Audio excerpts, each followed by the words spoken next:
President.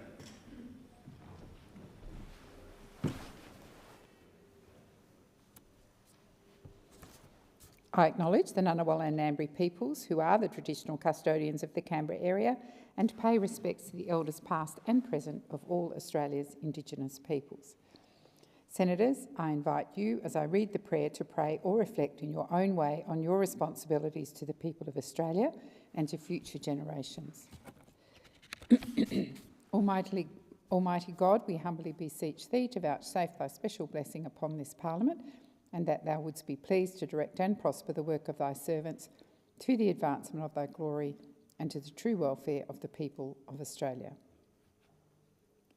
Our Father, which art in heaven, hallowed be thy name. Thy kingdom come, thy will be done, in earth as it is in heaven. Give us this day our daily bread, and forgive us our trespasses, as we forgive them that trespass against us.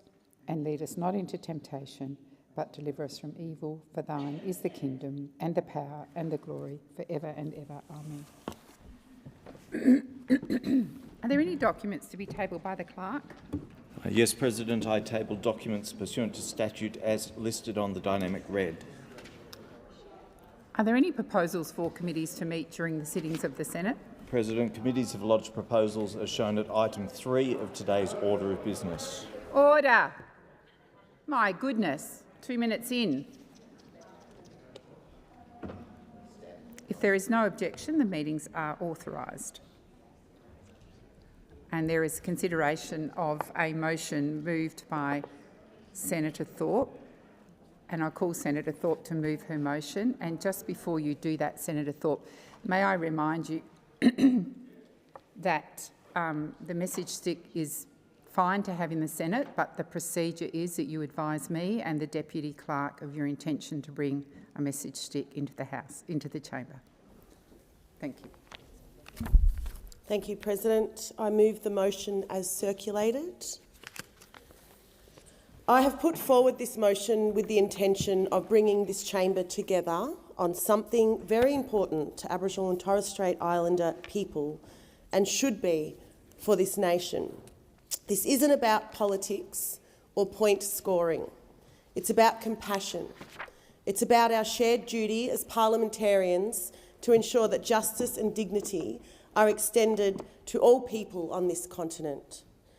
On the 27th of May this year, during Reconciliation Week, 24-year-old Warlpiri man Kumanjay White died under police restraint in a Coles supermarket. He was a young man with a disability. He was deeply loved. His death was preventable. This motion extends the Senate's deepest sympathies to his family, to the Yindamu community, to the families of the 17 First Peoples who've died in custody this year, and to the families of all those who have died since the 1991 Royal Commission. These are not just statistics. They are sons, daughters, mothers, fathers, cousins, siblings, grandchildren, lost to a system that continues to harm our people. Ned Hargraves, a senior Warlpiri elder and the grandfather of Kumanjay White, spoke for many when he said, "We are devastated by this death. My Jaja was vulnerable and needed support, not to be criminalised because of his disability." Ned has called for answers, respect and justice, not just for his family, but for all families still waiting for change, and those who live in fear their loved ones will be next. This motion calls on the government to ensure the family is supported over the coming months with assistance for sorry business, the coronial inquest and legal support. That is the very least we can do. But it also asks this Parliament to do something bigger, to work together to end the crisis of deaths in custody and the over-incarceration of First Peoples in this country. This is not a partisan issue or one for states and territories alone. It is a national responsibility, a moral one. The Royal Commission into Aboriginal Deaths in Custody in 1991 made clear what needs to be done. Yet decades later, those recommendations remain largely unimplemented and ignored. Meanwhile, families continue to bury their loved ones. This motion is about committing to practical overdue action, supported by evidence and backed by First Peoples. It calls for federal leadership that works with states and territories to ensure every death in custody is properly investigated, that recommendations are tracked and implemented, and that families are treated with respect and dignity. I speak not only as a senator, but as someone who has lived through this pain. My cousin Josh Kerr died in custody in 2022. I grew up with his mum, Donis. She's family to me. She told me about saying, "I love you" for the last time while Josh was in shackles, about their last hug, about how the system took him from her, just like it had taken her from her own parents. A cycle of grief that has never been broken. This is our reality. This motion is about preventing the pain from continuing. It's about doing what we can here and now to ensure that Kumanjay's death is not just another entry in a long and shameful list. It must be a turning point. I urge all senators and those in the other place to support this motion. Let us stand together, choose justice and honour Kumanjay White's memory by committing to real change. And when I first came into this Senate, I did bring in this message stick with 441 markings to mark 441 deaths in custody. Today, we have 602 deaths in custody. After a Royal Commission, when will this end? This is our message to this Parliament. Stop killing us. Stop killing us. Senator Watt. Thanks, Deputy President. On behalf of the government, I offer my condolences to the family of Kumanjay White, who died in police custody in Alice Springs on May 27 this year. I acknowledge the distress felt by the community of Yuendumu, who know too well the loss of a young person in police custody. This continues to be a difficult time for many.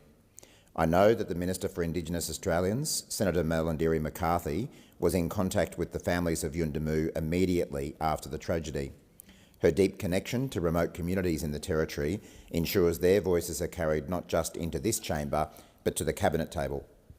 In the 2.5 months since the event, we have seen vigils held all over the country. Indigenous and non-Indigenous Australians alike have stood together to demand better from all levels of government. In June, the Minister took these calls to the Joint Council on Closing the Gap, where First Nations peak organisations and all Australian governments are represented. She's also working closely with the Attorney-General for plans to raise the issue at the Standing Council of Attorneys-General in August. It is simply unacceptable that 602 First Nations people have died in custody since the 1991 Royal Commission into Aboriginal deaths in custody.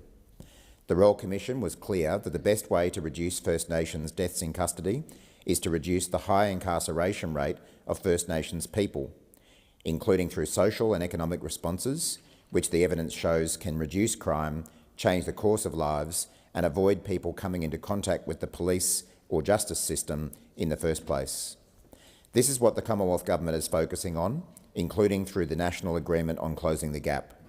We are investing in First Nations-led justice reinvestment initiatives nationally. In the Northern Territory, we're already seeing results. On Groote Eylandt, there has been a huge decline in offending, with crime rates now at all-time low.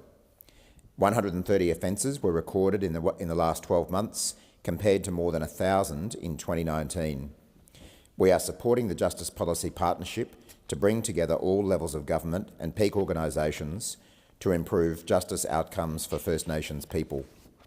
We are increasing investment under the National Access to Justice Partnership to ensure Aboriginal and Torres Strait Islander peoples receive proper legal assistance. We need more action by states and territories to keep First Nations people out of justice systems and ensure they are safe when in custody. This is their responsibility in the Federation. The Commonwealth will continue to use forums such as the Standing Council of Attorneys General and Police Ministers' Council to work on reform.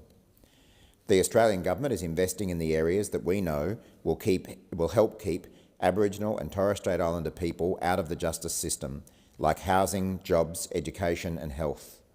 Closing the gap in these key areas and economic empowerment are key to breaking cycles of incarceration and re-incarceration.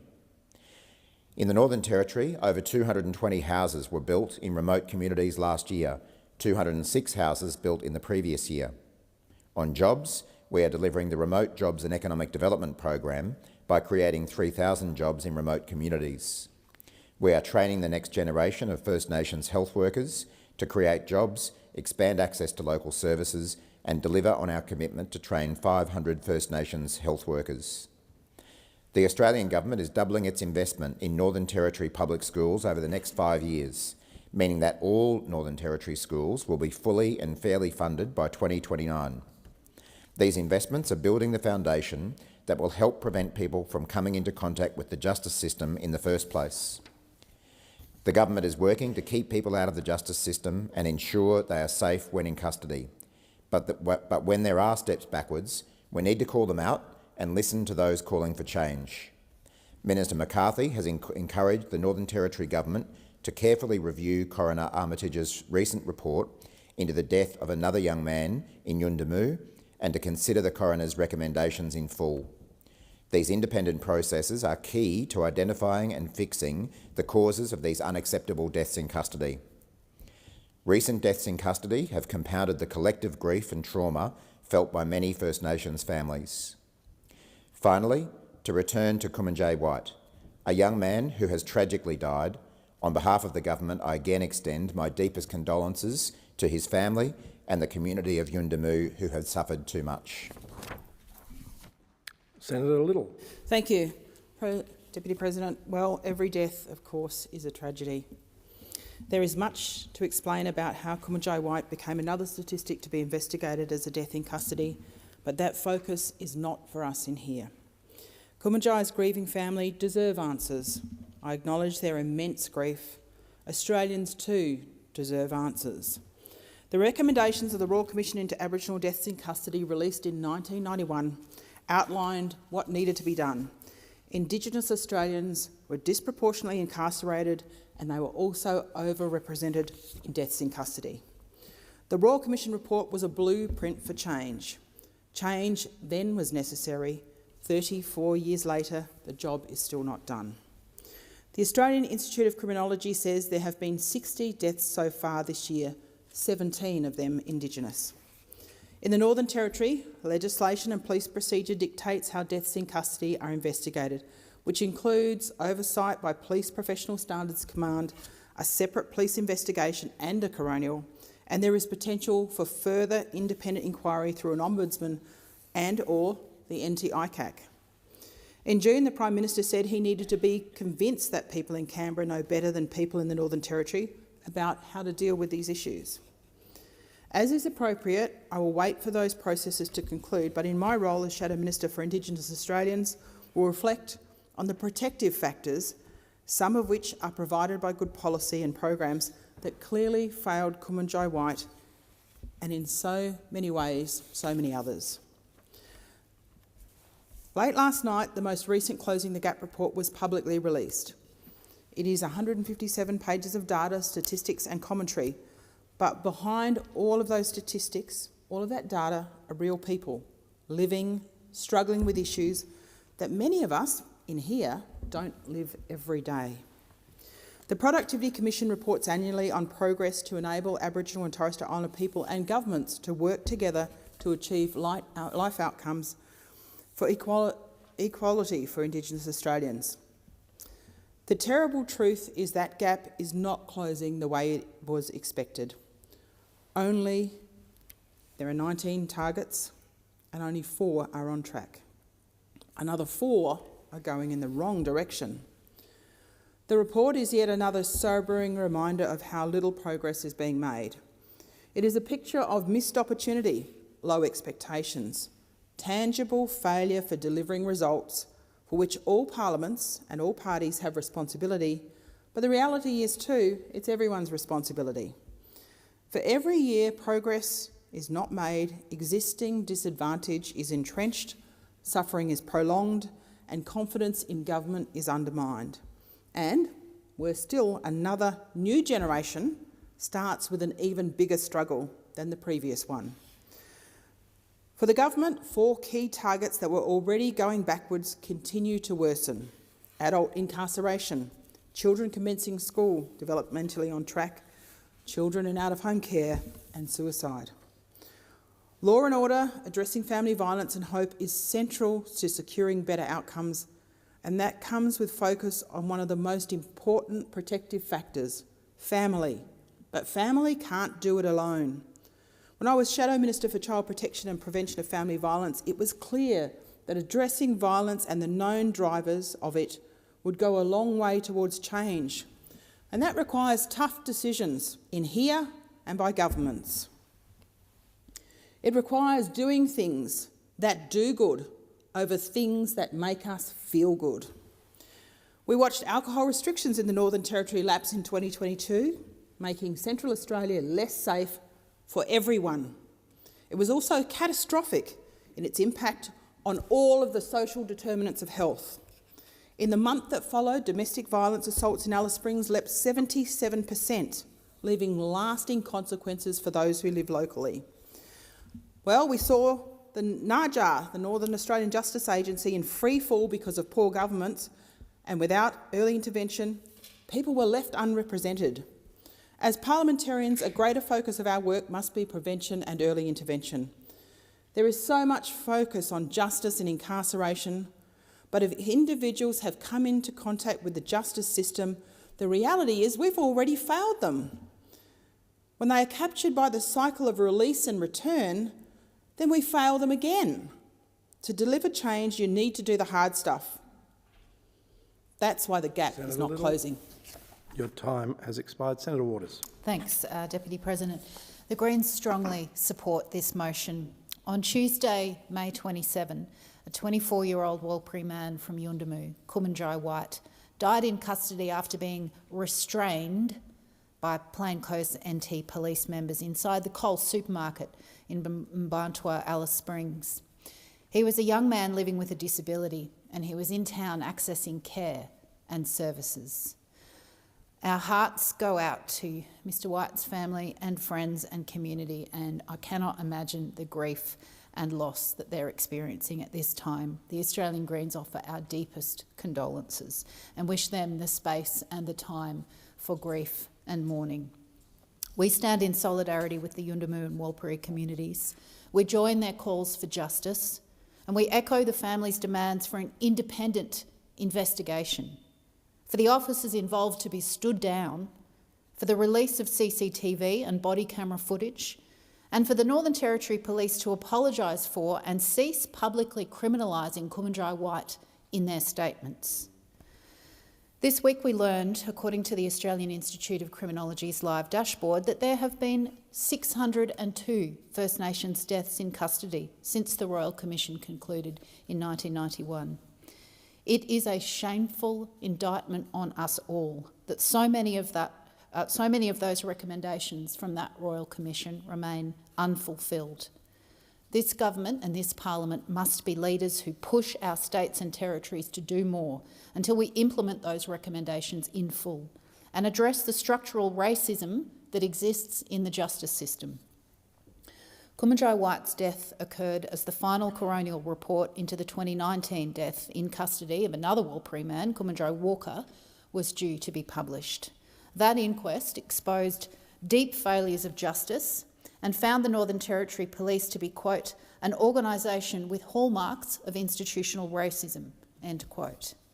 In the NT, 84% of incarcerated adults are Aboriginal, despite Aboriginal adults only making up 25.9% of the NT adult population.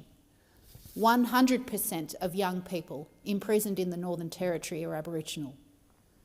Many of those adults and young people are on remand, yet to be convicted. These alarming trends represent a long-standing failure of the justice system to address underlying causes of harm and violence. Funding needs to shift from policing and prisons to community-focused solutions led by First Nations people. The family of Kumanjai Walker and the Yuendamu community, alongside 23 Aboriginal community family violence and legal organisations, have published an open letter earlier this week calling on the Whanokiraro Northern Territory Government to publicly commit to the findings and recommendations of Coroner Armitage in the coronial inquest into the death of Kumanjai Walker and to engage with First Nations communities and the legal sector. It said in part, quote, "Aboriginal people have the solutions, and now is the time to work with us to ensure that our people thrive and our children grow up safe and supported. Change is not only possible but also well overdue. Warlpiri people and all Aboriginal people want lasting change that uplifts our people and ensures strong, healthy future generations to come. We do not need to be fixed by others. Now is the time to genuinely listen, to clear the path for our autonomy and to provide the resources and support that will enable us to shape our own future. This is what will bring lasting solutions and restore trust. These are not only the right things to do, they are essential steps to prevent needless loss of life and build a better future for all. We are ready to work together for profound, lasting change. We urge you to act now and to act boldly." End of quote. The Greens strongly support their calls for an independent and robust mechanism for police accountability in the Northern Territory and everywhere, frankly, and for greater investment in community-controlled services. A genuine investment in community rather than policing has never been more urgent, as the NT has reduced the age of criminal responsibility down to the age of 10, and they're now shamefully moving to reintroduce spit hoods, a recognised form of torture, and we're only on track to meet 4 of 19 closing the gap targets. It is shameful. We acknowledge the profound grief and anger felt by Kumanjai White's family, the Warlpiri and Yuendamu communities and First Nations people across the country. We express our sorrow over his death and for the racism, violence and systemic over-incarceration of First Nations people that's led to 602 losses of life. Senator the time to act is now. Your time has expired. Senator David Pocock. Thank you, Deputy President, and I rise to speak in support of Senator Thorpe's motion and would like to thank her for her tireless work on this issue, trying to get elected representatives, our Senate, our Parliament, to take this more seriously after decades and decades of inaction. And this is something that affects all states and territories. If you look here in the nation's capital, in the ACT, 2 Indigenous men died in custody at Canberra's only prison within 4 days in mid-February this year. We've had 3 deaths in custody at AMC since August 2024. And these deaths have rightly prompted demands from families and people in the Indigenous community for leaders to actually get on with long overdue reform. In May 2025, the ACT government committed to establishing an independent inquiry into systemic issues concerning Indigenous detainees.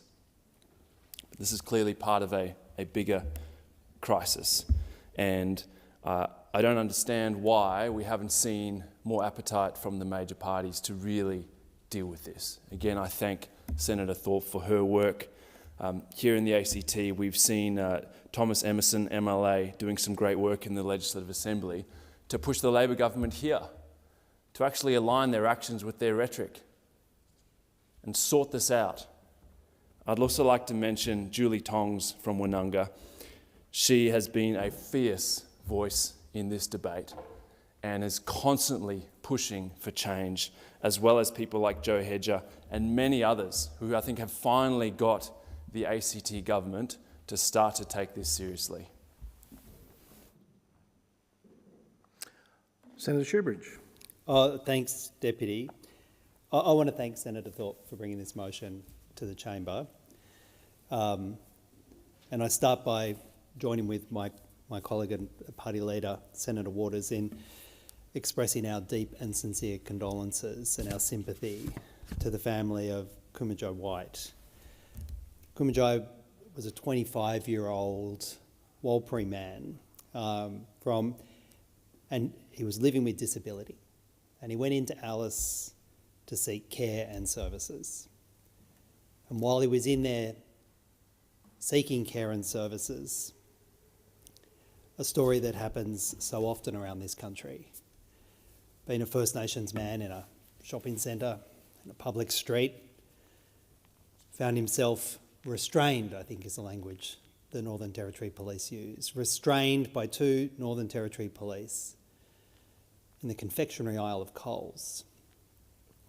And as so often happens in interactions between First Nations peoples and police forces across this country, the interaction was lethal.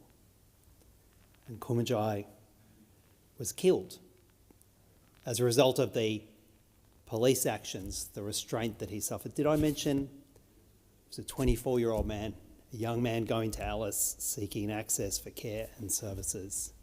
And what he got was he got death by police in the confectionery aisle of a Coles supermarket.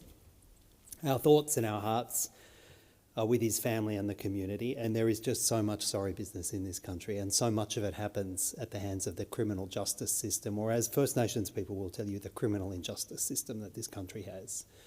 More than 600 deaths, First Nations peoples, at the hands of the criminal justice system since the Royal Commission, and hundreds and thousands that predate that.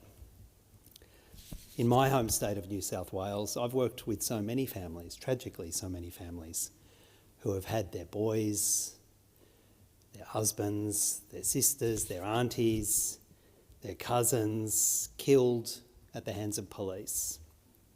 I still remember the appalling way in which David Dungay was treated, killed by police restraint in Long Bay Prison in Sydney.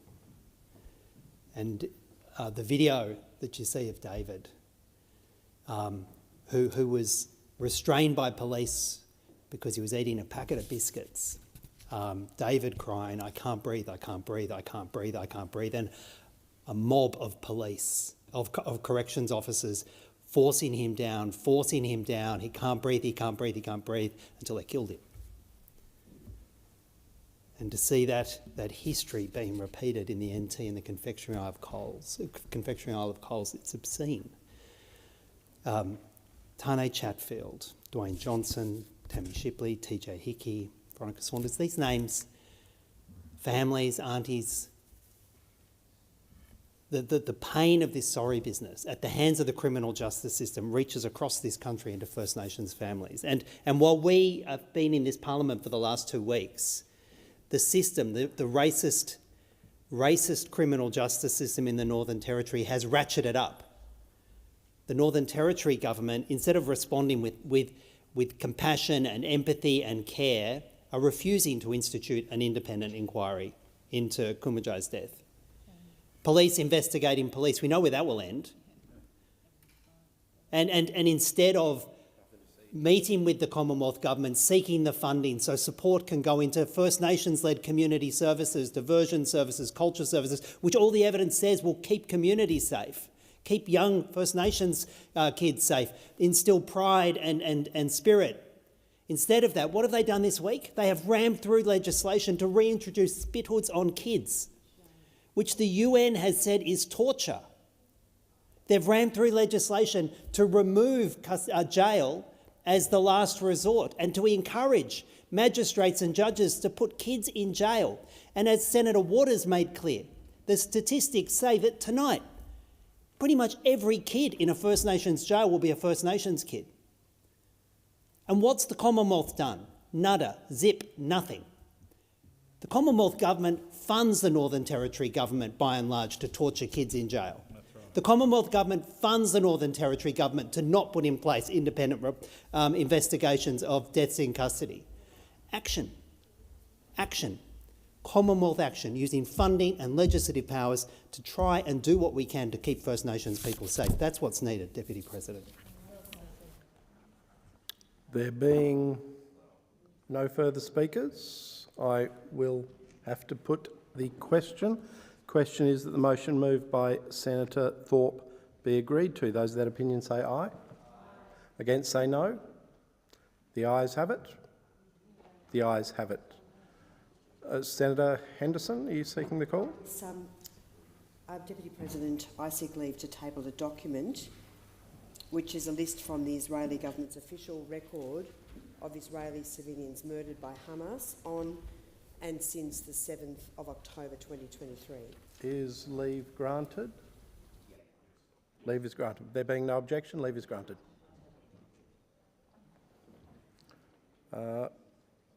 Clerk.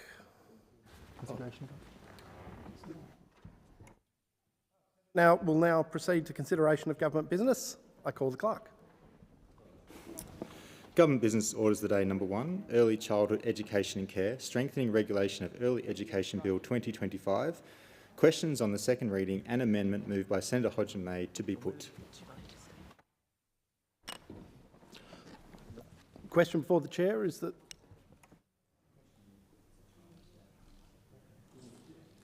the second reading amendment be agreed to. Those of that opinion say aye. Against say no. I'll put the question again. The ayes have it. Division required. Division required. Ring the bells.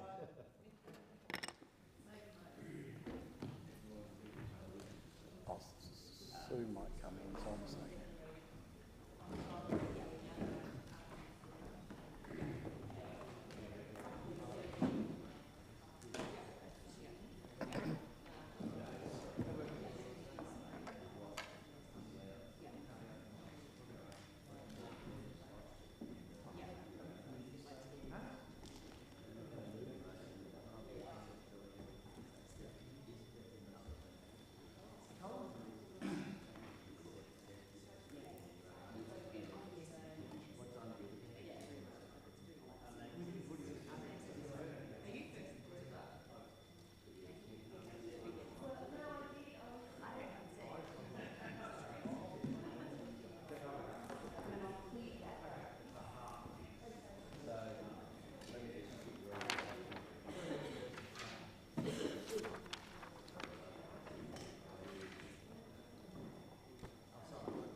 Lock the doors. Question is the second reading amendment moved by Senator Hodgins may be agreed to. Ayes will pass to the right of the chair, noes to the left. I point Senator McKim, teller for the ayes, Senator Askew, teller for the noes.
The result of the division is ayes 13, noes 27. The question is resolved in the negative. Just give senators time to get back to their seats.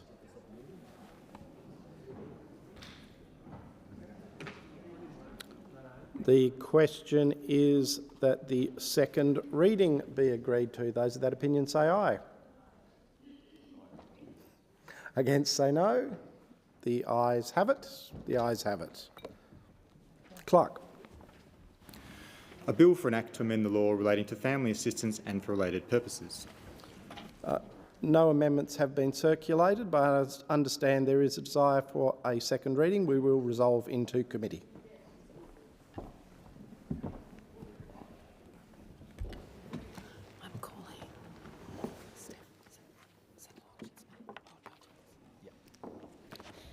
Is it the wish of the committee that the bill be taken as a whole?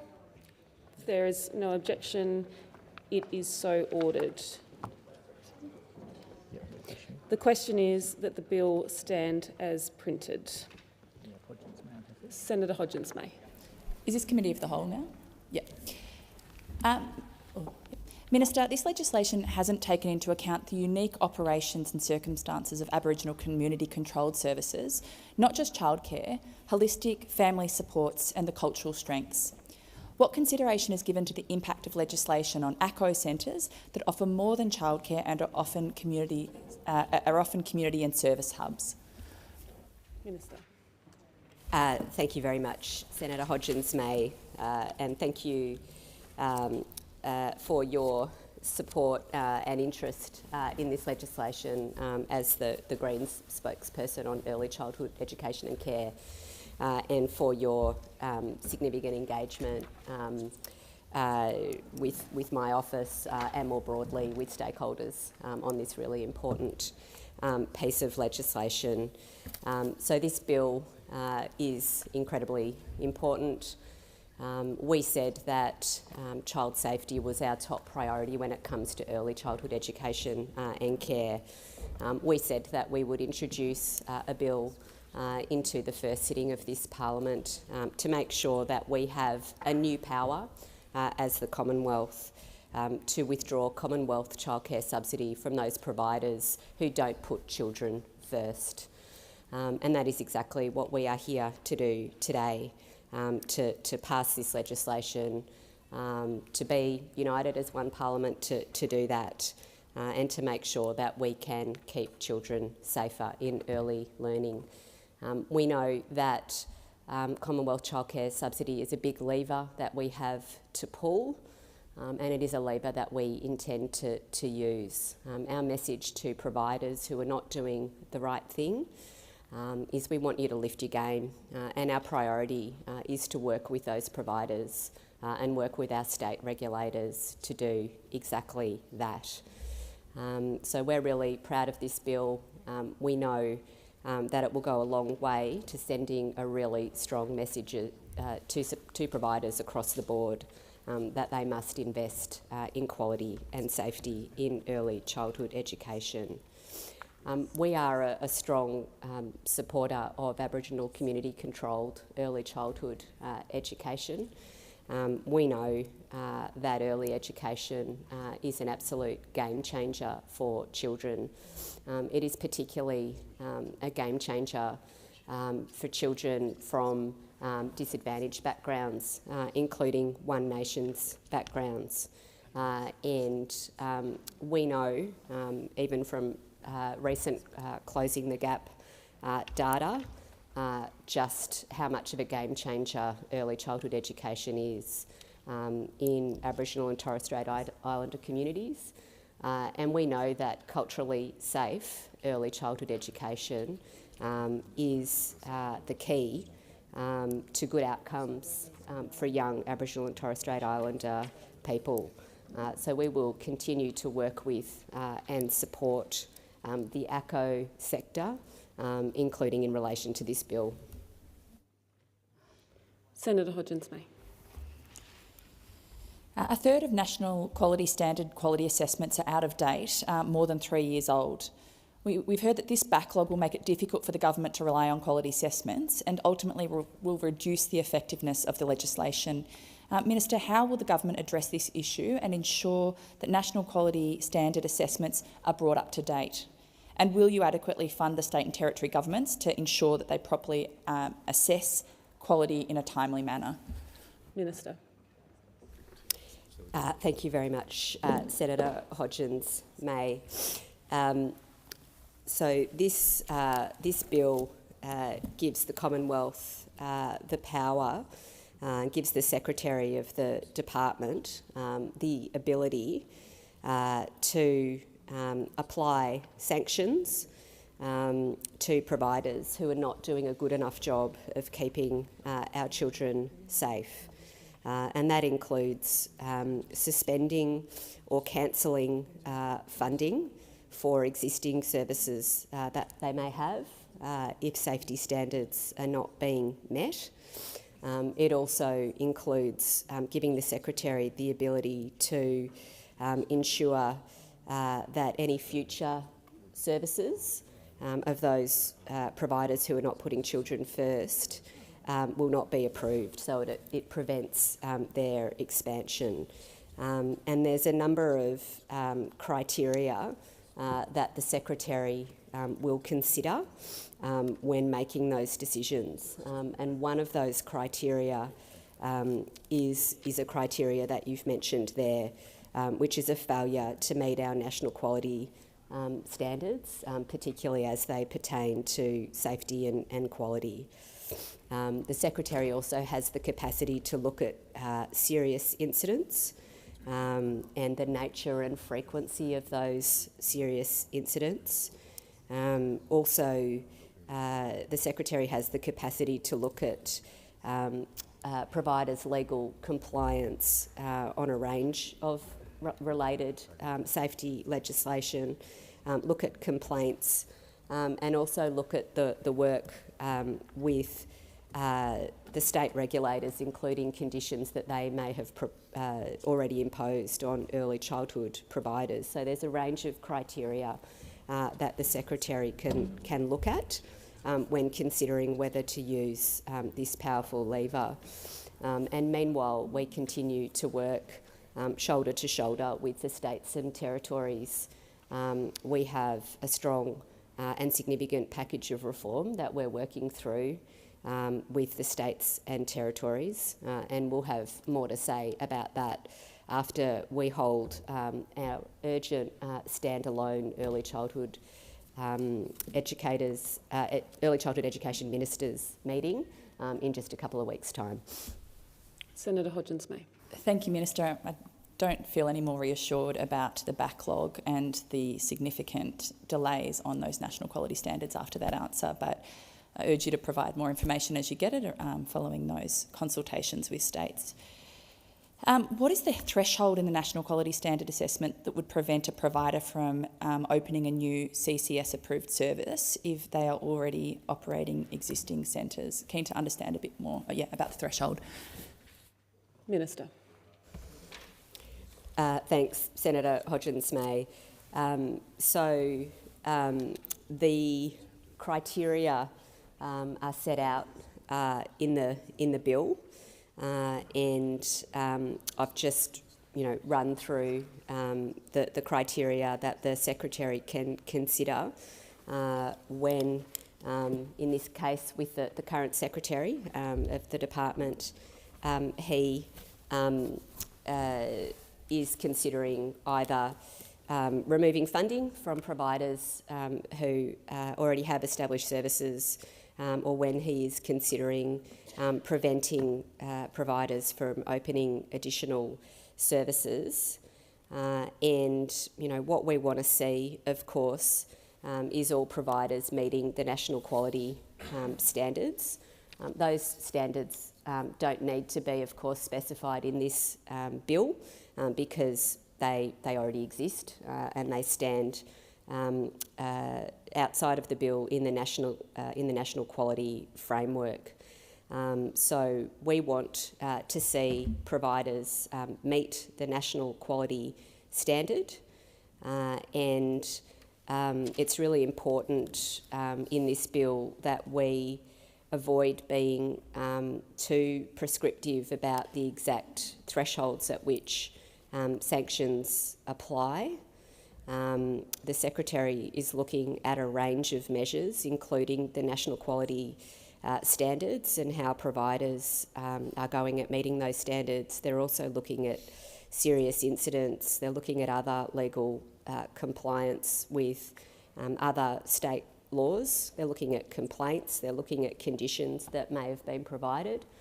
And they're also, and this is clear in the legislation, looking at whether any significant efforts have been made to improve compliance and improve safety. So it's important that the Secretary has some flexibility, and of course in the meantime we expect every provider to meet the national quality standards. Senator Hodgins-May. Thank you, Minister. What framework will guide decisions about whether to publish information? Why centres aren't being allowed to open a new centre, for example, or having their subsidy blocked, or decisions along that way? And will parents be informed when information is withheld, and why? Speaking to, I think, the concern from parents that this process might be not as transparent as they hoped. And in my home state of Victoria, we're having real issues to get the government to release documentation about breaches that have occurred in centres. So I would like to provide some assurance to parents. Minister. Thank you. And I think the first assurance that we should provide parents is that the vast majority of our early childhood education and care providers do meet and exceed our national quality standards, but there is a small group of providers who persistently and consistently breach those standards, and where we have significant concerns. Transparency for parents is really important, and it is provided for in the bill. We have greater publication powers with this bill than we've had before.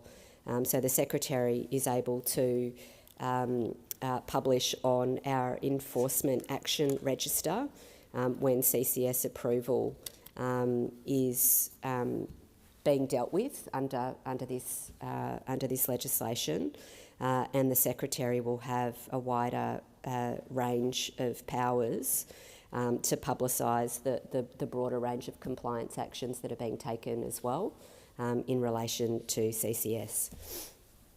Senator Hodgins-May. Thank you, Minister. I suppose just to understand that a little more clearly, what framework will guide whether they decide to list those events or those actions?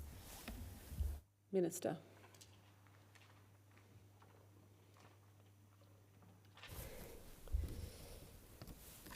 Thanks, Senator Hodgins-May. So I guess importantly, the bill gives the Secretary powers that they haven't had before to make actions taken under the legislation public, and the disposition will be to publish. We think parents have a right to know. We think parents have a right to know about compliance action in relation to their services that their children are in. There is also a broader body of work in relation to that transparency going on with the Education Minister's process that we've been talking about. Of course, we need to manage parents' understanding of what's going on in their services and make sure that they're confident.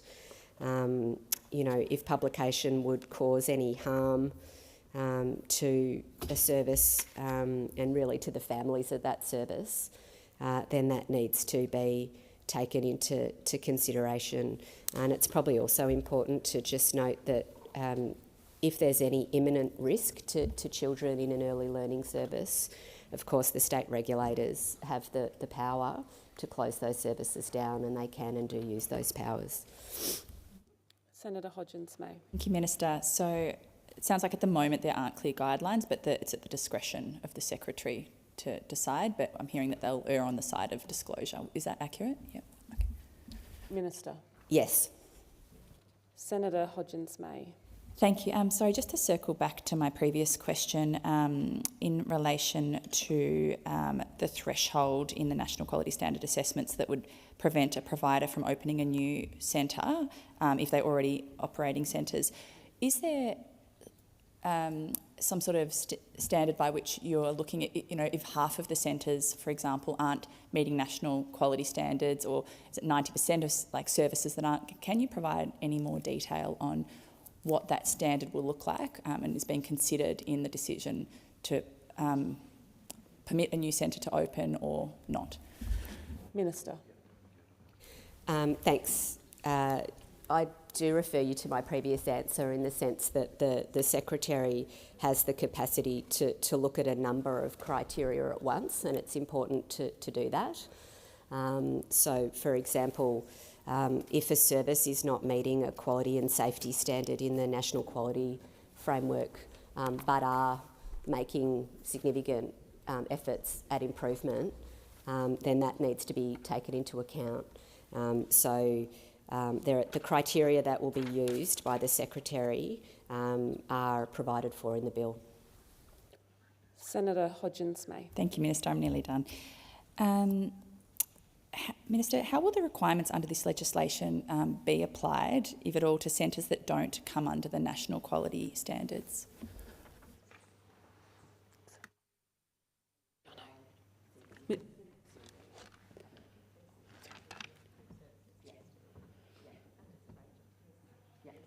Minister. Yeah, thank you, Senator Hodgins-May. So the bill covers providers who receive Commonwealth Childcare subsidy, and I think you're referring to a case that came to light, really another dreadful case that came to light where there's a small number of providers outside the National Quality Framework. If they're in receipt of Commonwealth Childcare subsidy, the bill applies to them. Senator Hodgins-May. Thank you, Minister. Minister, what consideration has been given to the impact on the early childhood education workforce in centres with new requirements? Minister. Thank you. I just missed the last couple of words. What provision's been made to consider early childhood educators? Yeah. Thank you. This bill is incredibly important. We know that there have been, really distressing allegations of abuse in our early learning services, and every child needs to be safe and every parent needs to have confidence that they are. This bill will go a long way to that, and it's really important that we have this lever, that we're able to withdraw Commonwealth funding from those providers who are not putting child safety first. I think you know, Senator Hodgins-May, that you don't have to tell me how incredibly important the workforce is to keeping children safe and providing quality early education, because of course I proudly represented the early childhood educators in their union before coming to Parliament. And one of the really significant things that we've done to invest in quality and safety outside of this particular legislation is to invest $3.6 billion in a really long overdue pay rise for our early childhood educators. That is absolutely critical to quality and safety, because what it's done is help deal with the workforce crisis that had existed over the previous decade, where there was a very high turnover of early childhood educators.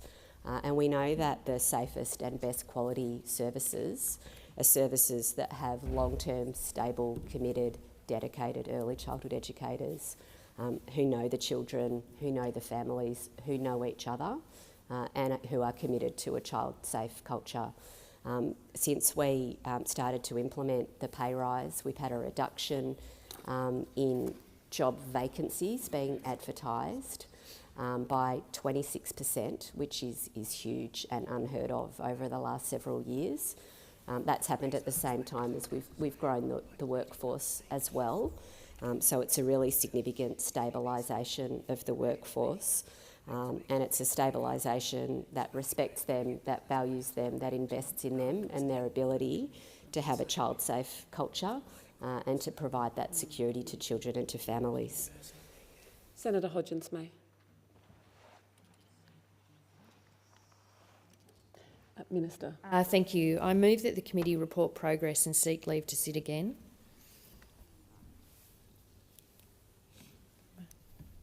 The question is that the motion be agreed to. Those of that opinion say aye. Aye. Those opposed, the ayes have it. Thank you. And I move that the committee have leave to sit again at a later hour. Sorry? About to get advice. Oh, sorry. Minister, I need to report progress before you can read the motion.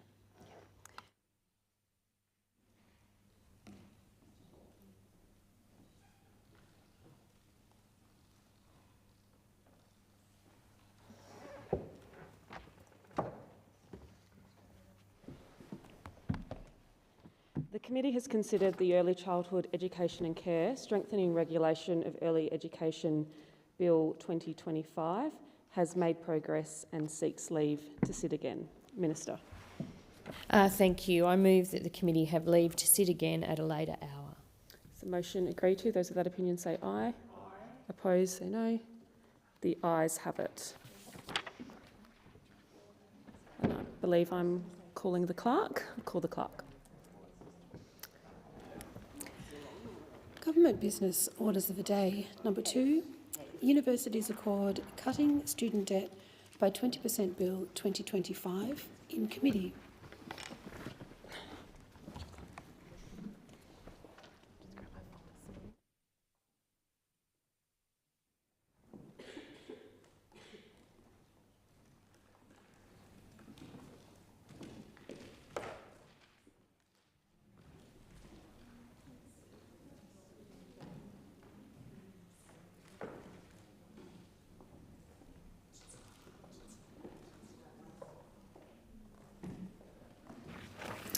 The committee is considering the Universities Accord Cutting Student Debt by 20% Bill 2025, and the question is currently before the Chair that the bill stand as printed.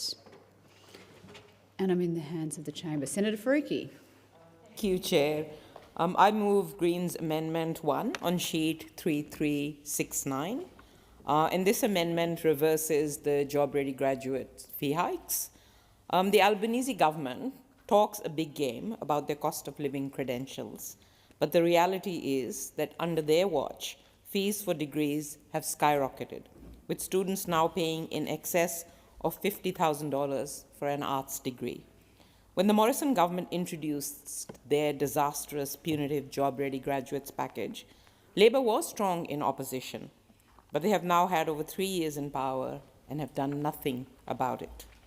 Even their own university's accord process found that the fee hikes required urgent remediation.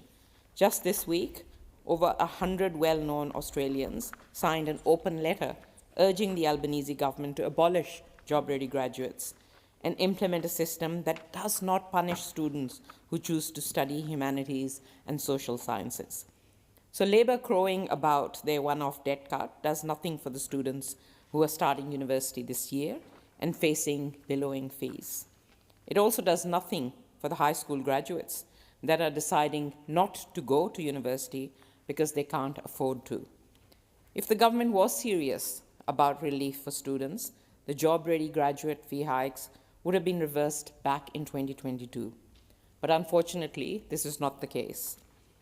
Labor still has an opportunity to support this amendment and make $50,000 arts degrees a thing of the past. So I commend the amendment to the Senate and do urge others to support it because we need to urgently repeal this punitive package. Thank you, Senator Faruqi. Minister, Senator Walsh. Thank you, Chair, and I thank Senator Faruqi for her amendment. The government is not in a position to support these amendments at this time. The government is currently responding to a range of recommendations from the Universities Accord. We have implemented or are in the process of implementing 31 of the 47 recommendations of the Accord in full or in part.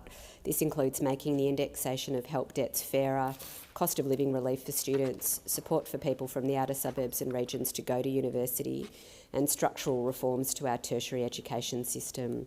Last year, the government wiped $3 billion of help debt for 3 million Australians and fixed indexation on help debts so that it will never increase faster than wages. For an individual with an average help debt of $26,500, around $1,200 has been wiped from their outstanding student loan. Commonwealth prac payments started on 1 July 2025 for the first time. This will support about 68,000 eligible teaching, nursing, midwifery and social work students while they are completing their compulsory practical training at university. From 1 January 2025, the government massively expanded fee-free uni-ready courses to help more students from disadvantaged backgrounds get a chance to access university. We've also established the Interim Australian Tertiary Education Commission, ATEC, from 1 July 2025. The Minister for Education has said we'll keep working through the Accord's recommendations and we'll take advice from the Australian Tertiary Education Commission. This bill cuts student debt by 20% and delivers important structural reforms to repayments, which will benefit generations to come. This is the commitment the Australian people supported at the last election. If there are no further contributions to the debate on that motion, then I will put it.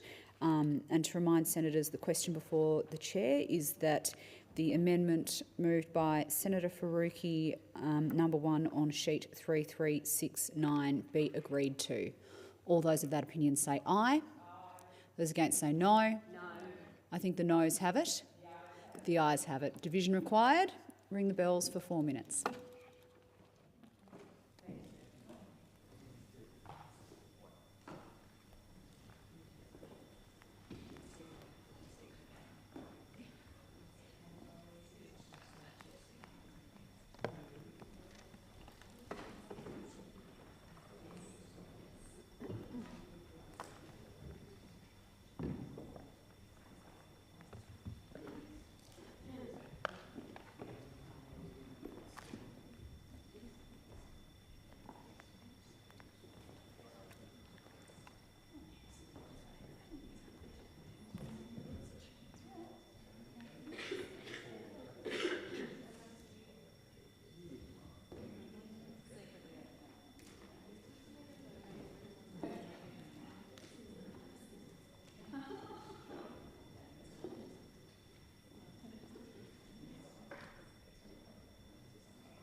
particular?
Lock the doors.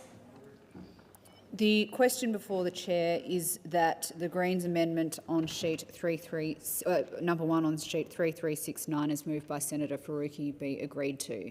The ayes will pass to the right of the chair, the noes to the left of the chair. I appoint Senator McKim teller for the ayes and Senator Blythe teller for the noes.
You've missed Darwin.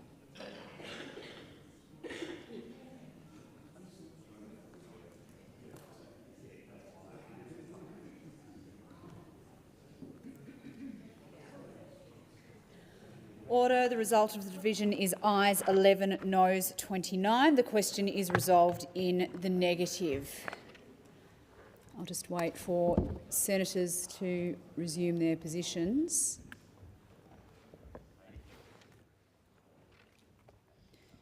We are still in the committee stage of the bill. I'm in the hands of the chamber, but if there are no further contributions to make, I will put the question, which before the chair now is that the bill stand as printed. All those of that opinion say aye.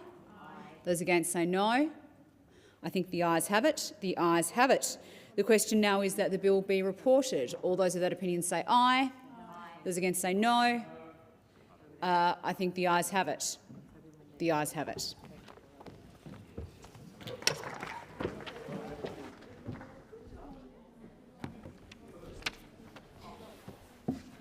The committee has considered the University's Accord Cutting Student Debt by 20% Bill 2025 and agreed to it without amendments. Minister. I move that the report now be adopted. The question is that the report of the committee be adopted. All those of that opinion say aye. Aye. Those against say no. I think the ayes have it. The noes have it. Division required. Ring the bells for... Sorry, I only heard one voice, Senator Roberts. Then speak up a little, please. I will call it. I'll put the question again. The question is that the report of the committee be adopted. All those of that opinion say aye. Aye.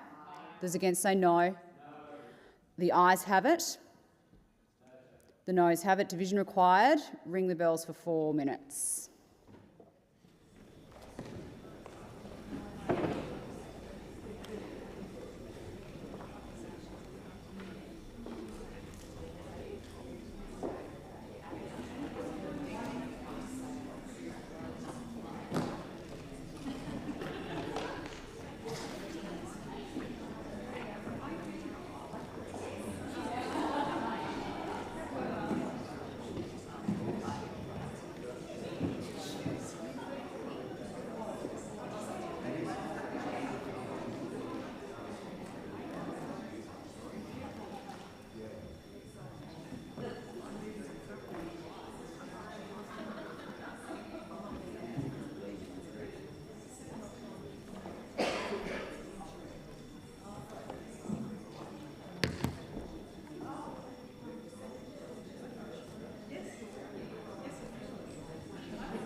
Lock the doors.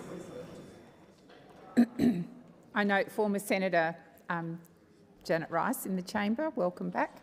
So the question is that the report from the committee be adopted. The ayes should move to the right of the chair, the noes to the left. I appoint Senator Grogan as teller for the ayes and Senator Roberts as teller for the noes.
Order. There being 36 ayes and 3 noes, the matter is resolved in the affirmative. I call the Minister.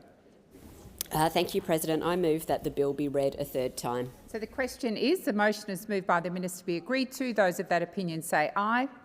Against? I believe the ayes have it. Division required. Ring the bells for 1 minute.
Lock the doors. So the question is, the motion is moved by the Minister be agreed to. The ayes shall move to the right of the chair, the noes to the left. I appoint Senator Grogan as teller for the ayes and Senator Roberts as teller for the noes.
Order. There being 36 ayes and 3 noes, the matter is resolved in the affirmative. I call the clerk. A bill for an act to amend the law relating to Australian apprenticeship support loans, the Higher Education Loan Program, student startup loans, vocational education and training student loans, and the Student Financial Supplement Scheme, and for related purposes. Thank you, Senator Hanson-Young. Thank you, President. I'd just like to draw attention to the state of the opposition benches for the last 15 minutes. They seem to have been invisible, missing on the important issue of student debt. Young, this is not a time for a statement. It's not appropriate for a quorum because there are senators in here. And the practice in this place is that we don't comment on whether senators are in the chamber or not, and I expect all senators to respect that. The President has received messages from the House of Representatives forwarding the following bills for concurrence. Customs Amendment, Australia United Arab Emirates Comprehensive Economic Partnership Agreement Implementation Bill of 2025, and Customs Tariff Amendment, Australia United Arab Emirates Comprehensive Economic Partnership Agreement Implementation Bill of 2025. I call the Minister. I move that these bills may proceed without formalities, may be taken together and be now read a first time. So the question is, the motion is put by the Minister be agreed to. Those of that opinion say aye. Aye. Against? I believe the ayes have it. I call the clerk. Customs Amendment, Australia United Arab Emirates Comprehensive Economic Partnership Agreement Implementation Bill 2025, and the Customs Tariff Amendment, Australia United Arab Emirates Comprehensive Economic Partnership Agreement Implementation Bill 2025. Minister. I move that these bills be now read a second time, and I seek leave to have the second reading speeches incorporated into Hansard. Is leave granted? Leave is granted, Minister. Oh, Senator Duniam. Thank you, President. Well, on behalf of the opposition, I'll make a contribution to this bill. It was the former coalition government who initiated the Oz-UAE agreement via announcement with the UAE in March of 2022. When the former coalition government was elected in 2013, our goods and services covered by a free trade agreement was at 25%, and by 2022 it had gone to 80%, including the agreements with the UK and India. The former coalition government ratified the Regional Comprehensive and Economic Partnership, the world's largest free trade agreement, and signed FTAs with Korea, Japan, China, Hong Kong, Peru and Indonesia, as well as regional agreements across the Indo-Pacific, including the Pacific Agreement on Closer Economic Relations, or PACER, and Comprehensive and Progressive Agreement for the Trans-Pacific. Live sheep are a key commodity for the UAE, who import for religious, cultural and social reasons, and this deal with the UAE could have supported the industry for years to come, yet instead, of course, they've turned their backs on our farmers and left them out in the cold by ending the live sheep trade domestically. Of course, there are some benefits to this agreement. The agreement is Australia's first free trade agreement with the nation of the Middle East. The UAE is Australia's largest trade and investment partner in the Middle East. Australian exporters will benefit from the elimination of tariffs on over 99% of Australian goods exports to the UAE by value once fully implemented, estimated to increase Australian exports by around $678 million per annum. When fully implemented, CEPA will eliminate tariffs on over 99% of Australia's exports to the UAE by value, with most tariffs eliminated on entry into force or locked in at zero, and others eliminated over 3 or 5 stages. Removal of the UAE's import tariffs will create commercially significant benefits for Australian exporters, which opens opportunities for Australian exporters to diversify into this important Middle East market and provides greater certainty on the tariff treatment they will receive. CEPA will also benefit exporters of products such as automotive parts, gold, nickel, coal and diamonds. Farmers and food and beverage producers stand to gain from our preferential access to the UAE's growing market for premium food and agricultural products, with elimination of tariffs on products such as frozen beef and sheep meat, canola seeds, dry legumes and dairy.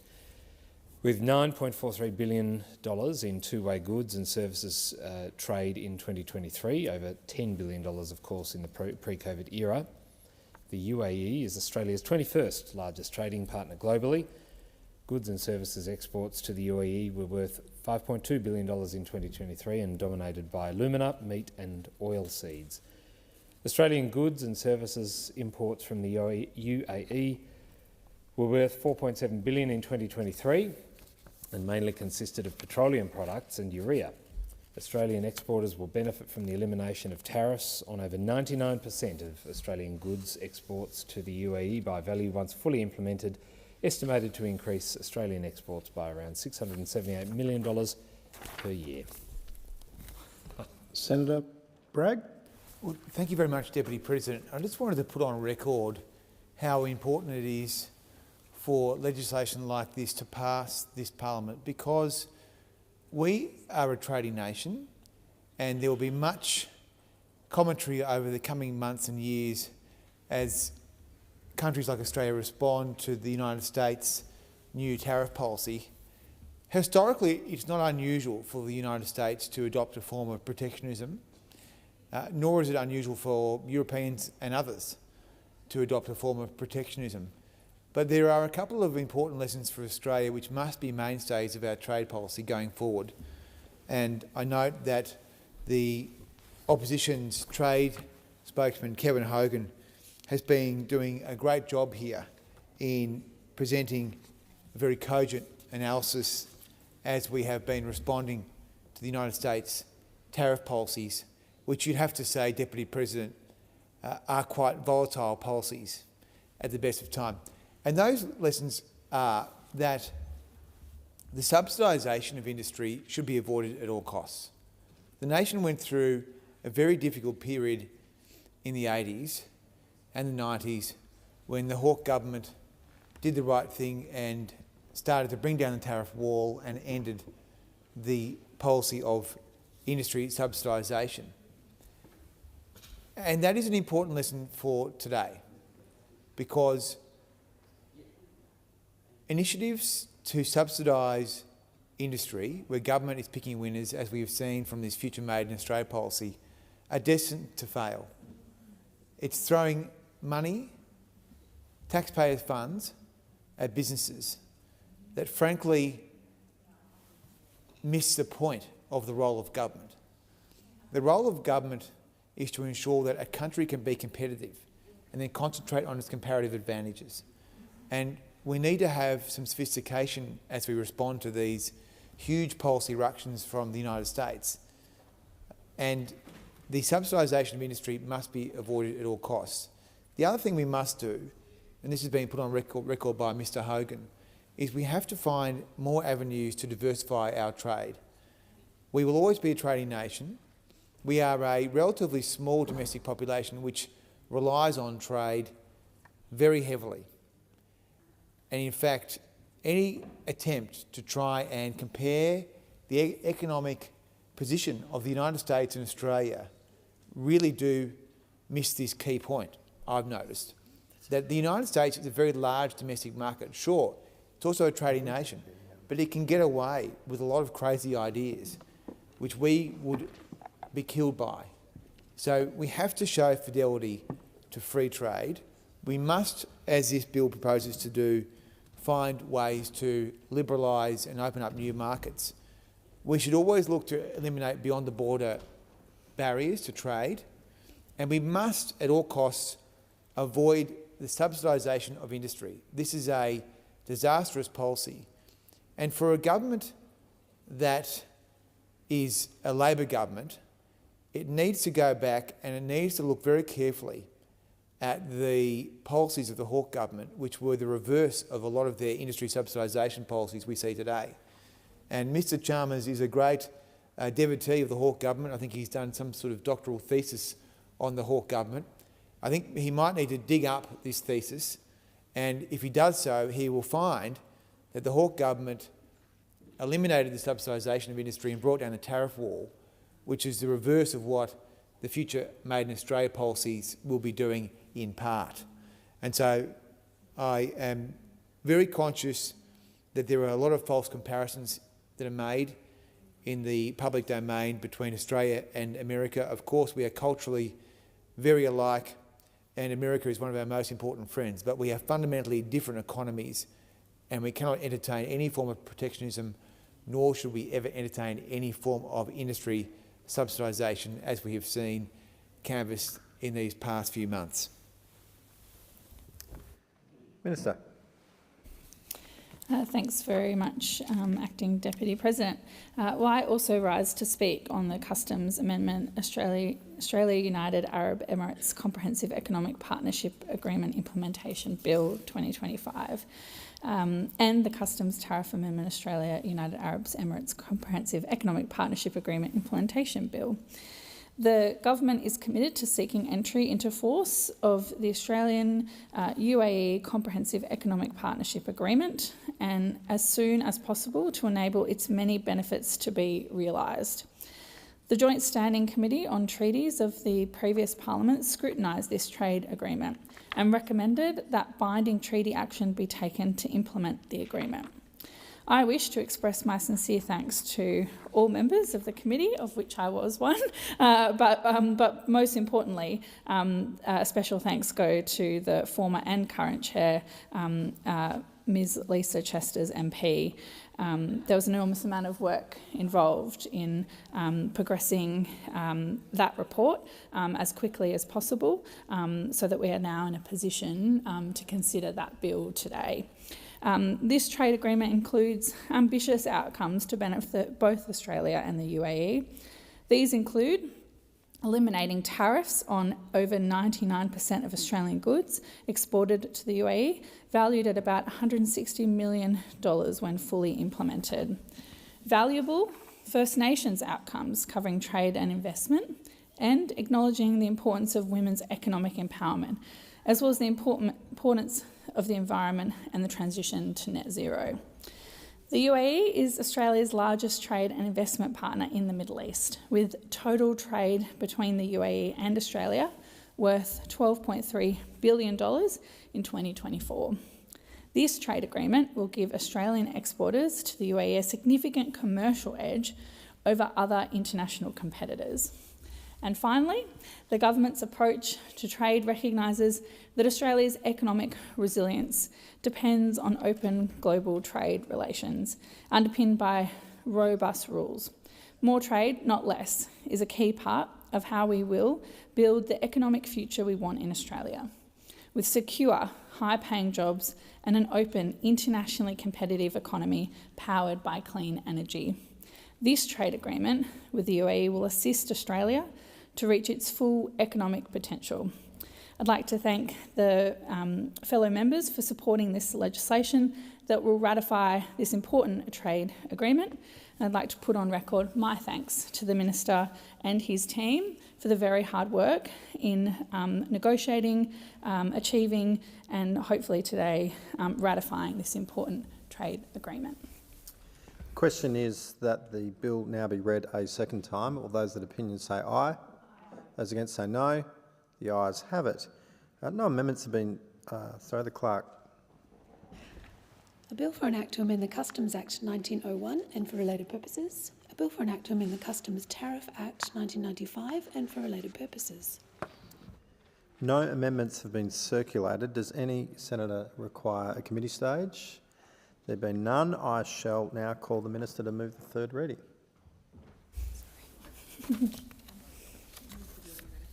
I move that the bill be read a third time.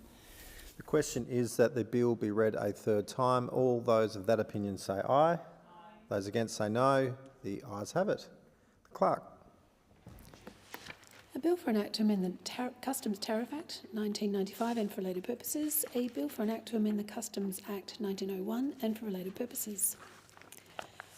Government business, orders of the day number 3. Universities accord National Higher Education Code to prevent and respond to gender-based violence, consequential amendments bill 2025 and a related bill. Debate on the second reading and the amendment moved by Senator Duniam. Senator Dowling. Thank you, Acting Deputy President, and of course I note this is not my first speech. No student should be forced to choose between their education and their safety. For years now, the evidence has been clear and deeply troubling with respect to gender-based violence in higher education communities, and specifically I'll refer to sexual assault and harassment. I think in earlier stages of this debate we heard a lot about statistics and figures, but I will repeat one of them from the National Student Safety Survey of 2021. 1 in 20 students reported sexual assault. Of these, only 5% made a formal complaint. What does that mean? It means that in a cohort of 1,000 students, 50 have been assaulted, yet less than 3 of those were formally reported. Distressing figures. Just think about it. In any lecture theatre across the country, about 5 out of every 100 students in the room have experienced sexual assault since starting university. These figures are of course worse for females and even worse for students that identify as gender diverse and students with a disability. Sadly, most have been left to carry that burden in silence without knowing how to get the support they need and deserve. Starting university is supposed to be one of the most exciting periods of your life, turns into one of the most terrifying. Acting Deputy Speaker, violence impacts a victim survivor's mental and physical health and well-being. It can and does also negatively affect students' educational outcomes. They may be less able to attend or participate in classes, and in some cases will withdraw from their study altogether. And I note the Stop campaign's submission to the University's Accord panel, which found that, quote, multiple respondents detailed that they now live with mental health impacts such as PTSD, anxiety, depression, suicide attempts, disordered eating and panic attacks as a result of their experiences. Many respondents also noted they were unable to go to class or attend campus in general due to fear of running into their perpetrator. Some were even forced to continue living in the same accommodation as their perpetrator, constantly living in a state of fear. Socially, victim survivors often choose to not engage in social events as they felt unsafe. Some respondents also noted the destruction of past relationships and difficulty creating new relationships as a result of their experiences of violence and harm. That is a pretty disturbing submission from the Stop campaign. For staff, it also affects they are also victims of gender-based violence, and it can obviously result in reduced performance, absenteeism and more turnover of staff. These impacts directly challenge the core mission of universities and the education they provide. It's our responsibility in this place to make proper governance, transparent reporting and accountability to make sure that harm is prevented, and when harm does occur, it is properly responded to. That is, a response that ensures people are heard and have access to the trauma-informed support they need in order to successfully achieve their educational outcomes. That's precisely what this bill sets out to do. The bill is a key outcome of the action plan addressing gender-based violence in higher education, which all education ministers across the Federation signed up to. Once passed, this bill will hold higher education providers to consistently high standards to proactively prevent and respond to gender-based violence. The bill introduces a national higher education code to prevent and respond to gender-based violence. It will ensure our universities and other higher education providers put safety first. It strengthens prevention, improves responses when harm happens, and holds providers accountable for how they perform, right down to student accommodation. The Minister for Education will be able to set a national code that lays down best practice standards. Every provider will need to meet those standards. To monitor and enforce the code, a new specialist gender-based violence unit will be established within the Department of Education. Vice-Chancellors and CEOs will be directly responsible for making sure their institution complies, and they'll have to report every 6 months to their governing body. Compliance won't be a tick and flick exercise. It will require regular reporting on incident data and on steps being taken to prevent and respond to gender-based violence. Let us recall the 2017 Human Rights Commission that recommended that every university establish advisory committees to address sexual violence. That was in 2017, that recommendation. Yet, as reporting by the ABC in February last year showed, a third of universities still did not have such committees, and too many fall short on transparency. This bill brings the transparency and oversight necessary regular annual reporting through the Minister and to Parliament, and enhances accountability. By driving whole-of-institution cultural and regulatory reform in the higher education system, with over 1.5 million students and 130,000 staff, the bill will also help lead social change. Another measure from addressing gender-based violence in higher education action plan is the introduction of the National Student Ombudsman, who commenced in February this year. The Student Ombudsman establishes higher education students and enables them to escalate complaints about actions of their higher education provider, including gender-based violence complaints. What I'm most pleased about with this bill is the code will also include an enforceable requirement that providers implement the recommendations of the National Student Ombudsman. I think, as Minister Clare noted in the other place, this gives the findings and recommendations of the Ombudsman real teeth and will make sure they are put in place to improve our universities and other providers. I'll finish with some Stop Campaign submission quotes, again, direct quotes from students. It is quite distressing, but I think it's really important to record why we are having this discussion now. The first quote is from a young student. "I experienced assault as a young adolescent. I was so excited to leave my hometown and attend university, live on campus and make friends. It was one of the worst experiences of my life.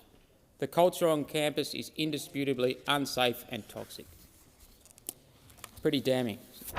Secondly, "I withdrew socially after I was assaulted and struggled to scrape through my final year of university. I ended up deferring my honours and not going back to university because I couldn't deal with walking around places where I knew I might see my perpetrators or be reminded of them.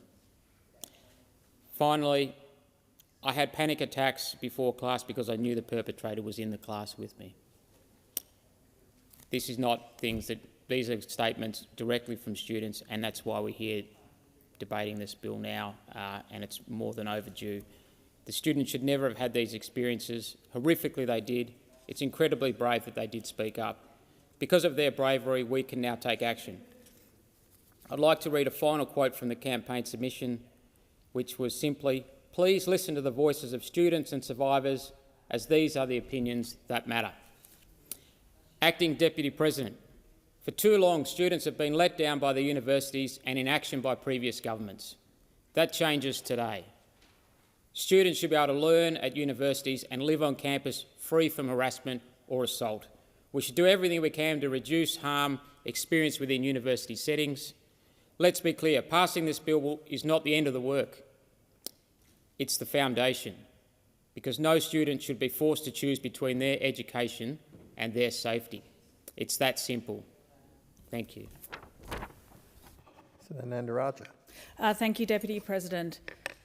Deputy President, I wish I was not having to speak on this issue. I long for the day when we as a parliament, indeed as a community, do not know the meaning of gender-based violence, because it's not part of our lexicon any further. But sadly, that is not the case. That is not the world we live in, even in 2025. Students and staff in any workplace need to feel safe. That is especially so in our educational spaces, our schools, as well as our higher education settings. And for too long, this problem of gender-based violence has really been swept under the carpet. There has been a testimonial injustice dealt out to the many students who have raised concerns over at least a decade with the powers that be in our universities. We all know, but we take it for granted, that safety is a prerequisite to participation in any setting, whether it be work or study, training centres, sporting teams, so on. But if you do believe, as I do, that education is the most powerful lever we have to climb up that ladder of social mobility, then not addressing gender-based violence or any other type of barrier to participation is a denial of this country's wealth. It's denying our country the kind of wealth that it should realise, because it holds people back. It holds people back. And it results in worse social and educational outcomes, ultimately. We know the statistics around gender-based violence. Something like 1 in 12 students in the past 12 months have experienced sexual harassment, 1 in 6 since starting university. That's very common, that's highly common. With regards to sexual assault, the most extreme type of violence, it's 1 in 90 in the last 12 months and 1 in 20 since starting university. These are almost certainly going to be underreported compared to the reality, because most people do not disclose these types of events, because the response, frankly, from the universities has been pretty poor. It's been completely substandard. We also know that in terms of formal complaints made to the university, 1 in 30 students who were sexually harassed made a formal complaint. That's only 3%. So there is gross underreporting. And the same with sexual assault. Only 5.6% have made formal complaints to the university. The question must be asked as to why that is so. In terms of the most prevalent settings within a higher education context, these events tend to occur, incidents tend to occur in clubs and societies, followed by student accommodation. That wouldn't have been on my radar. Student accommodation, I mean, where people basically try and find sanctuary after a busy day at university or in class. And of course then in private homes and residence. It's simply not good enough. But the statistics belie the real burden, and that's only conveyed through qualitative data. And I'll just read out a few quotes here. This from a student who experienced unsolicited sexual advances. Common. I've certainly experienced it when I was a junior doctor. Despite clearly mentioning that I was not interested, my colleague approached me. It was an invasion of personal space, and we were in my room prepping for an exam. He tried to kiss me, and I pulled back in shock. He said, "But you were talking so openly about wanting romantic and sexual freedom. In what universe is that even acceptable?" But apparently this is the norm in our universities. Then there are, of course, the catcalls. Is there any woman or girl around who has not ever been subjected to catcalls? Yelling, whistling, honking of cars, and at worst case, stalking, which we know is even more prevalent now thanks to our virtual worlds. This from a student. I was at a college event at the bar, ordering drinks, and this guy came up to me clearly drunk. He tried to look under my dress. I felt very self-conscious and walked away as fast as I could. There are many women out there, and girls and young women, who have experienced this, and we all know what that feels like. You tend to freeze. You are so self-conscious and threatened that the response, you revert to your primal response, which is fight or flight. And if it's flight, it's a sense of paralysis. Then, of course, there are the invasive questions, the inappropriate language, and the inappropriate jokes. Going to university, I dealt with men stalking me online, following my class timetable at uni to know where I was, and I tried to avoid them. There was one quote that particularly jumped out at me, and this was from a student who used the bus at night time to get about university. As you know, universities instituted these transport services at night in order to actually help students, particularly women, feel safe. But this is what one student disclosed. I was asked extremely private, personal, and uncomfortable questions about my sex life by a uni bus driver when he used to drive me around the campus late at night. You're essentially a captive audience in that kind of setting. It's just awful to read. And we also know that there are certain faculties and subjects at university which are male-dominated. And for these areas are fraught, particularly for women students. And these domains of study desperately need more gender balance in order to drive the kind of cultural change that is essential at university levels. But this is what women encounter. I am a young woman who has studied in a massively male-dominated field. I often face comments from fellow students and lecturers about my physical appearance, ranging from unnecessary compliments to sexual and degrading comments. At times when I have rejected the romantic advances from other students, I have been threatened to have my name slandered, which has the potential to greatly harm my academic career. I have also had men engage in intimidating behaviours after my rejection of them. I constantly fear being too nice. That is the experience of millions of Australian women currently, as well as women in the past. And it's really as a nod to them that we are bringing forward this legislation. So as you know, Deputy Speaker, in February of this year, the National Student Ombudsman opened its doors for the first time. And this is essentially a watchdog for the university sector. It is a watchdog with teeth. It has all the powers of a royal commission. And it's designed to hold universities to account and increase transparency, and it also has an educative role. So if students are not getting the kind of results they need to get from universities, they can escalate to the Ombudsman on all kinds of matters: discrimination, racism, Islamophobia, anti-Semitism, gender-based violence, you name it. But that's not enough. We had to go further, and this is why we introduced this legislation. This legislation will essentially bring forward a more robust framework to address gender-based violence in universities. And it builds upon the Ombudsman work. It essentially puts the onus on higher education providers to introduce preventative strategies, and it will have a much stronger compliance function with penalties attached.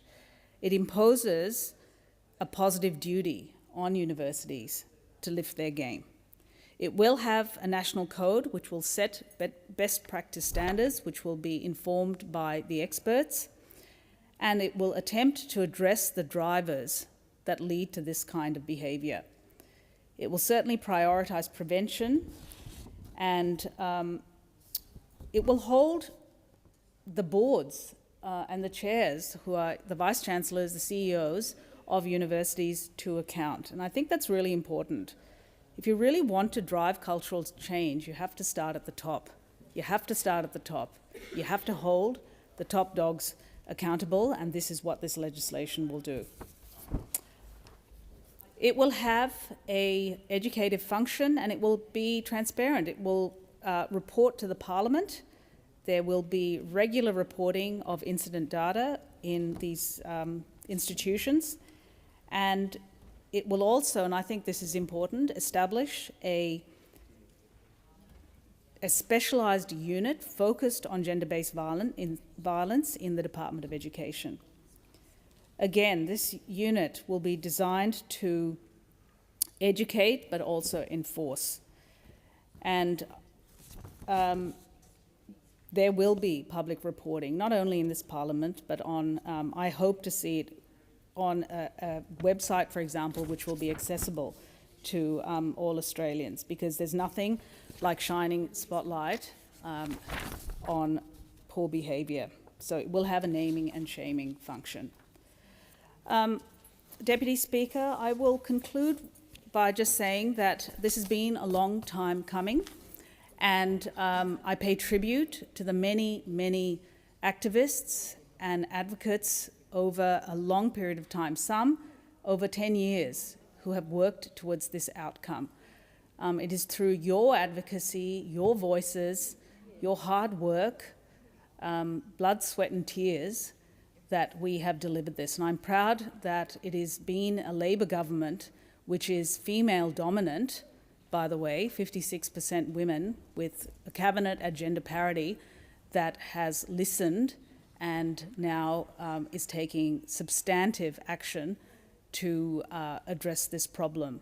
But with all types of cultural problems, it takes time. And I think that it's not just frameworks and legislative bodies and agencies and watchdogs that do it, but it takes a whole of society effort to expunge this kind of behaviour. Thank you, President. Thank you, Senator Ananda Raja. Minister.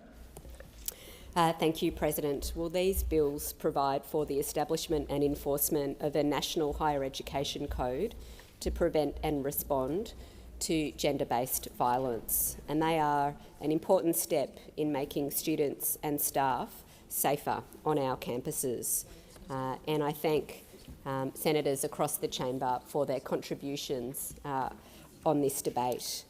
I note the second reading amendment from Senator Duniam.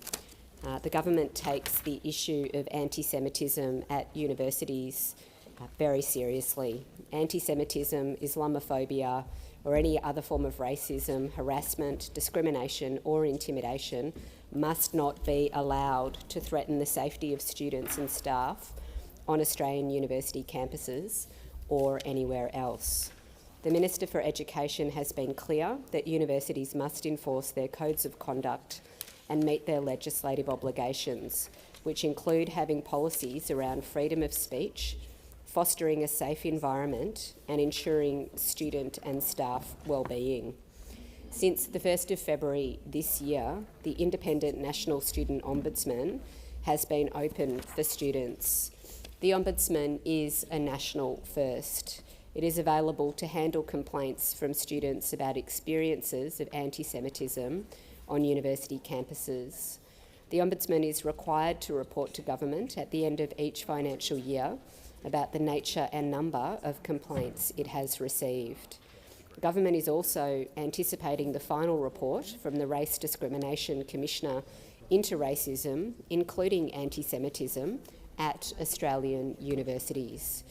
We have also received the Special Envoy's plan to combat anti-Semitism from Ms Gillian Siegel, and will soon receive a report from the Special Envoy combating Islamophobia, Aftag Malik. Government will consider these reports carefully and respond accordingly. We want these independent bodies to have a chance to do their work before we preempt any recommendations that they might make. The government will not be supporting the second reading amendment as proposed at this time. President, we are taking this action now as it forms a key commitment under the Action Plan addressing gender-based violence in higher education, following more than a decade of dedicated advocacy on behalf of victim survivors of sexual assault and sexual harassment on campus. President, I commend these bills to the chamber. Thank you, Minister Walsh. So the question is that the second reading amendment is moved by Senator Duniam be agreed to. Those of that opinion say aye. Aye. Against? No. I believe the noes have it. Aye. Division required. Ring the bells for 4 minutes.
Lock the doors. So the question is that the second reading amendment, as moved by Senator Dunnigan, be agreed to. The ayes shall move to the right of the chair, the noes to the left. I appoint Senator Askew as teller for the ayes and Senator Grogan as teller for the noes.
Order. There being 25 ayes and 33 noes, the matter is resolved in the negative. No amendments have been circulated. Oh, the question is that the bill be read a second time. Those of that opinion say aye. Against? I believe the ayes have it. I call the clerk. Universities accord National Higher Education Code to prevent and respond to gender-based violence Bill 2025. Universities accord National Higher Education Code to prevent and respond to gender-based violence Consequential Amendments Bill 2025. Yeah. No amendments have been circulated. Does any senator require a committee stage? If not, I shall call the minister to move the third reading. Minister. Thank you, President. I move that the bill be read a third time. So the question is, the motion is moved by the minister be agreed to. Those of that opinion say aye. Against? I believe the ayes have it. I call the clerk. Universities accord National Higher Education Code to prevent and respond to gender-based violence Bill 2025. Universities accord National Higher Education Code to prevent and respond to gender-based violence Consequential Amendments Bill 2025. Government business order of the day number 1, early childhood education and care, strengthening regulation of early education bill, further consideration in committee of the whole.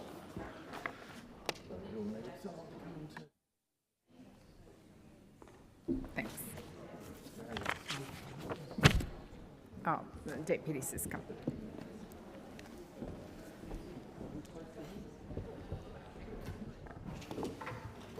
The committee is considering the Early Childhood Education and Care Strengthening Regulation of Early Education Bill 2025. The question is that the bill stand as printed. Is anyone seeking the call? Those of that opinion say aye. Against say no. The ayes have it. The bill be reported. The question is now that the bill be reported. Those of that opinion say aye. Against say no. The ayes have it.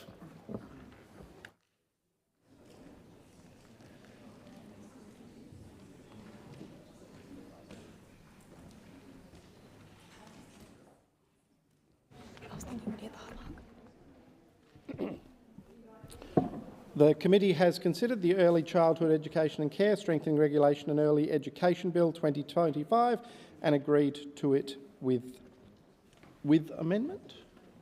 Without amendment. Minister. I move that the report of the committee be adopted. The question is that the report of committee be adopted. Those of that opinion say aye. Against say no. The ayes have it. Minister. I move that this bill be read a third time. The question is that the bill be read a third time. Those of that opinion say aye. Against say no. The ayes have it. Clerk.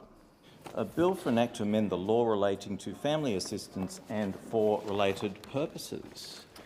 We're a little bit.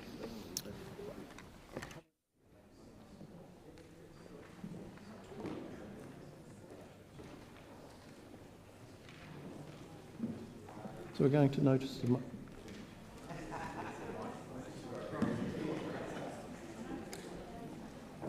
okay. Given it is almost 11:15, we will move to... are there any notices of motion to be given for another day? Excellent.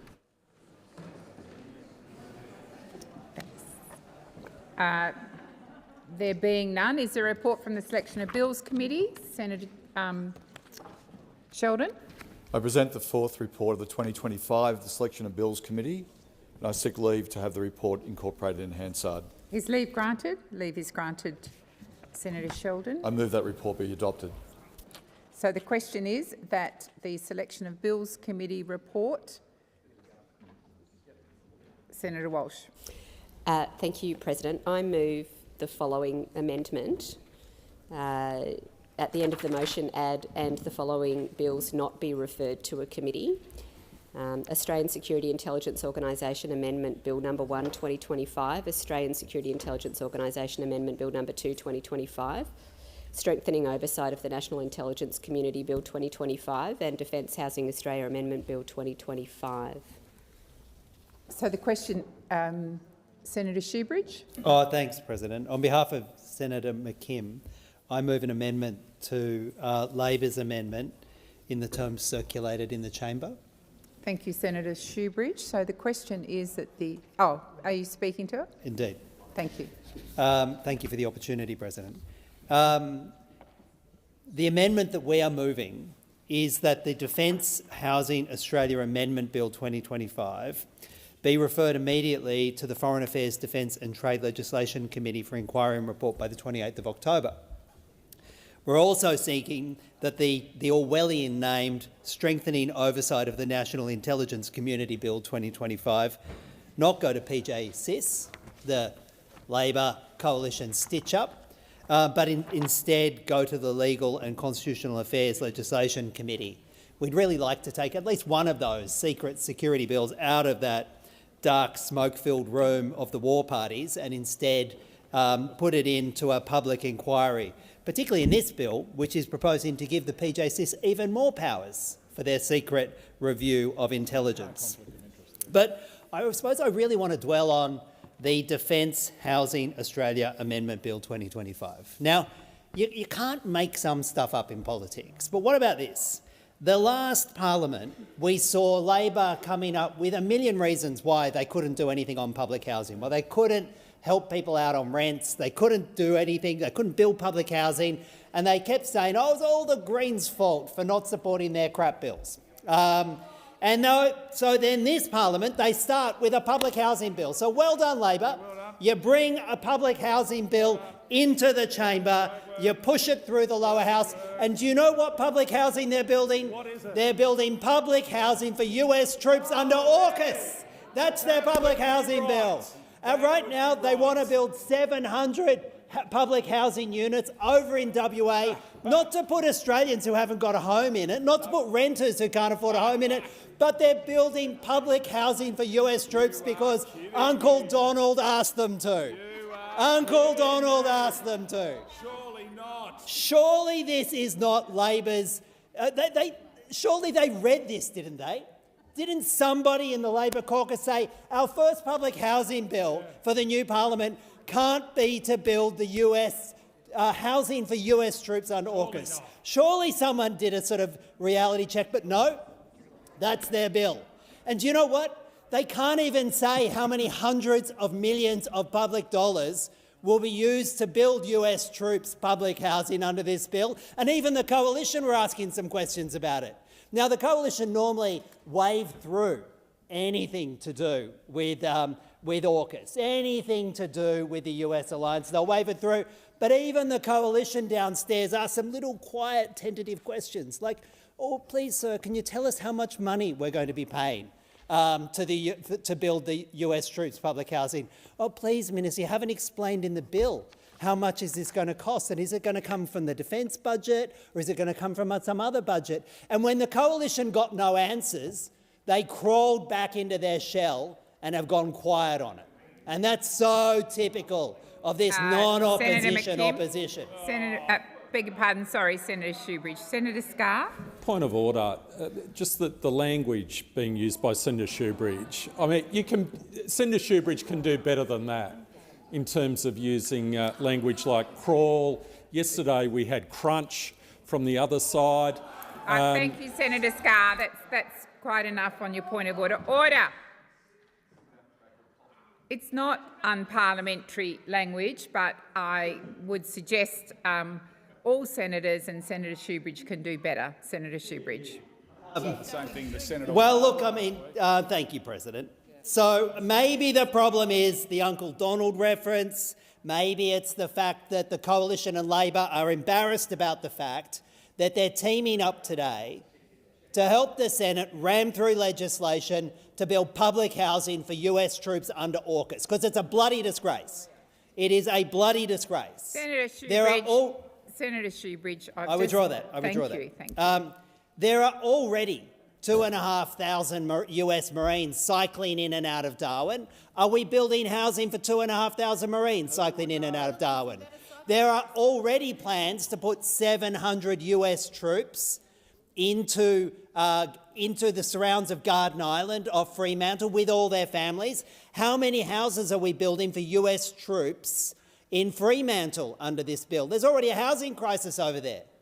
So we say to both the Coalition and Labor, if you're going to do another stitch up on AUKUS, at least have the guts to do it in public, right? At least have the guts to take this bill to an inquiry so we can find out how many hundreds of millions of Australian taxpayers' dollars are going to build US troops housing under the plan from the war parties, from Labor and the Coalition. Because AUKUS is already bleeding us dry.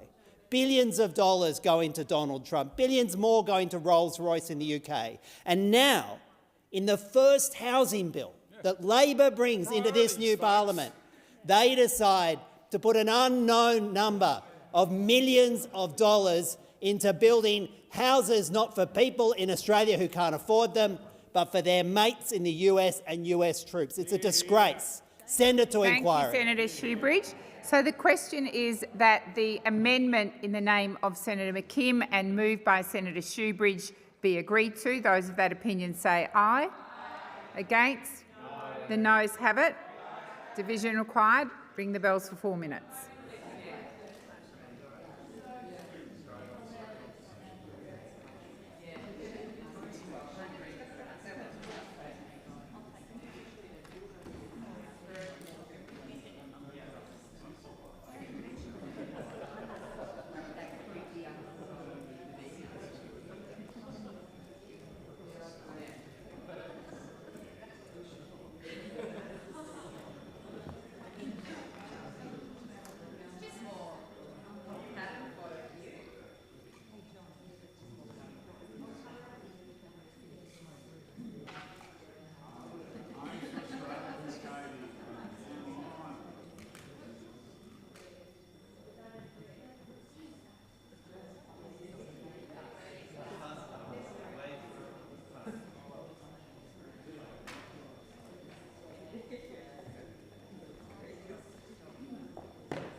lock the doors. So the question is that the amendment as moved by Senator Shoebridge, standing in the name of Senator McKim, to the Selection of Bills Committee report be agreed to.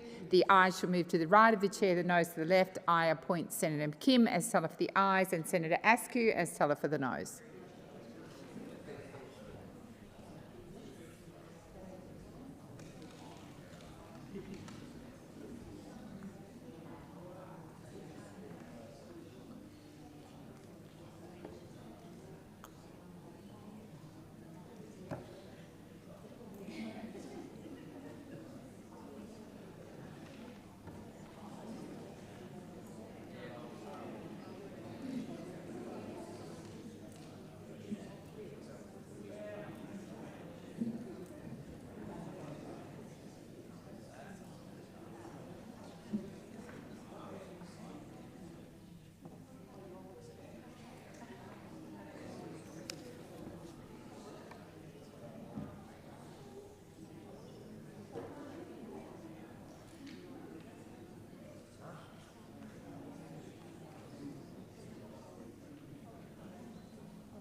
Order. There being 13 ayes and 31 noes, the matter is resolved in the negative. I now move to the amendment as moved by Senator Walsh. So the question is that the amendment to the Selection of Bills Committee report as moved by Senator Walsh be agreed to. Those of that opinion say aye. Against? I believe the ayes have it. I'll now move the amended Selection of Bills Committee report as moved by Senator Sheldon. Those of that opinion say aye. Against? I believe the ayes have it.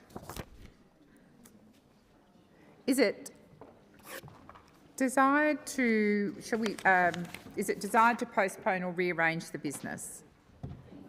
Senator Gallagher. Thank you, President. I move that the general business notice of motion number 73 be considered during general business today. So the question is that the motion is moved by the Minister be agreed to. Those of that opinion say aye. Against? I believe the ayes have it. That's it. I'll now move to postponements. Senator Sheldon. Good, thank you. I seek leave to move a motion relating to leave of absence for senators. Is leave granted? Leave is granted. Senator Sheldon. I move that leave of absence be granted to the following senators for today: Senator McCarthy on account of ministerial business and Senator Sterle on account of parliamentary business. So the question is, the motion is moved by Senator Sheldon be agreed to. Those of that opinion say aye. Against? I believe the ayes have it. Senator Roberts.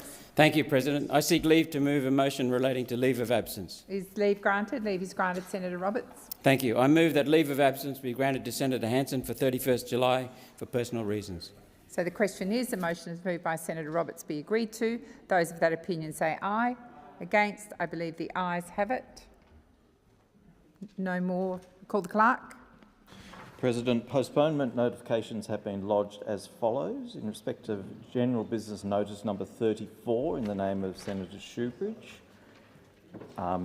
General business notices numbers 62 and 63 from Senator Thorpe. General business notice number 70 in the name of Senator Hanson-Young. Thank you very much.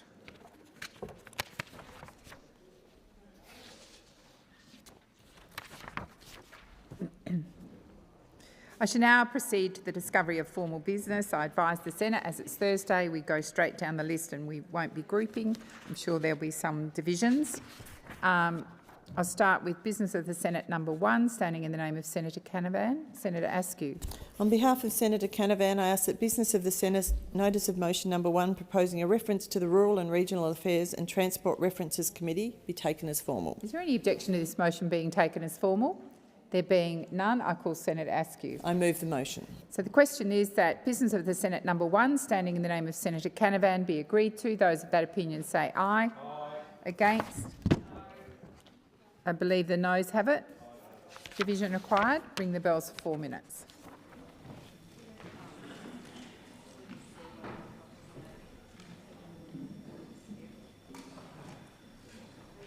So, Shoebridge is postponed, did you say, Richard, 34?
Lock the doors. So the question is that business of the Senate number 1, standing in the name of Senator Canavan, be agreed to. The ayes shall move to the right of the chair, the noes to the left. I appoint Senator Askew as teller for the ayes and Senator Sheldon as teller for the noes.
Order. There being 27 ayes and 33 noes, the matter is resolved in the negative. I now move to business for the Senate number 3, standing in the name of Senator Hanson-Young.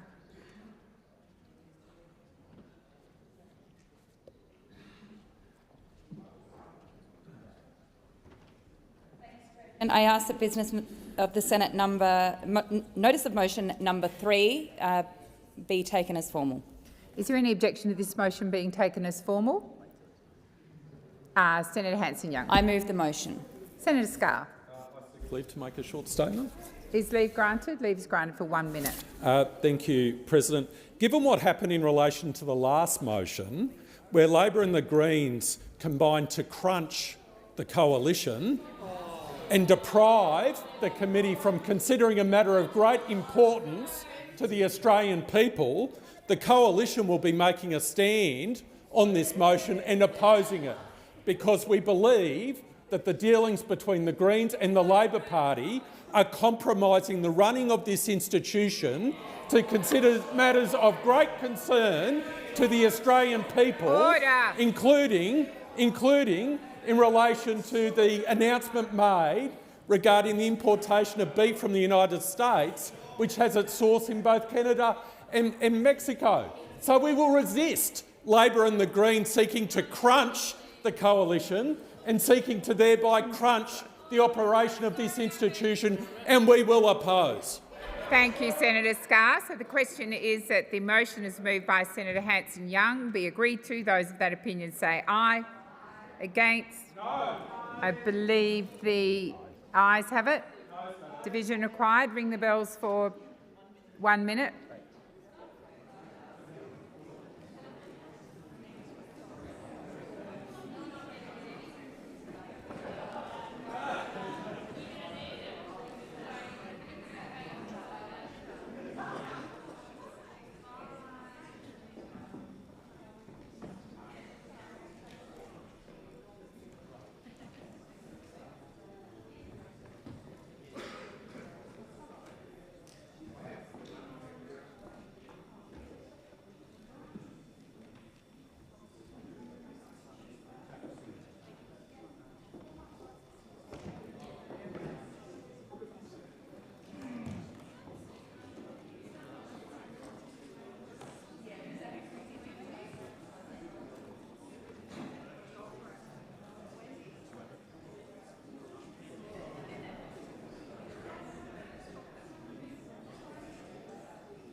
Lock the doors.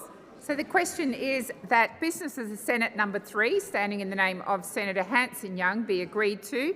The ayes shall move to the right of the chair, the noes to the left. I appoint Senator Sheldon. Senators, really, you need to be sitting as I'm calling the tellers. I appoint Senator Sheldon as teller for the ayes and Senator Askew as teller for the noes.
Order. There being 37 ayes and 24 noes, the matter is resolved in the affirmative. I'll now move to business of the Senate number 4, standing in the name of Senator Hanson-Young. Thank you, President. I ask that business of the Senate notice of motion number 4 be taken as formal. Is there any objection to this motion being taken as formal? There being none, I call Senator Hanson-Young. Move the motion. So the question is that general business of the Senate number 4, standing in the name of Senator Hanson-Young, be agreed to. Those of that opinion say aye. Against? I believe the ayes have it. I'll now move to business of the Senate number 5, standing in the name of Senators Babet and Roberts. Senator Babet. That business of the Senate notice of motion number 5 be taken as a formal motion. Is there any objection to this motion being taken as formal? There being none, I call Senator Babet. I move the motion. So the question is that business of the Senate number 5, standing in the name of Senators Babet and Roberts, be agreed to. Those of that opinion say aye. Against? I believe the noes have it. Division required. Ring the bells for 1 minute.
Lock the doors.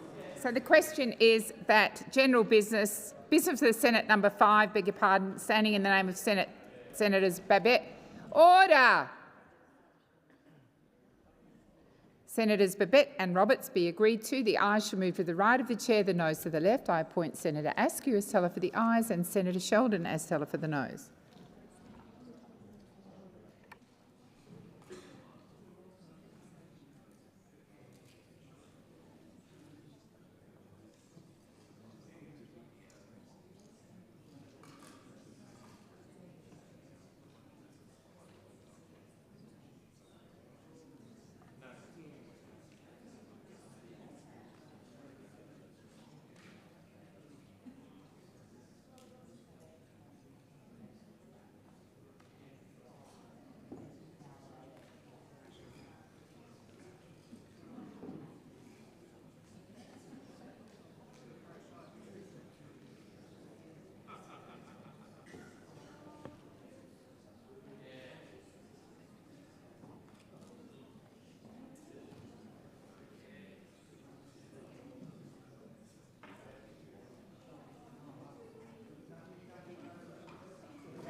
Order. There being 27 ayes and 34 noes, the matter is resolved in the negative.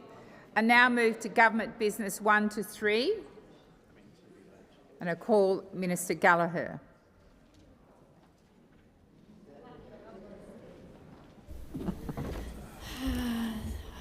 Thank you, President. I ask that Government Business Notice of Motions number 1 to 3, proposing the reference of Public Works to the Parliamentary Standing Committee on Public Works, be taken together as formal. Is there any objection to these motions being taken as formal? There are none. Minister Gallagher. Thank you. I move the motions and I table statements in relation to the works. Thank you. So the question is that Government Business 1 to 3, standing in the name of Senator Gallagher, be agreed to. Those of that opinion say aye. Against? I believe the ayes have it. I'll now go to General Business number 15, standing in the name of Senator Bragg. Senator Askew. On behalf of Senator Bragg, I ask that General Business Notice of Motion number 15 be taken as a formal motion. Is there any objection to this motion being taken as formal? There being none, I call Senator Askew. I move the motion. So the question is that... Senator Roberts. Leave to make a short statement. Is leave granted? 1 minute. Thank you, Senator Roberts. Thank you. It's an unfortunate irony that an inquiry into productivity is asking for such an extended timeline to deliver findings, 2 years. One Nation would happily support an inquiry into productivity on a much shorter, more productive timeline, 6 months. We note that all inquiries are entitled to seek extensions of time from the Senate if needed, and this is common. This government is murdering productivity, particularly with skyrocketing energy prices and regulations crippling productivity. And with more to come, it makes productivity improvement urgent. Productivity determines standard of living, national prosperity and security, and can drive real wage growth. One Nation will oppose this motion, and we repeat through you, President, to Senator Bragg that we welcome him returning with a motion for an inquiry of 6 months' duration. Thank you, Senator Roberts. So the question is that General Business Notice of Motion number 15, standing in the name of Senator Bragg and moved by Senator Askew, be agreed to. Those of that opinion say aye. Against? I believe the noes have it. Division required. Ring the bells for 1 minute.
Lock the doors.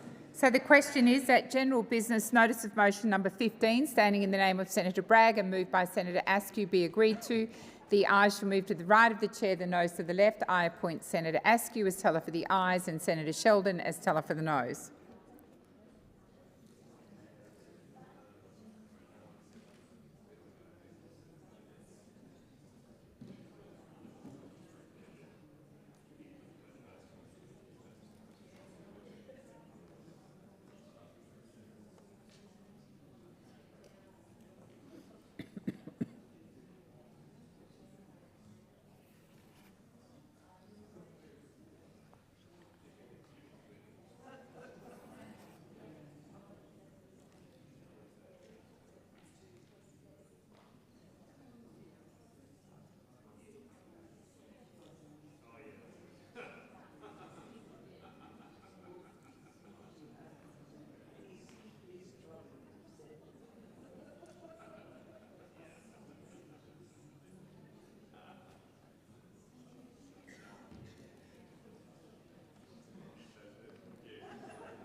Order. There being 23 ayes and 37 noes, the matter is resolved in the negative. I was going to go to general business 53 to 55. If someone's moving those for Senator Thorpe, if not, I'll move on.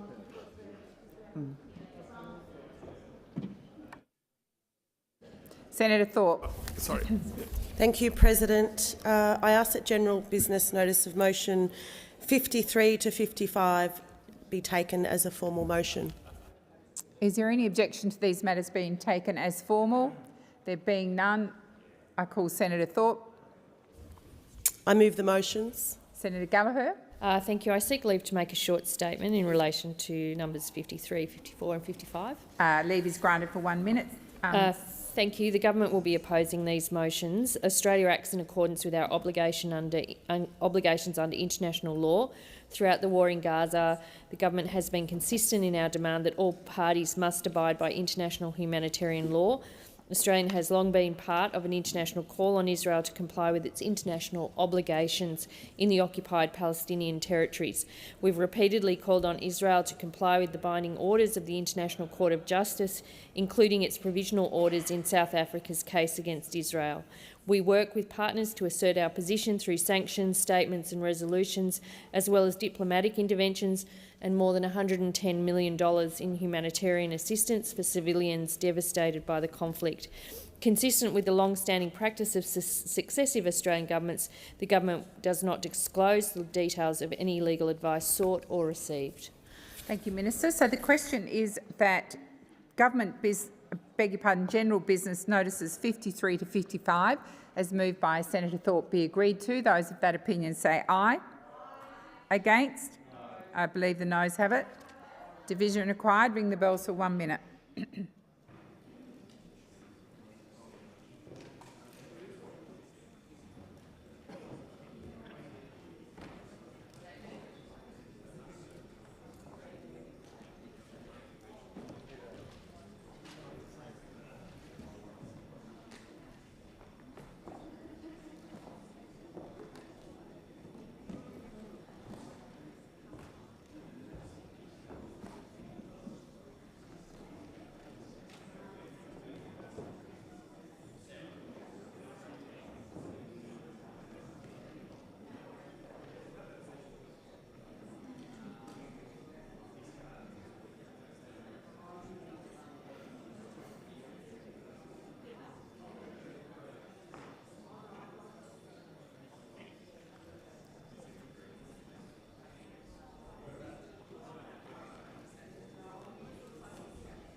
Lock the doors. So the question is that general business notices motion 53 to 55 be agreed to. The ayes shall move to the right of the chair, the noes to the left. I appoint Senator Thorpe as teller for the ayes and Senator Askew as teller for the noes.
Order. There being 14 ayes and 34 noes, the matter is resolved in the negative.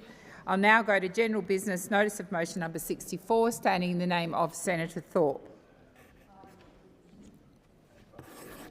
I ask that general Business notice of motion number 64 be taken as a formal motion. Is there any objection to this motion being taken as formal? There being none, I call Senator Thorpe. I move the motion. So the question is that general business notice of motion number 64, standing in the name of Senator Thorpe, be agreed to. Those of that opinion say aye. Against? I believe the noes have it. I beg your pardon, the ayes have it. The ayes have it. I'll now move to general business notice of motion number 67, standing in the name of Senator Ruston. Senator Askew. On behalf of Senator Ruston, I ask that general business notice of motion number 67 be taken as a formal motion. Is there any objection to this motion being taken as formal? There being none, I call Senator Askew. I move the motion. So the question is that general business notice of motion number 67, standing in the name of Senator Ruston and moved by Senator Askew, be agreed to. Those of that opinion say aye. Against? I believe the noes have it. Division required. Ring the bells for 1 minute.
Lock the doors.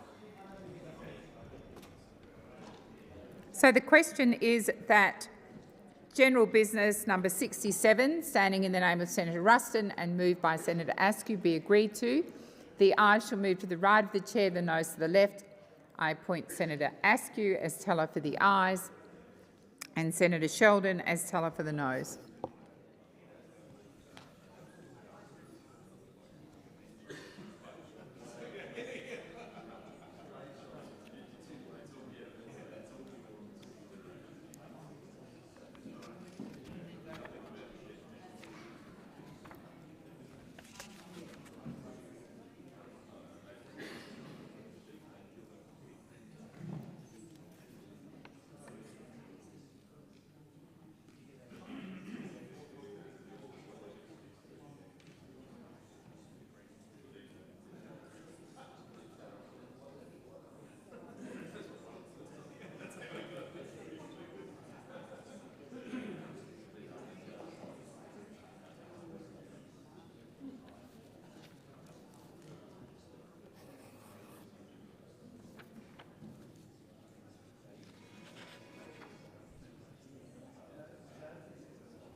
Order. There being 28 ayes and 34 noes, the matter is resolved in the negative. I'll now go to business of government general business number 68, standing in the name of Senators Antic and Canavan. Is that you, Senator Askew, or?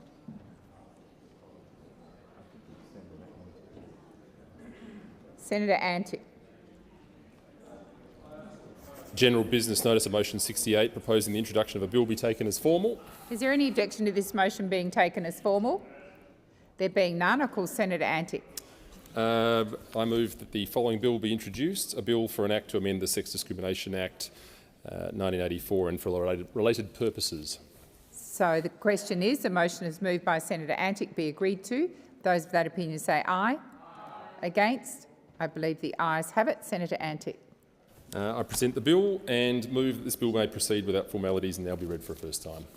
The question is, the motion is moved by Senator Antic be agreed to. Those of that opinion say aye. Against? I believe the noes have it. Noes have it. Senator Scarr? I seek leave to make a short statement.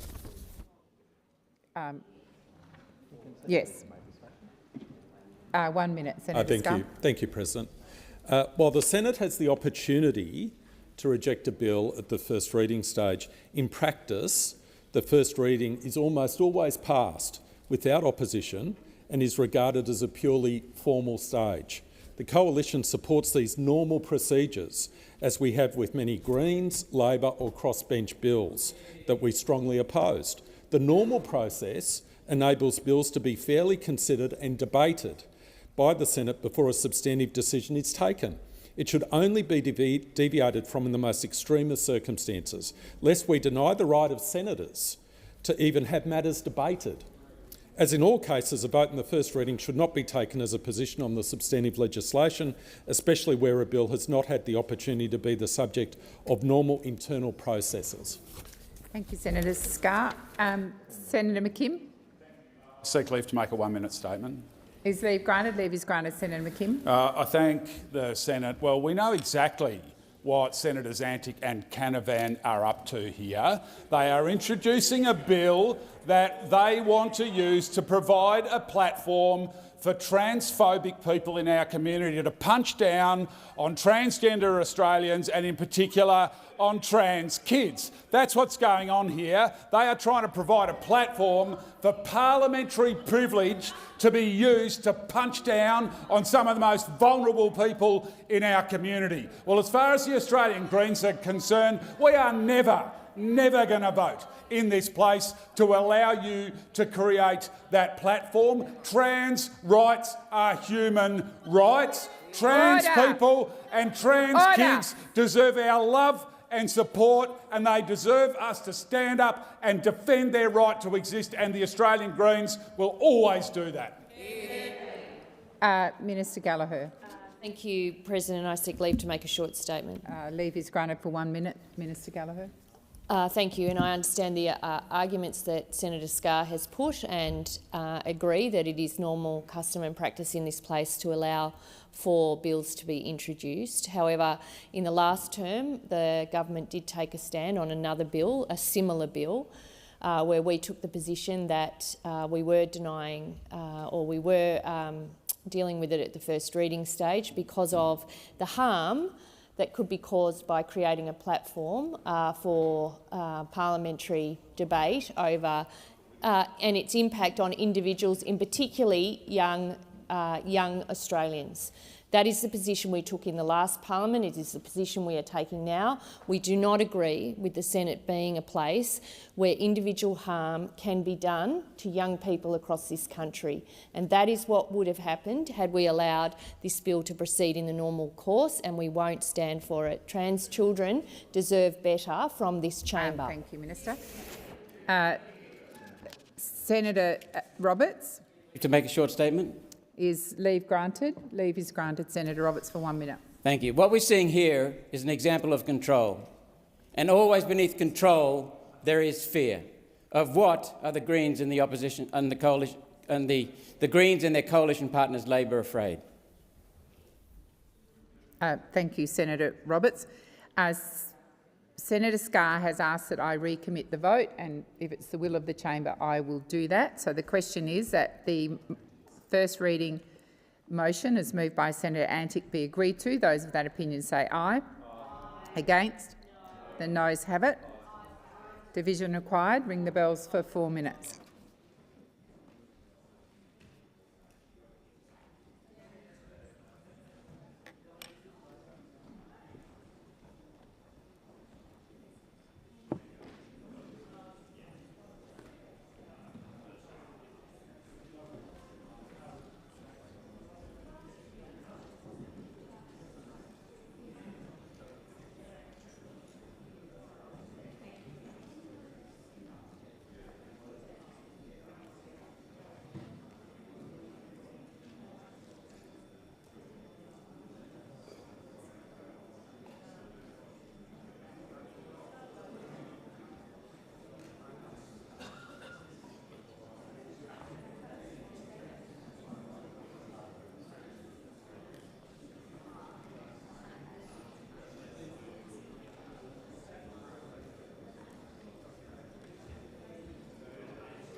Lock the doors.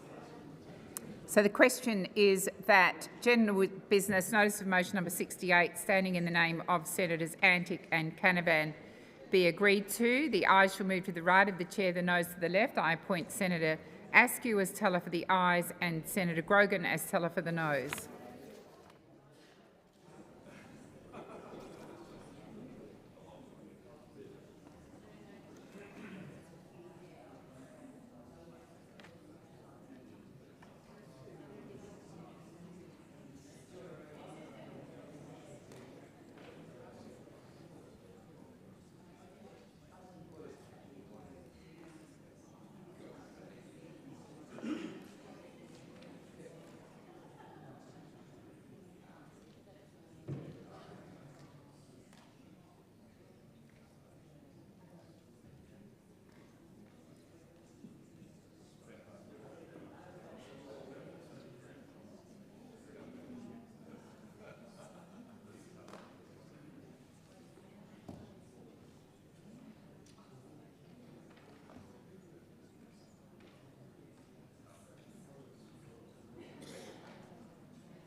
Order. There being 25 ayes and 36 noes, the matter is resolved in the negative.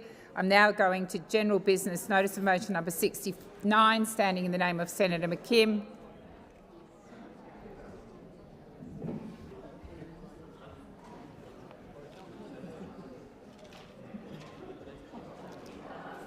Senator McKim. Thank you, President. I ask that general business notice of motion number 69 be taken as a formal motion. Is there any objection to this motion being taken as formal?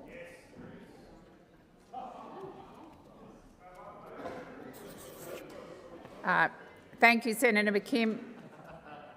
I'll now move to general business.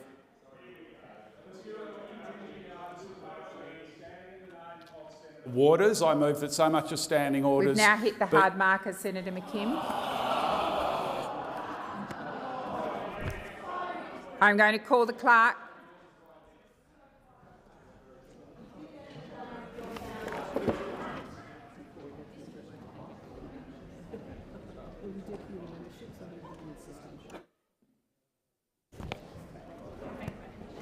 With the indulgence of the Senate, I am going to do committee memberships before we get to address and reply. The President has received letters nominating senators to be members of committees. I call the Minister. Thank you. I seek leave to move a motion to appoint senators to committees. Is leave granted? Leave is granted, Minister. Thank you. I move that senators be appointed to committees as set out in the document available in the chamber and listed on the dynamic red. So the question is, the motion is moved by the Minister be agreed to. Those of that opinion say aye. Against? I believe the ayes have it. So, I call the clerk. Government business, order for day number 4, Governor-General's opening speech, further consideration of the address and reply. Thank you.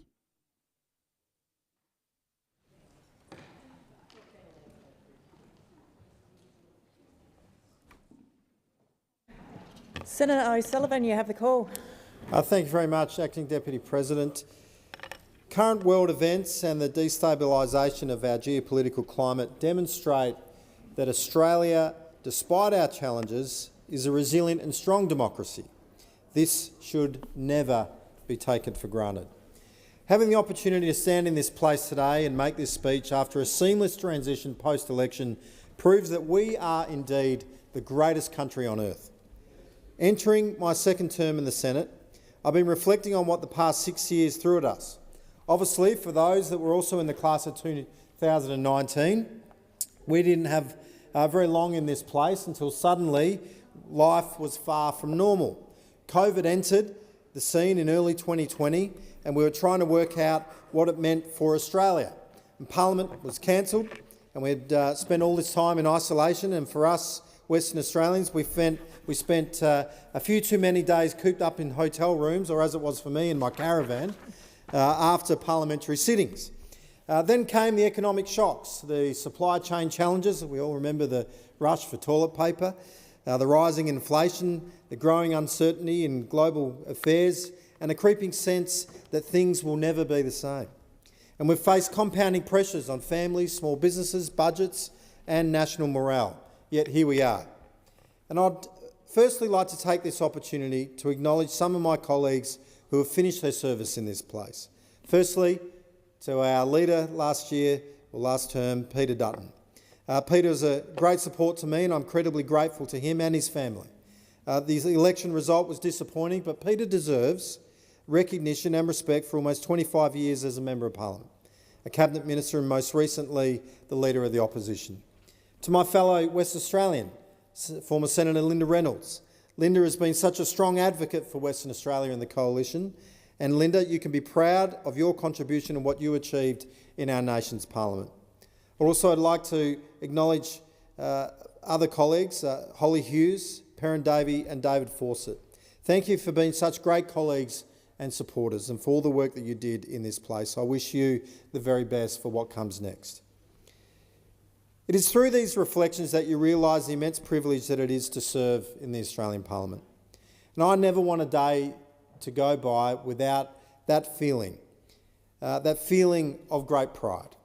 And we should never feel entitled or be comfortable in this job, for it is for Western Australians, and it is with Western Australians who have placed their trust in me to represent them and deliver for them. This is a sobering time for the Liberal Party.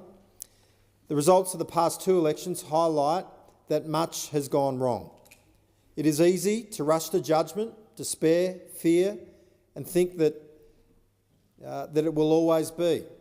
But there are important lessons for me and indeed for the whole coalition.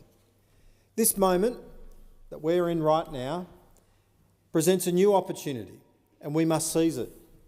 The great Sir Robert Menzies once reminded us that the greatest enemy to present joy and high hopes is the cultivation of retrospective bitterness. Dwelling on past grievances won't help us rebuild, but honest reflection, clarity of purpose, and renewed commitment to our long-standing beliefs will. Like it or not, voters always get it right. You may not like their decision, but in democracy they are the better judge.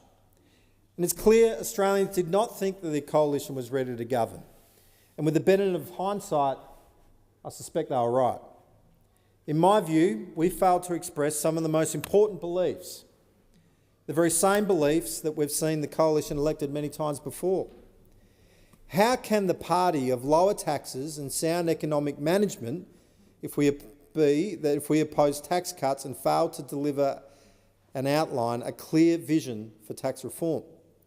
With Bracket Creek coming into sharper focus, we cannot afford to sit on the sidelines and allow it to happen. Put simply, it's robbing hard-working Australians of money that should be in their back pockets and not in the Treasury.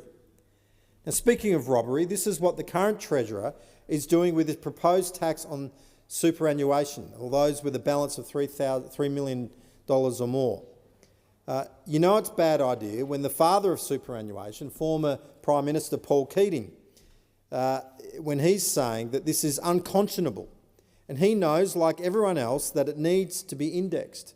Otherwise, the very workers that he sought to protect by creating the superannuation guarantee will be the ones most affected by Treasurer Sharma's foolish ideas. With millions of Australians paying billions in tax each year, the electorate is crying out for taxation reform. With productivity continuing to decline, reforming the tax system is one pathway to restore it. We face a very simple choice. Should governments find more ways to tax Australians, or should we collectively work together to get Australia's budget back into a sustainable position? As Liberals, it should definitely be the latter. It's in our DNA. But we need to find the collective will and courage to fight for this. I firmly believe that if we contest the next election with a vision of economic strength and a plan for tax reforms, Australians will see the coalition and the alternative government that they've been looking for. We must cast a vision for Australia, something more than just good policy. Under the leadership of the Honourable Susan Ley, I've been privileged to serve in her shadow ministry as the Shadow Minister for Infrastructure, Fisheries and Forestry. These sectors are critical to the Australian economy. Infrastructure impacts Australians every day. Through efficient and safe infrastructure, we enable businesses to boost productivity and transport goods.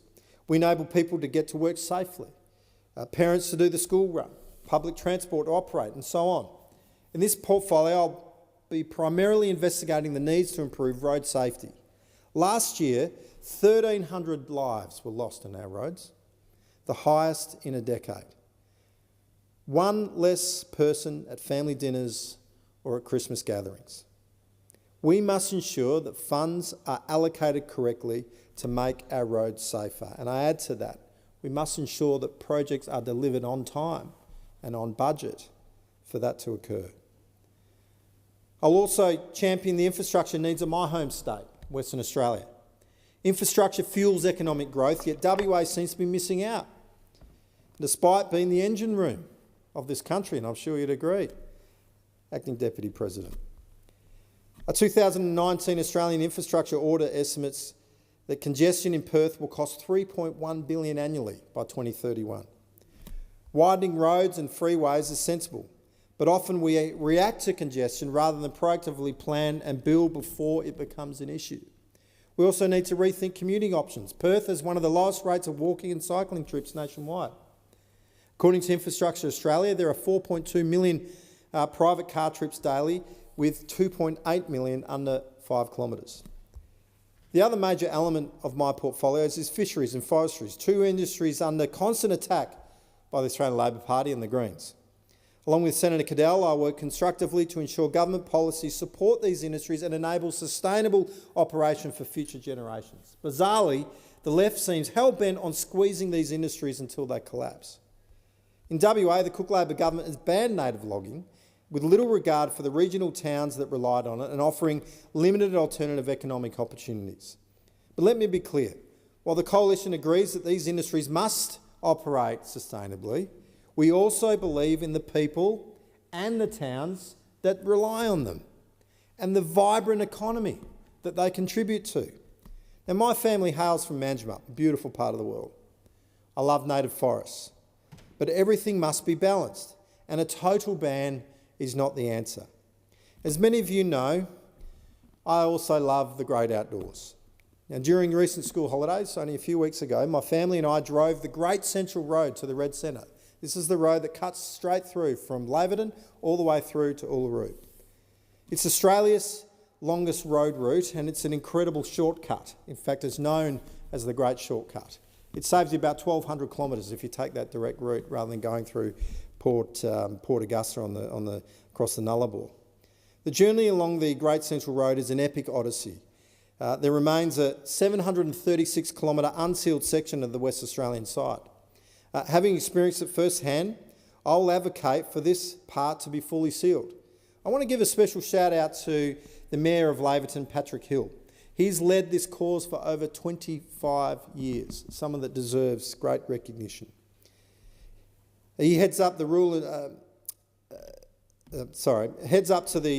and Regional Affairs and Transport Committee budget estimates process, because I'll be coming to that committee with many questions on why this road has not been sealed already. The funding's there. My initial investigations suggest that the delays are linked to native title issues. The Morrison government allocated $400 million to seal this project. The money's sitting there, but the state Labor government has sat on it for over 3 years. Now, my understanding is that the conflicted areas only cover a small part of the route. So why is the Albanese government allowing it to stall? This is a vital infrastructure project for Western Australia and indeed the nation. A third transport link into WA is critical. 2 years ago, there was a fire down on the Nullarbor and a flood up in the Kimberley. It destroyed the Fitzroy Crossing Bridge and of course the Transcontinental Railway and the air highway was blocked. Freight had to be shipped from either Melbourne or Adelaide to get across to Perth. That included groceries. And the case for sealing this route is clear. And the inaction shows that WA is being taken for granted. And I'll have more to say about this in coming months. Now, in closing, much work remains for my party to return to government. It's obvious the Australian people didn't think that we were ready to govern on May the 3rd. The Liberal Party has a lot of rebuilding to do, but when faced with adversity, we should meet those challenges head on. Restoring trust with the electorate, delivering policies that bring meaningful change and building a stronger Australia for families, that should be our guiding goal. Building a stronger Australia starts with stronger families. Policies like income splitting for families with young children are more than good ideas, and a special shout out to you, Senator Collins, for your great first speech last night and raising this important topic. They recognise that the great sacrifices of stay-at-home parents are important. These mothers and fathers do vital work raising the next generation and deserve a fair tax system that honours their choices and not punishes them. On education, we need to get back to basics. Every Australian child deserves a solid foundation in literacy and numeracy within a calm and orderly classroom. This involves backing evidence-based teaching and methods and raising standards, not lowering them. On energy and climate, as Tony Blair recently argued in Resetting Our Thinking, in his paper, The Climate Paradox, Blair makes it clear. We cannot meet our climate goals with ideological divides that continue to hold us back. Australia needs realism, support for technologies that can deliver clean, reliable, affordable power. Nuclear energy should be on the table, not as a last resort, but as part of our energy mix. I want to be part of the process that makes these changes happen, not one that stalls progress, that seeks to improve rather than stifle good ideas. There are many challenges facing us as a nation. One of them, of course, will be the advancement of artificial intelligence.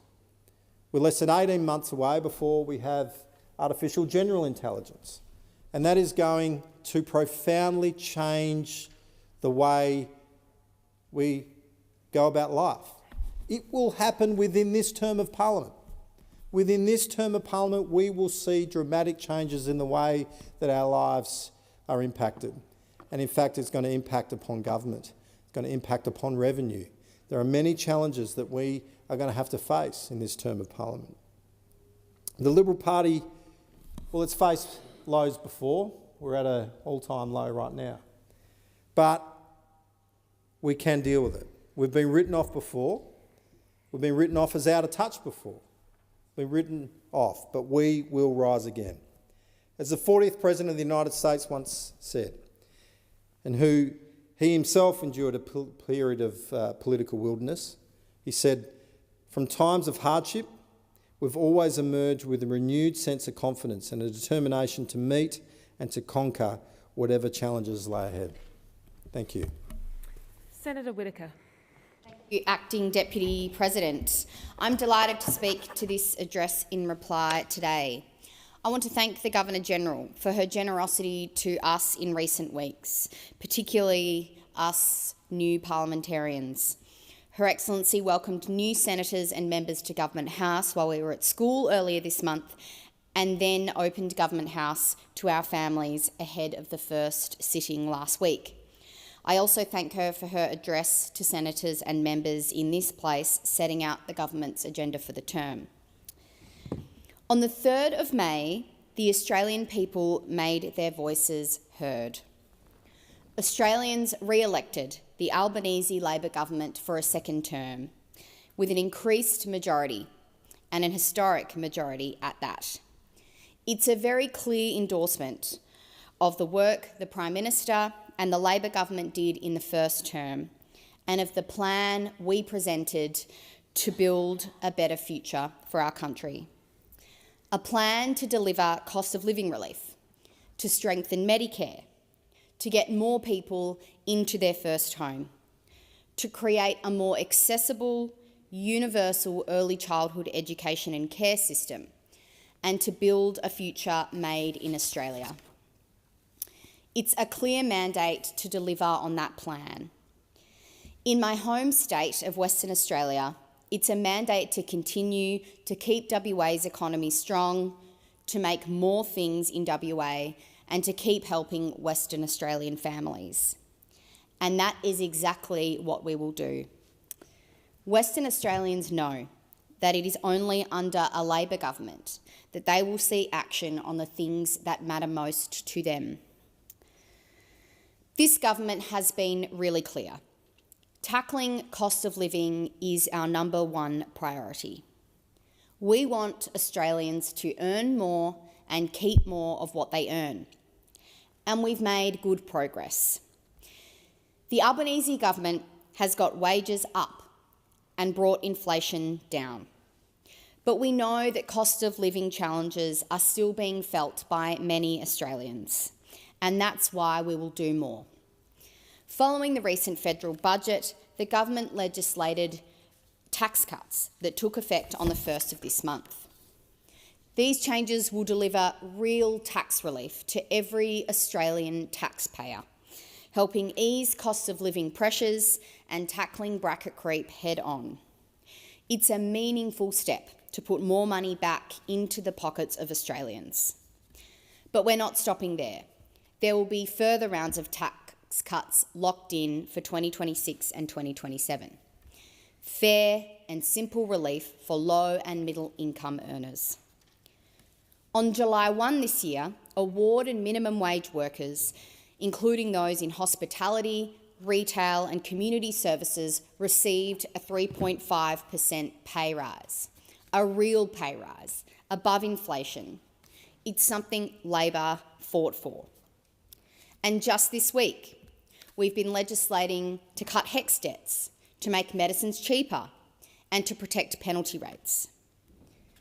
We're also delivering more support for parents, extending paid parental leave to 6 months so that families can spend more time together at home in those early months when they most need to be with their new babies. And for the first time, superannuation will be included on government-paid parental leave, a crucial step in ensuring women are better off in their retirement and closing the gap that so often emerges over the course of many women's lives when they take time off to have a family. We are also delivering another round of power bill credits, another $150 credit for every household to help bring down household costs. Treasury estimates this will directly reduce headline inflation by around 0.5 percentage point in 2025 and reduce household bills by 7.5% on average, compared to bills without the extension. In WA, along with the power bill credits delivered by the Cook Labor government in recent years, these credits have meant Western Australians have received significant bill relief at the time they needed it most. Australians are proud of our world-class healthcare system, and Labor is proud to have created it. Medicare was established by the Thorpe government over 50 years ago, and the Albanese Labor government will honour that legacy by making the single largest investment in Medicare ever. In the last term, the government opened 87 Medicare urgent care clinics right across the country, with plans to establish a further 50 this term. This will mean that 4 in 5 Australians will live within a 20-minute drive from a Medicare urgent care clinic, within a 20-minute drive of free walk-in care. The government will establish 1800 Medicare, a 24-hour free health advice service that will help save Australians from unnecessary trips to the emergency department. And we will roll out our plan to make more GP visits free, because we know you shouldn't need your credit card to get the health care you need. Only Labor can be trusted to strengthen Medicare, because we created it and we will always protect it. We know that many Australians are working hard, doing all the right things, but are still struggling to buy a home or afford or even find a rental. And that's why housing is a key priority for this government.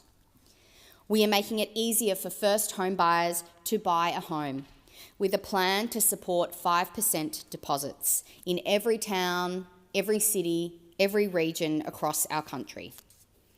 And we'll build 100,000 new homes to be set aside specifically for first home buyers, so they're not competing with investors just to get a foot in the door. These measures will shave years off the time it takes to save for a deposit and open the door to a new generation of home ownership.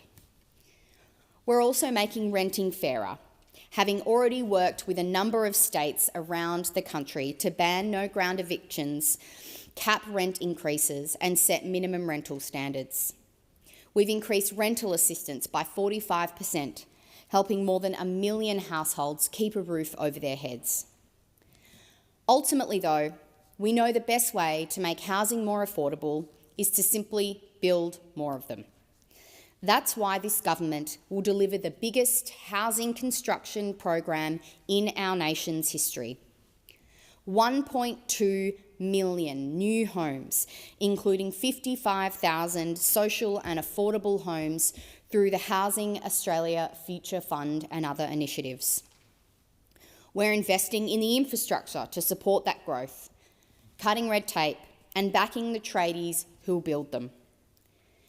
Because housing should be within reach, whether you're looking to buy, renting, or just looking for a safe roof over your head. The Albanese government knows that early learning sets the foundation for everything that follows. It helps kids start school ready to learn, and it helps parents get back to or stay in work. That's why we will guarantee 3 days a week of subsidised early learning education for children who need it, beginning on January 1 next year. This will make a real difference for more than 100,000 working families. Those earning between $50,000 and $100,000 will save around $1,460 a year on average. That's real cost of living relief. Making early education and care the best it can be, the best possible quality, is a key priority for our government. That's why we are also supporting new and expanded centres where they're needed most, with our Building Early Education Fund. It's $1 billion to make sure all families, no matter where they live, can access quality education and care centres for their children. It will support early education and care in our outer suburbs, regional towns, and our fastest growing communities, the areas most in need of more funding. It will help not-for-profit providers grow, support co-located services on school grounds, and look at ways we can directly invest in centres. All of this is part of the government's plan to make early education and care more affordable, more available, and more universal, ensuring every child, no matter where they live or what their background is, can thrive from their earliest years. The Prime Minister has been clear. He wants to build a universal education and care system where every child can access high-quality early education that is simple, affordable, and accessible. And that is what we are doing. We are also building a future made in Australia, in our cities, in our regions, and in our communities that power our economy. The government will continue to drive that investment in local manufacturing, because our ambition doesn't end at digging things out of the ground. We want to process, manufacture, and value add right here at home.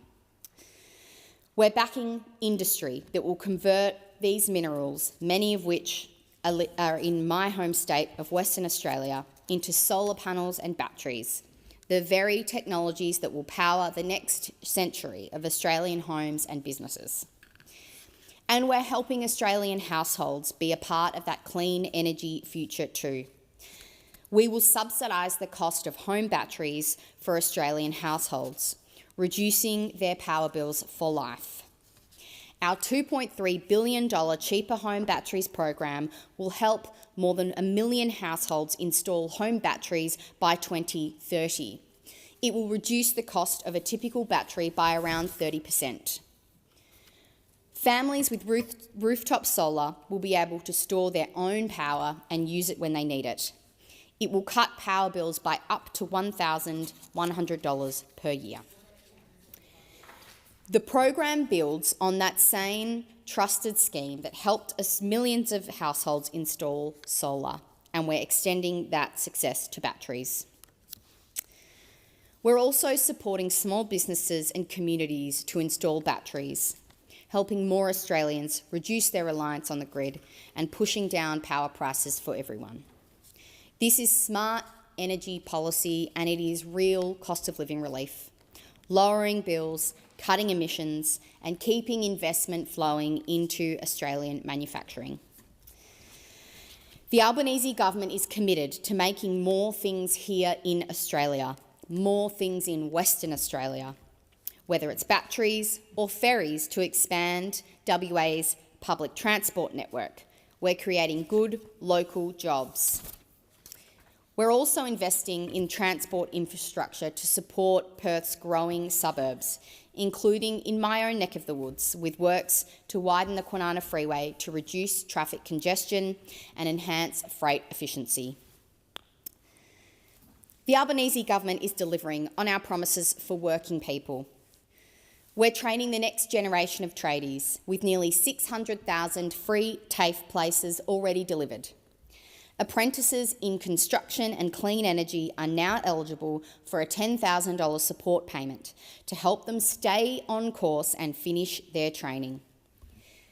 Just today, the Senate passed our bill to cut student debt by 20%, just like Labor promised. We know this is a game changer for Australians just starting their careers, saving for their first home, juggling a mortgage, or raising young kids. Every little bit helps. And we're going even further, raising the repayment threshold so people aren't forced to start paying debt when they can least afford it. And for our kids in school, we're getting every school in every state on a path to full funding. As part of our agreement with the states, we're lifting the Commonwealth contribution from 20 to 25% of the school resourcing standard. The funding is tied to the reforms needed to lift education standards right across the country. More help for students and more help for teachers. This is all about fairness. It's about giving Australians a better start and delivering on the commitments we made, because that's what good government looks like. Labor's vision is clear. We are backing working people. We're backing families. This government is committed to building Australia's future. Thank you. Senator Ruston. Thank you very much, Acting Deputy President. Well, I too today rise to speak on the Governor-General's address to this place on the opening of the 48th Parliament. Can I firstly express my absolute appreciation and gratitude to the people of South Australia for the privilege once again of serving them in this place and being sworn back into the 48th Parliament. And I can absolutely commit to the people of South Australia, as I have done in my previous 12 years here, or nearly 13 years here. I will continue, first and foremost, to fight hardest for their interests, because in this place, our first duty is always to represent the state that elected us to be here. And right now, there couldn't be an issue that is more important to prosecute in this place on behalf of the people of South Australia than the absolutely devastating algae bloom that is occurring in the Gulf of St Vincent. We've known now for probably 7 or 8 months that this algal bloom is threatening the marine life and the economic life of those people that rely on the Gulf for their livelihoods, whether that be the communities, whether that be the fishers, whether that be our tourism operators or the businesses that are in those communities. This algal bloom has threatened them over the last 6 months. It continues to threaten them, and they remain in a state of incredible uncertainty because we don't actually know what our governments, both the state government and the federal government, are intending to do in order to support those communities, but most particularly to understand what needs to be done to get rid of this algal bloom and ensure it doesn't happen again. And then, of course, once the algal bloom has been dealt with in whatever way is appropriate, the clean-up that follows and the support to those communities as they get back onto their feet. And I say that because, as I said, we've known about this algal bloom since December last year. There has been a concern expressed, and yet very, very little was done. In fact, very little has been done by the state government and now the federal government until we find ourselves in a situation where the algal bloom is quite catastrophic, and everybody is now wondering what are they going to do to actually deal with this problem, because we know that it is impacted by warmer weather, and as we are now slowly creeping our way out of winter into spring, we know that the threat that that algal bloom currently presents is only going to heighten. So it's too little too late, but we now need to make sure that we are acting with absolute urgency to deal with this, because we can't have a situation where our governments don't care about it when we see an impact on the beaches of Edithburgh and Stansbury.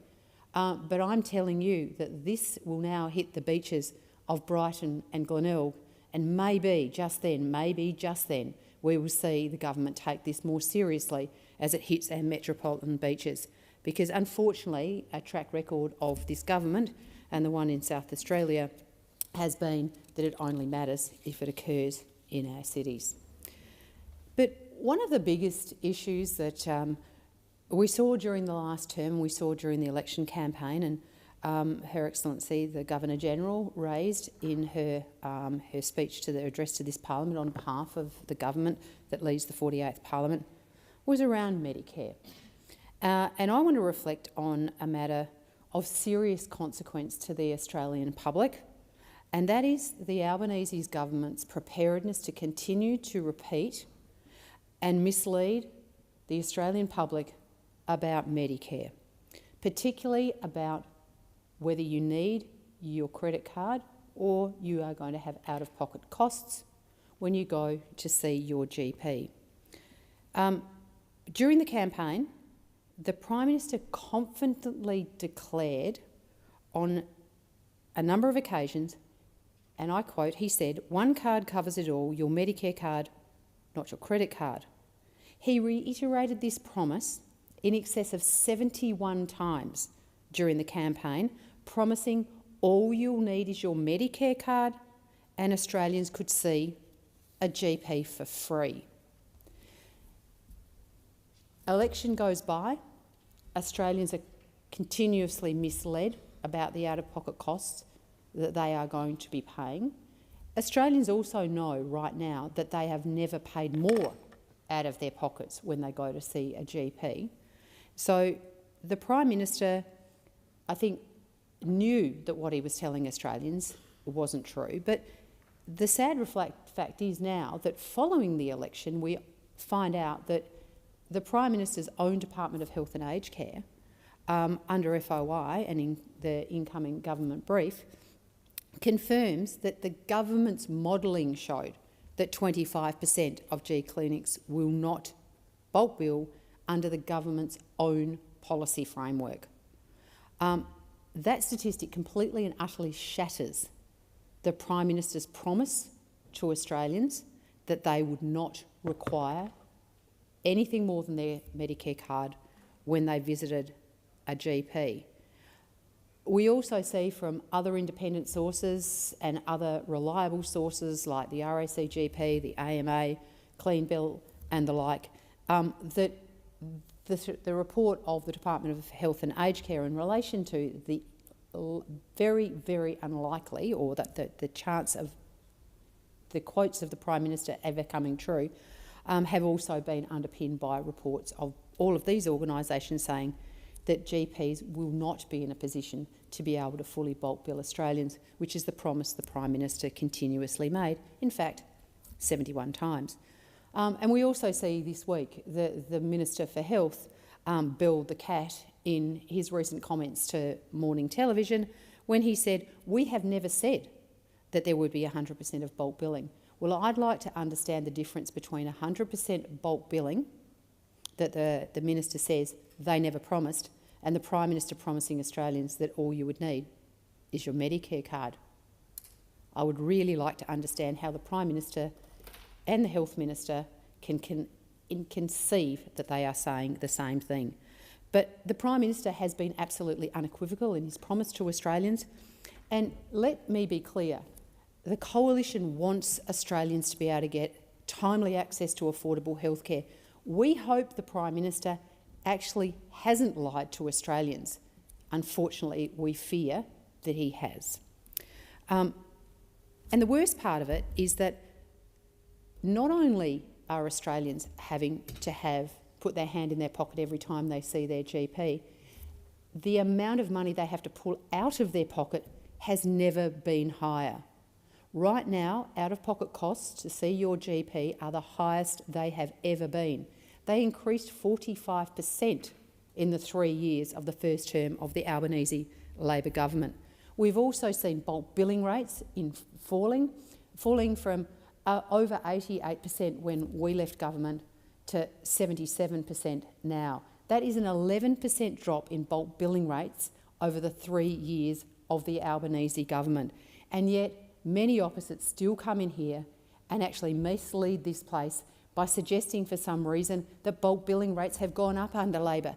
The facts, the statistics, the national accounts, your very own department's figures all show bulk billing rates have plummeted by 11%. And as a result of that, last year alone, 40 million less bulk billed visits to our GPs in Australia. That's 40 million more visits to the GP where people have actually had to pay out of pocket costs, and they have risen on average to $48 per consultation. As a result of this, we are now seeing people not going to see the doctor because they say they can't afford to do so. Last year, 1.5 million Australians said that they didn't visit their doctor because they said they couldn't afford to. That's 1.5 million Australians who were forced into making a decision between going to the doctor and probably putting food on the table, being able to meet their mortgage, being able to pay for their grocery bill, to pay for their electricity, pay for their insurance. These are the decisions that are being forced upon Australians, and they should not be decisions that Australians should ever be making. But the reality is that when you avoid seeing the doctor and you avoid getting primary care, inevitably people become sicker. And inevitably when they become sicker, the place they end up is in our emergency departments, ramped outside of our hospitals, and that is not only really, really bad for the person who's impacted, but it also means that it's additional pressure on our hospital systems, and we know that once you get sicker, the cost of that care is so much higher. So what we've seen is a government that has run around telling stories to Australians to try and hide from the fact that by every metric in the healthcare system, they have failed Australians in the last 3 years. So it is a national failure of this government because the reality is a government who came to power promising to strengthen Medicare, and in reality all this Labor government has done is weaken it. But most distressingly, we have a Prime Minister who is prepared to lie to Australians about something as important as their access to healthcare. But the reality is that Australians know that it's never been harder or more expensive to see a doctor. Senator Ruston, I would ask you to withdraw your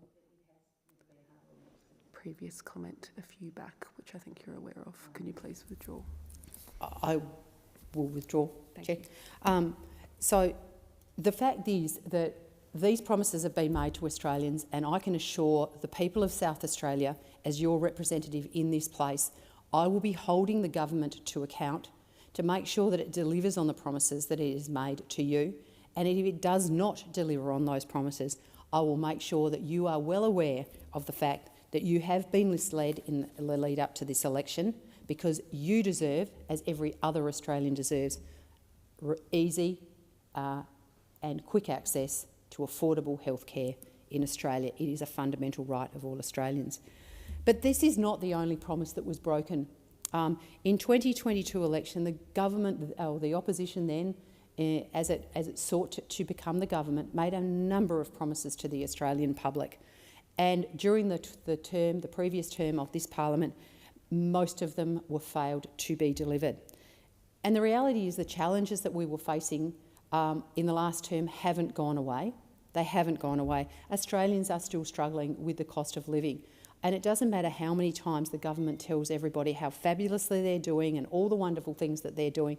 Australians know, because they can feel it in their hip pocket. They can feel it in their family budgets. They feel it every time they go to the supermarket or go to pay their mortgage. Another promise that this government made that it's failed to keep is we know that we're in the midst of a housing crisis in this country. The Housing Australia Future Fund promised so much to Australians, and yet in this place we have failed to get the government to even tell us how many houses have been built by this Housing Australia Future Fund.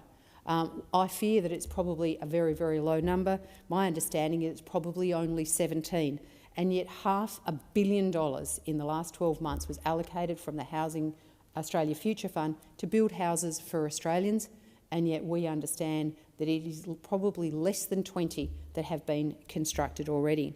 And then when it comes to aged care, do you remember in 2022, this government came in on a platform of saying it was going to put the care back into aged care. I cannot possibly see how denying 87,000 Australians, as we stand here today, the care that they have been assessed as needing, because this government refuses to release the home care packages that are needed to get rid of the wait list that has absolutely blown out under this government, a wait list that's more than doubled in the last 3 years, a wait list that is now is 3 times longer. The wait is 3 times longer than it was 3 years ago. How on earth this government can think that that is putting the care back into aged care? And the government went to the election promising 83,000 new home care packages to try and deal with the wait list that it has blown out under its time in government. And what do we see the government's first action following the election? They withdraw those 83,000 packages for the Australians who are currently waiting on the priority waiting list. They withdraw them, so these people now, once again, are left without the care that they have been professionally assessed as needing. The other thing the government needs to come to terms with is the fact that it cannot review its way through this next term of government. The last term of government was absolutely littered with review after review after review. The time for review is over. It is time for action. We need to actually do some of the things that Australians were promised in 2022. They've now, most of the promises that were made in 2022 that were not able to be kept have now been re-promised in 2025. I say to the government, if you really are serious about delivering the agenda that the Governor-General set out and laid out in her speech to this place, then you need to stop reviewing and you need to start doing. I hope the government delivers in this next term of government, because the Australian public deserve nothing less from their government. I fear that they won't, but all of us on the coalition side, for the sake of Australians, hope they actually do something this time. Senator Dowling. Thank you, Acting Deputy President. And again, I do note this is not my first speech. It is a great honour to rise today in reply to Her Excellency the Governor-General's speech marking the opening of the 48th Parliament. I thank Her Excellency for the generosity and clarity with which she spoke of the government's legislative agenda. Her speech struck a tone that was both optimistic and clear-eyed, one that acknowledged our strengths as a nation and our responsibilities as a parliament. The values she invoked, kindness, courage, humility and service, are values that I believe in and I'd hope that this whole chamber believes in. And are values that I know are lived every day by the people I represent, from Hobart's eastern shore to the Huon Valley, from Devonport to the West Coast and every community in between. Australians return the Albanese government with a strengthened mandate because we've delivered and because we've listened. We've brought fairness and stability back into economic management. Tax cuts for every Australian, not just the top end of town, and we've invested in the fundamentals that support our prosperity for future generations: Medicare, schools, housing, clean energy and secure jobs. We, as a Labor Party and as a government, know the work is not finished and that we must do more. We want to do more, and the Australian people expect us to do more and they trust us to do more. The 48th Parliament has opened with a clear and urgent focus: cutting student debt by 20%. In my home state of Tasmania, last year the average outstanding student debt was almost $23,000. A 20% reduction in that debt is worth more than $4,500 to each of the over 50,000 Tasmanians who will benefit. We're also raising the repayment thresholds and moving to a fairer marginal repayment system.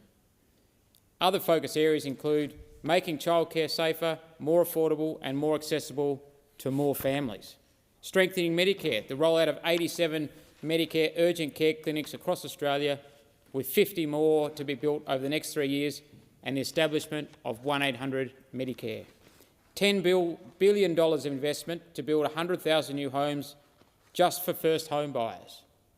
Tackling cost of living pressures with practical, targeted support.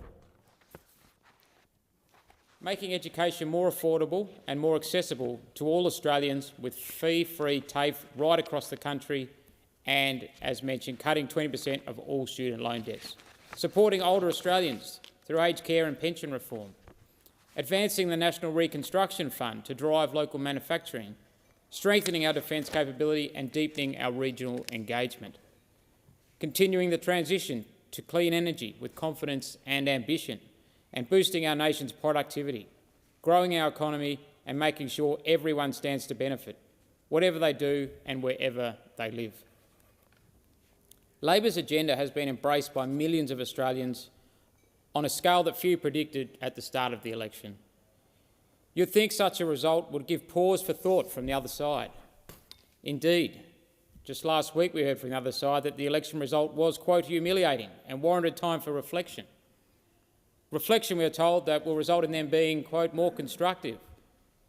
Yet in the next breath we heard nothing but derision about some of the very policies those millions of Australians clearly voted for across every state and territory. There is no alternative from the other side. They have lost touch with Australian needs, wants and expectations. Australians need action on cost of living, whether that be through energy bill relief, reducing student debt, cheaper medicines, access to free TAFE or through affordable childcare. Australians want to know that they and their families will get a fair go, that the economy will work, the economy they work in gives reward for effort, and that they'll be able to buy their own home, and that their children are safe for childcare, and that their elderly parents are looked after with dignity in their final years. Australians expect action on climate change. That is why we've announced a $2 billion expansion of the Clean Energy Finance Corporation. Contrast this with the other side, who in the first week of Parliament were already arguing with themselves about net zero targets. The government's priorities must be delivered in every region, and that includes my region, my home state of Tasmania. The HECS debt relief for young Tasmanians, particularly first-in-family university students from rural areas, wiping indexation and reducing debt can be the difference between staying in the state or leaving Tasmania altogether. HECS debt relief will make a huge difference for approximately 52,000 Tasmanians. Not only is it the cost of living relief, it's an investment in people who've made an investment in themselves and investment in improving their future. On childcare safety, in Tasmania's smaller communities where services are often stretched and staff are in short supply, ensuring national standards are enforced and properly resourced will matter deeply to these working families. Affordable housing. There are too many Tasmanians who are unable to buy their own home and who are waiting too long for social housing or continually move around because they're renting. Just yesterday, my office had a call from an elderly woman concerned about what was going to happen to her after her landlord sells the home she's been renting 4 years. The government's build-to-rent scheme will give greater security to tenants with 5-year leases. Home ownership is a way for people to genuinely own a stake in the economy and help support intergenerational equity. To do this, we need to build more homes and unlock more land supply. On the cost of living issue, from petrol prices in Queenstown to groceries in Sorrel, Tasmanians feel the pinch of distance and distribution. That's why targeted relief like energy bill rebates and rent support must reflect regional realities. Clean energy. Tasmania's leadership in hydro, wind and emerging green hydrogen means we're well placed to play a central role in Australia's clean energy transition. But we need national coordination and long-term investment certainty to maximise that role. And on the topic of aged care, in towns across Tasmania, aged care isn't an abstract policy. It's deeply personal, community-based. Reform must lift standards, improve workforce conditions and respect rural providers. Like many in this chamber, I've come to this place with the belief that politics should be about practical progress and that governments should be a force for good. From Rosny College to this red chamber, and I've seen how public policy shapes lives and how it must evolve to meet new challenges. One area that I hope to contribute to is improving the nation's productivity. Only through productivity improvements can we achieve higher living standards for the next generation. It won't be an easy task, but is one we should confront with optimism and with confidence. Whether in economic development, education or energy transition, I'm here to contribute constructively and to ensure that Tasmanian voices are not only heard but are central to national decision-making. The Governor-General said, "Democracy is always a work in progress, one that thrives when ideas and propositions are subject to robust but respectful interrogation." She's right. That means disagreeing well, listening, acting in good faith, and delivering results that improve lives, not just for the loudest or the most powerful, but for every Australian.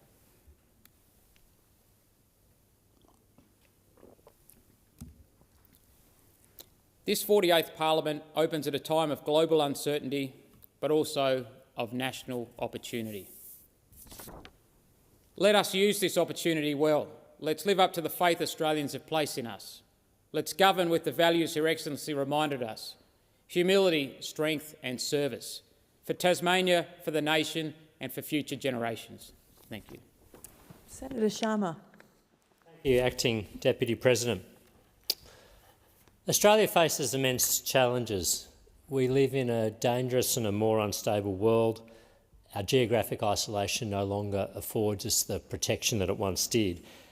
And the liberal international trading system, which has done so much to underpin Australian prosperity, is under threat. Our Defence Force is underfunded, under-equipped, and our economy, once the envy of the world, is stagnating. Australia is a great and prosperous nation, but this is not the result of dumb luck or mere chance. It's something that we have built collectively through active choices and decisions taken over decades. Our economic success has been built by hard work, by liberal economic policies, by a thriving private sector, by competition and dynamism, by a willingness to embrace new technologies and new methods of working, and by ensuring that effort, enterprise and risk-taking are rewarded, not punished. And unless and until such time as we rediscover those principles, unless and until such time that we get our economy out of its rut and get it moving again, then our other national challenges will only grow more profound. We will not be able to modernise and enlarge our defence forces as we so desperately need to do. We will not be able to modernise or upgrade our infrastructure. We will not be able to continue to fund generous social services and healthcare. We will not be able to care for communities in need, be they the elderly or those with a disability. Turning a blind eye to the profound economic challenges we face, or pretending, as this government has done over the past 3 years, that we have no agency or ability to address them, is national negligence of the highest order. Now, in her address, the Governor-General noted the government's newly found interest in productivity and in a more resilient and diversified economy. And it's refreshing to hear this Labor government finally acknowledge the scale of economic challenges facing our nation. At least the era of denial seems to be over. And if the Labor government is genuine about seeking to address these challenges, then they will find a constructive partner in the Liberal Party. Acting Deputy President, I'm very grateful to have been appointed as the Shadow Assistant Minister for Competition, Charities and Treasury by the Leader of the Opposition, and I look forward to working with my colleagues across this Parliament to scrutinise, to hold to account and support, where warranted, this government's economic policy. But let's be honest about our challenges. Under this Labor government, we've got lower living standards, we've got higher debt, we've got higher taxes, we've got stagnant productivity, we've got anaemic business investment. The government now say their ambition for rising wages, growth and productivity requires a unified national effort. Well, this Damascene conversion is welcome, but Australians are right to ask, where has this ambition been for the past 3 years? We've seen GDP per capita, the best measure of a family, a household and individual's prosperity, in sustained decline under this government. It's likely that it will not recover to 2022 levels until 2030. That is a lost decade. We've had productivity stagnant since Labor came to office. It currently sits at 2016 levels. We've had this government take $144 billion in new spending decisions since coming to office, and, in addition, spending much of the windfall from high commodity prices. In the last budget, we saw government spending growing at 6%, 4 times faster than the rate at which the economy is growing. Government spending growing 4 times faster than the rate at which the economy is growing. That is unsustainable. And it's reflected in the jobs figures. 4 in 5 jobs created in the past 2 years have been in the non-market sector, propelled by government spending. This is the only part of the economy that is actually growing, the non-market sector. Business investment is close to the depths last seen in the middle of the 1990s recession over 3 decades ago. And the OECD estimates that Australia has a 30% shortfall in investment relative to economic output, making us the 3rd worst placed country in the OECD on this metric. Our energy costs are now some of the highest in the developed world, when they were once amongst the lowest and formed a key plank of our competitive advantage. Energy is an input into every facet of economic activity, and high energy costs effectively act as a tax on production. This deterioration in competitive advantage is a direct result of the flawed energy transition being pursued by this Labor government. Turning now to productivity, which is the topic of many speeches at present and the focus of the government's upcoming Economic Reform Summit in August. As the Productivity Commission has rightly identified, productivity growth has accounted for 80% of national income growth over the past 80 years. And what that means is that productivity is the basis of higher living standards. It underpins economic growth. It's why this generation of Australians is materially better off, with more opportunities and better health than previous generations of Australians. And the only way that today's parents can expect their children to have a better standard of life and more opportunity is if we get productivity moving again.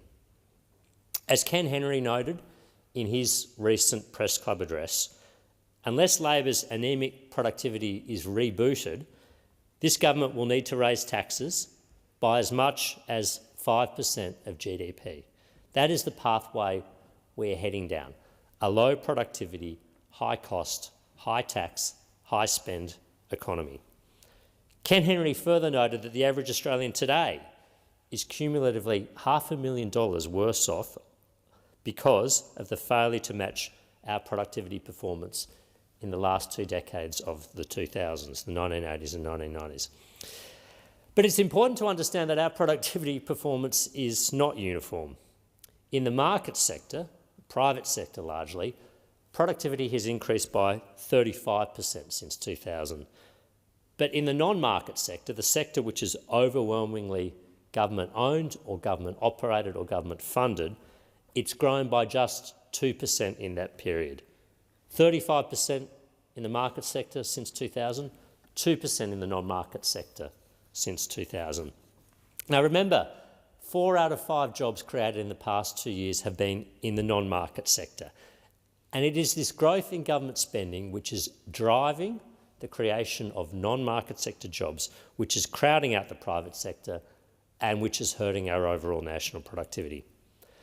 But even in the market sector, productivity performance has been patchy. And in construction, for instance, which is worth highlighting, Labor productivity has gone backwards in past decades. In the past 2 decades, Labor productivity in dwelling construction, for instance, has fallen by 33% in terms of the number of houses built. So this means it takes more workers, more time to build a house than it did 2 decades ago. We're getting worse at building homes. And if you want to know why we have a housing affordability crisis, part of the explanation lies in this figure. Let's not forget, one of the very first acts of this government in 2022, when elected, was to abolish the sole industrial umpire in the sector, the Australian Building and Construction Commission, the ABCC. And since that time, the unchecked, militant and unlawful and intimidatory tactics of the CFMEU and other emboldened construction unions have added an estimated 30% to construction costs in Australia, just over the last 3 years. That's a tax that we all pay. It's a tax that our state governments have to pay if they're undertaking major infrastructure projects, but it's also a tax we all pay if we're seeking to renovate our home or if we're seeking to buy a new home. And one of the most troubling figures, which I think spells out the economic malaise we're in to emerge in recent days, is this: that today more than 50% of Australians rely on government for their main income, whether it's through public sector wages, social security benefits or subsidies. This is because we've seen government spending surge, going from 24% of GDP to 27% of GDP in just a few years. That's a figure that was last seen in the early 1980s, and there is no end in sight. This is strangling the private sector and increasingly turning Australia into a mendicant society, one that depends on government spending for its livelihood. Now, this government has now announced an economic reform roundtable to take place in the third week of August. And this is a welcome recognition, at least, that the Australian economy is in poor health and that we have an urgent need to address its ailments. Hopefully it means the era of denial is over. But this summit has to be more than a ritualistic or formulaic exercise. It must deliver outcomes. But you cannot say that the initial signs are promising. We've had the Prime Minister and the Treasurer rule out industrial relations changes. We've had the Prime Minister and the Treasurer effectively rule out any ambitious tax reform. We've had government ministers talk about giving unions a right of veto over the deployment of productive technology in the workplace. We've got trade unions having been given 4 out of the 24 spots available at this economic reform roundtable. And some of their demands, the ACTU's demands and other trade unions' demands, this is the people who will occupy almost 20% of the seats at this roundtable. Some of their demands: abolish the Productivity Commission. That's right, abolish the body, the professional, independent, expert body that advises the government on how to improve productivity. The union suggestion is that this body should be abolished as a way to somehow improve our productivity.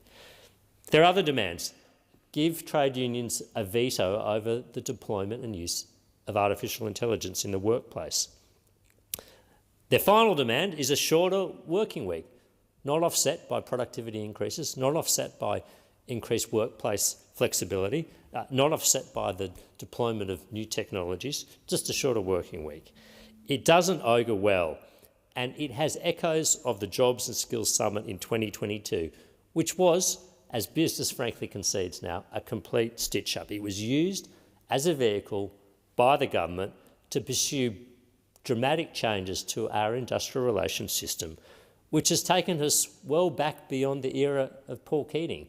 It's basically destroyed the system of enterprise bargaining that he helped introduce, and it's destroyed the very notion that workplaces in an enterprise can negotiate with their employer and trade off flexibility or productivity for material wage gains or better working conditions. I want to turn briefly to competition, because competition is an area that must be addressed by this roundtable. Australia is being held back in too many sectors by weak competition. A lack of competition in these sectors is hurting not only the workers in those sectors, who are not able to sell their labour more effectively to other bidders, but also to consumers. And we have welcomed the government's work through the Competition Task Force, and we remain ready to support important competition reforms. But what have we seen on the government's agenda? Well, one of their first acts last week in the Parliament was to seek to enshrine penalty rates in law, remove flexibility and make it more difficult for workers to negotiate higher rates of pay, higher rates of base pay, by offsetting penalty rates, something that many workers have pursued over the years. We've also seen ministers talk about giving unions a veto over the deployment of artificial intelligence. And again, the only area of tax reform the government seems to be pursuing is a novel and untested and frankly nightmarish tax on unrealised gains in super accounts, something that has never been done before in Australia, which will almost certainly act not only as a tax on those individuals who have self-managed super funds with balances above the amount, but a tax on early-stage investment. Now, Acting Deputy President, we will hold this government to account for their big talk on productivity and economic growth. Australia is a great and prosperous nation, but not by chance, by choice. Our economic success has been built on hard work, on economic liberalism and on reward for effort. But weak productivity, a lack of competition and anaemic growth are all major challenges for Australia, and we cannot afford to sit by or think we can regulate or tax our way to prosperity. If we want to remain a high-income, high-opportunity country, we need to get serious about economic reform. That means less red tape, more competition and greater innovation so that we can restore our economic strength and leave the country in better shape for our children. Senator Marielle Smith. Thank you, Acting Deputy President. I also rise to make a contribution to this debate, but before I do, I absolutely need to thank and acknowledge the good people of South Australia for returning me to serve another 6-year term alongside all my fellow South Australian senators who were re-elected to, and I acknowledge Senator Antic in the chamber as one of them. I know it is absolutely the privilege of all of our lives to serve in this place. There's a deep level of trust placed in us by the people of our state, the greatest state in Australia, to do our job here, and I really want to recognise that. Oh, sorry, Senator Bligh as well is also one of our South Australian senators representing the great state. So thank you for that privilege that you have bestowed upon us. Throughout the campaign, my greatest hope was that the election would return an Albanese Labor government so that we could continue all the work we started last term. But my second greatest hope during the election campaign was to find myself with a new local member of Parliament. The newly elected member for Sturt, Ms Claire Clutterham MP, is the first Labor MP in 53 years to serve in that seat, and the first woman ever to be the local representative in that role. The member for Sturt worked extraordinarily... Are you raising a point of order? No? The member for Sturt worked extraordinarily hard during that campaign. She'll be a fantastic addition to the federal parliament. I know she will make a great contribution. And I also acknowledge Mr James Stephens for his service over 6 years as the previous member for Sturt. There were many, many volunteers from our movement that contributed to the history-making result in Sturt, and I want to thank and acknowledge all of them, including my friend Jason Byrne, who made a remarkable contribution to that effort. But there were many, many people who did, and I acknowledge all of them too. And I want to thank the Australian Electoral Commission and acknowledge the role that they played in the 2025 election campaign. Our democracy is the envy of the world, and our Electoral Commission deserves so much credit for that. We are extremely lucky to live in a country where we can take for granted the fact that we will have fairly conducted election campaigns free of corruption and interference, and the AEC are the custodians of that. The people who work for the AEC do extraordinary work over very, very long hours and often trying circumstances, and I do want to acknowledge their work and their contribution in the conduct of our recent federal election. Acting Deputy President, we took many commitments to the Australian people this federal election, but I think it is fair to say that the most significant of those commitments we took was about our healthcare system, the future of Medicare, and how we choose to invest in healthcare, how we choose to prioritise healthcare, and especially how we choose to invest in and prioritise women's health. I've been advocating for greater investment in women's health since the start of my parliamentary career, because you simply do not have to look very far to see the instances where women's voices have gone unheard, where women have felt silenced, where women have not received the support and care they need when it comes to their health care. And I am deeply proud of the position we took to this election campaign, our investment of some $800 million in women's health, including new medicines on the PBS for the first time in decades, new contraceptive pills on the PBS for the first time in decades, new hormone replacement therapy on the PBS for the first time in decades. And we're also making substantial investments in men's health too, which I'll come to later in our speech. But healthcare, I think, was the defining policy question in our election campaign, and it will be the defining work of all of us as we continue our term. There are a few things more important, really, is there anything more important to Australian families than the health of themselves and the health of the people they love? And we know that we need to improve primary care in this country. We need to improve and invest more in the Medicare system in this country. We are the pride of the world when it comes to our healthcare system, but it has been systematically undermined by the previous governments, previous prime ministers. I can't remember how many there were, but the previous ones. We need to be turning that around and making much, much greater investments in our healthcare system. Women's health is a significant part of that. Senator Smith, you'll be in continuation when debate resumes on the address and reply, and it being 1:30, it's time for 2-minute statements. Senator Antic. Thank you, Madam Acting Deputy President. This morning I attempted to introduce a bill to protect women's rights by amending the Sex Discrimination Act by removing references to gender identity and restoring the Act to its original purpose, which was to prevent discrimination on the basis of biological sex. Now, that attempt was thwarted by Labor and the Greens, who opposed the bill's introduction. That's right, Labor and the Greens don't even want to discuss the issue of protecting women's spaces.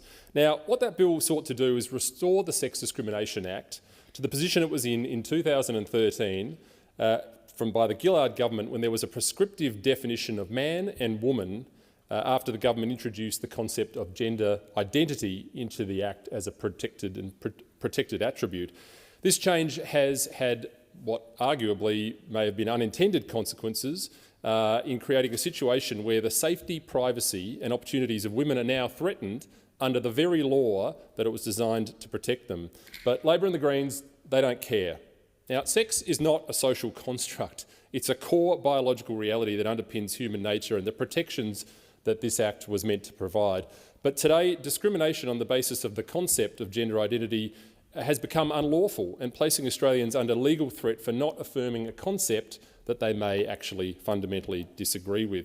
Now, if some of the people in this building actually cared about those who suffer from gender dysphoria, we'd be talking about this in a truthful manner, but that is not what happened today. I want to take the opportunity, however, to thank the coalition, the opposition, for pushing the bill through for at least a second reading, which was they voted in favour of it, and also to Senator Canavan, who co-sponsored the motion this morning.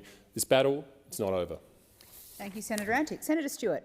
Thank you, Acting Deputy President. The Department of Education estimates that around 62,000 First Nations students with a student loan debt will benefit from the reduction of 20% that passed the Senate earlier today. This is a powerful reminder of how economic justice and educational equity must go hand in hand. I know well the transformative power of tertiary education, how it can unlock doors and illuminate pathways. In 2008, I began my own journey with university education while working full-time. I was the first person in my family to attend university. For my family, tertiary education wasn't a viable option. There were many reasons for this, but financial barriers were definitely a significant reason. That's why I'm proud that Labor is cutting student loans by 20%. But this is not simply about easing individual pressure. It is about building a stronger, smarter and more productive future for our nation. The jobs of the future will demand more specialised skills, more training and greater adaptability. Without equitable access to tertiary education, we risk leaving too many Australians behind and our economy without the skilled workforce that it needs. Labor is building a better, fairer system, one that ensures all Australians, regardless of background or postcode, can access the opportunities that education provides. These reforms sit alongside our broader cost of living measures, which also came into effect on the 1st of July. From tax cuts for every Australian taxpayer to increased rent assistance and expanded energy rebates, Labor is easing pressure on all households in a targeted and responsible way. These cost of living measures ease the day-to-day pressure so students can focus on study and not just survival.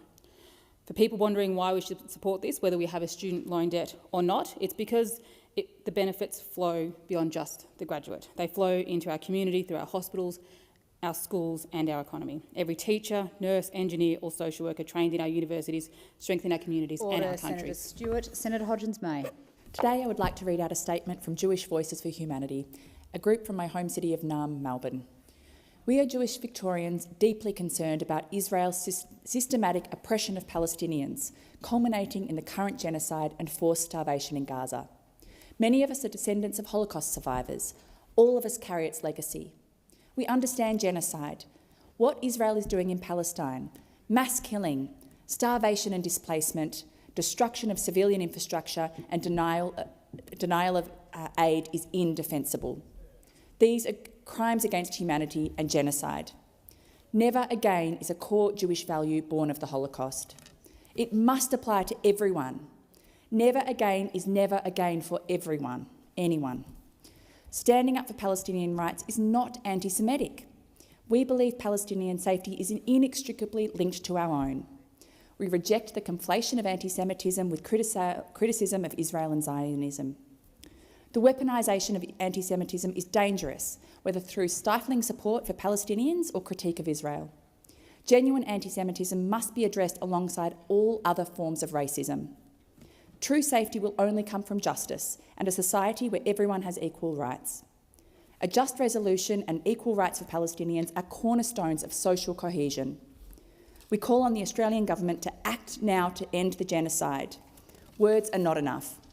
We must demand that UN agencies and humanitarian organisations be granted full, unhindered access to provide aid in Gaza, fulfil our obligations under the Genocide Convention to prevent and punish genocide, impose military, trade and economic sanctions on Israel, listen to Palestinian voices and follow their lead in building a future of shared dignity, safety and freedom. There is much more Australia can and must do. As Jews, as your constituents, with all our hearts we urge you, don't turn away, act now. If we don't act, we leave a terrible legacy for future generations and history will judge us harshly. Senator Cadell. Thank you, Acting Deputy President. I rise. One of the great honours I had as our portfolio in the shadow portfolio is forestry. And on the 19th of August, before we come back, it will be National Forestry Day. I also note that I have the privilege of serving with my great friend from the other side, Senator Raf Ciccone, as the co-chair of the Parliamentary Friends of Forestry. Now, this speech is a 2-minute speech. It's allocated as a 2-minute speech. And why that's important to forestry is this. With the Australian forest holdings, every 2 minutes, enough timber is grown to build a house. So in the 2 minutes I'm talking this, the Australian forestry, all the plantations, all the forestry, will grow in volume to build the entire house during this speech. That happens all the time. I had a great fun time going up to the Tuan Timber Mill, the Hine Timber Mill, near Maryborough in Queensland, and see the care and the pride they take in producing the timber. And it was way more than I thought. Like, it's not a Monty Python skit with lumberjacks walking around. And these guys process, they scan through the wood, they test for flexibility. They can, each individual plank, each individual length that comes out is guided for quality control. They want to minimise waste, they want to get that out here because they know that every tree that they are processing, every piece of wood they're doing is taking carbon out of the air. It is a truly green building product from these plantations that they take all this carbon, they make these trees, they put that out, and it's replaced another house every 2 minutes. And our forest industry is a great one. Our forest industry means that we aren't taking other timbers from such places as Borneo, such as the Congo. These things are here. Our people that work at these industries is great. So I want to celebrate on August 19 all the workers, all the people up there, the people we had, Joe the GM, David the plant manager, James Hine, whose name appears on the Hine timber sign. They're all out there with Australian industry that is replaced by things that happen worse than they do in Australia, build a quality product, and I want to support them all. Order, Senator Cadell. Senator Cox. Thank you, Acting Deputy President. I would like to firstly acknowledge the Minister for Social Services, her own commitment and her team's work to supporting all Australians, especially in my home electorate, Western Australia. Labor is investing $150 million each year over the next 5 years through financial wellbeing and capability activity grants. These will provide free and confidential services, information, advice and advocacy to support vulnerable Australians and their their loved ones to manage financial crisis, stress and hardship, and to improve long-term financial well-being. In my electorate, there were 25 organisations that were awarded these grants. These services provide meals, accommodation, daily needs and other essentials. We know that these grants have been awarded to organisations to support West Australians that are doing it tough. Emergency relief is the last resort for many of them. It supports Australians to in fact get back on their feet. No one wants to have to ask for help, but these organisations allow people to do that with dignity and to wrap support and sometimes just to have a cup of tea and an understanding ear right there available. I've heard firsthand from some of my constituents that having a safe and non-judgmental place to go helps lessen the shame they sometimes feel. The next round in 25-26 will provide further support for people from pre-crisis, early intervention to financial response, recovery and resilience. It is again the Albanese Labor government's commitment to continue supporting these organisations through these wonderful grants in providing vital services to our most vulnerable Australians. And I thank the Minister and her staff, her office, to supporting my electorate in Western Australia. Thank you, Senator Cox. Senator David Pocock. Thank you, Acting Deputy President. Parliamentarians back in the nation's capital may have noticed a couple of things over the last 2 weeks, which they may have found a bit disturbing. And not just how cold it's been, with a couple of apparent -9s here in the nation's capital, but also the growing number of people sleeping rough in Canberra, the growing homelessness in the national capital. Homelessness Australia says the number of people accessing homelessness services has increased by 10% since 2022. Meanwhile, the number of social housing homes as a percentage of all housing has decreased here in the ACT. There are more than 3,100 people waiting for access to safe and affordable housing. Average wait times for those on the priority list exceed 7 months. For others, it's more than 5 years wait.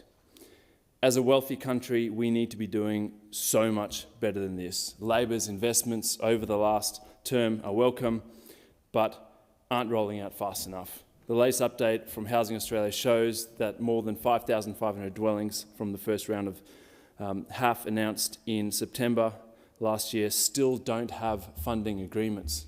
What is going on here? Why is it so slow? Round 2 closed in January, but successful projects are yet to be announced, and round 3 still hasn't opened. And there's no sign of the promised National Housing and Homelessness Plan. It's not good enough. We need to see far more urgency. Even take CSIRO Ginninderra site, a sale between 2 Labor governments, and they can't even do that in 3 years. Australians expect better, and I think they deserve better when it comes to housing in this country, and I'd urge the Albanese government to actually start delivering on this. Thank you, Senator Pocock. Senator McDonald. Labor talks about a future made in Australia, but under their watch it's quickly turning into a nightmare made in Australia, especially for the metals manufacturing sector and for Northern Australia. We are staring down the barrel of losing Glencore's copper smelter in Mount Isa and the refinery in Townsville. These aren't just facilities, they are the economic backbone of the region. 17,000 jobs directly and indirectly depend on them. That's 17,000 families buying from local businesses, sending kids to local schools and holding entire towns together. We saw what happened when the Yabulu nickel refinery closed in 2016. Townsville still bears the scar. This is a national interest issue. Copper is essential, from houses to smartphones to defence hardware, but instead of strengthening our sovereign capability, Labor is letting it slip away, while China opens new copper smelters, and even Glencore is investing in a new copper smelter process in Rideau, using the Glencore technology from Mount Isa. Let's be clear, Mount Isa is not just a dot on the map. It's a strategic hub for defence, for biosecurity, for regional healthcare, for Indigenous services and for the development of the North West Minerals Province. When Mount Isa falters, so does Northern Australia. And when Northern Australian falters, The whole nation pays the price. This government has poured billions of dollars into failed green hydrogen schemes while allowing our lucrative nickel industry to leave and the copper sector to falter. Labor has always had the wrong priorities, and it's always the regions that cop it in the neck when Labor's in office. Labor needs to wake up, because if they don't step in and support copper and critical minerals processing in the north, there will be no future made in Australia. There'll only be a nightmare, and it'll have Labor's name all over it. Thank you, Senator McDonald. Senator Walker. Thank you, Acting Deputy President, and I note that this is not my first speech. I want to speak about how important the pharmaceutical benefits scheme is to people living with medical conditions. This year, I was diagnosed with a genetic heart condition called familial hypercholesterolemia, FH. FH is an inherited condition that affects up to 1 in 250 Australians. When I was diagnosed with FH, I was told that without regular medication, I could have a heart attack much younger than average. FH causes dangerously high cholesterol levels from birth. Without treatment, it increases the risk of early heart disease by up to 20 times. In severe cases, children with undiagnosed FH can suffer heart attacks before they finish school. But here's the good news. With early diagnosis and regular access to cholesterol-lowering medication, people with FH can live long, healthy lives. The medication I take each day is on the PBS. I must commend Minister Butler for our government's policy to reduce the PBS co-payment to a maximum of $25 from 1 January next year. This policy is a lifeline for every Australian needing medication, but particularly for those of us with medical conditions. To put this into perspective, the Australia Institute's research shows that my medication can cost more than $2,000 in the United States if you do not have private health insurance. This change to the PBS will strengthen our healthcare system and relieve the cost of living.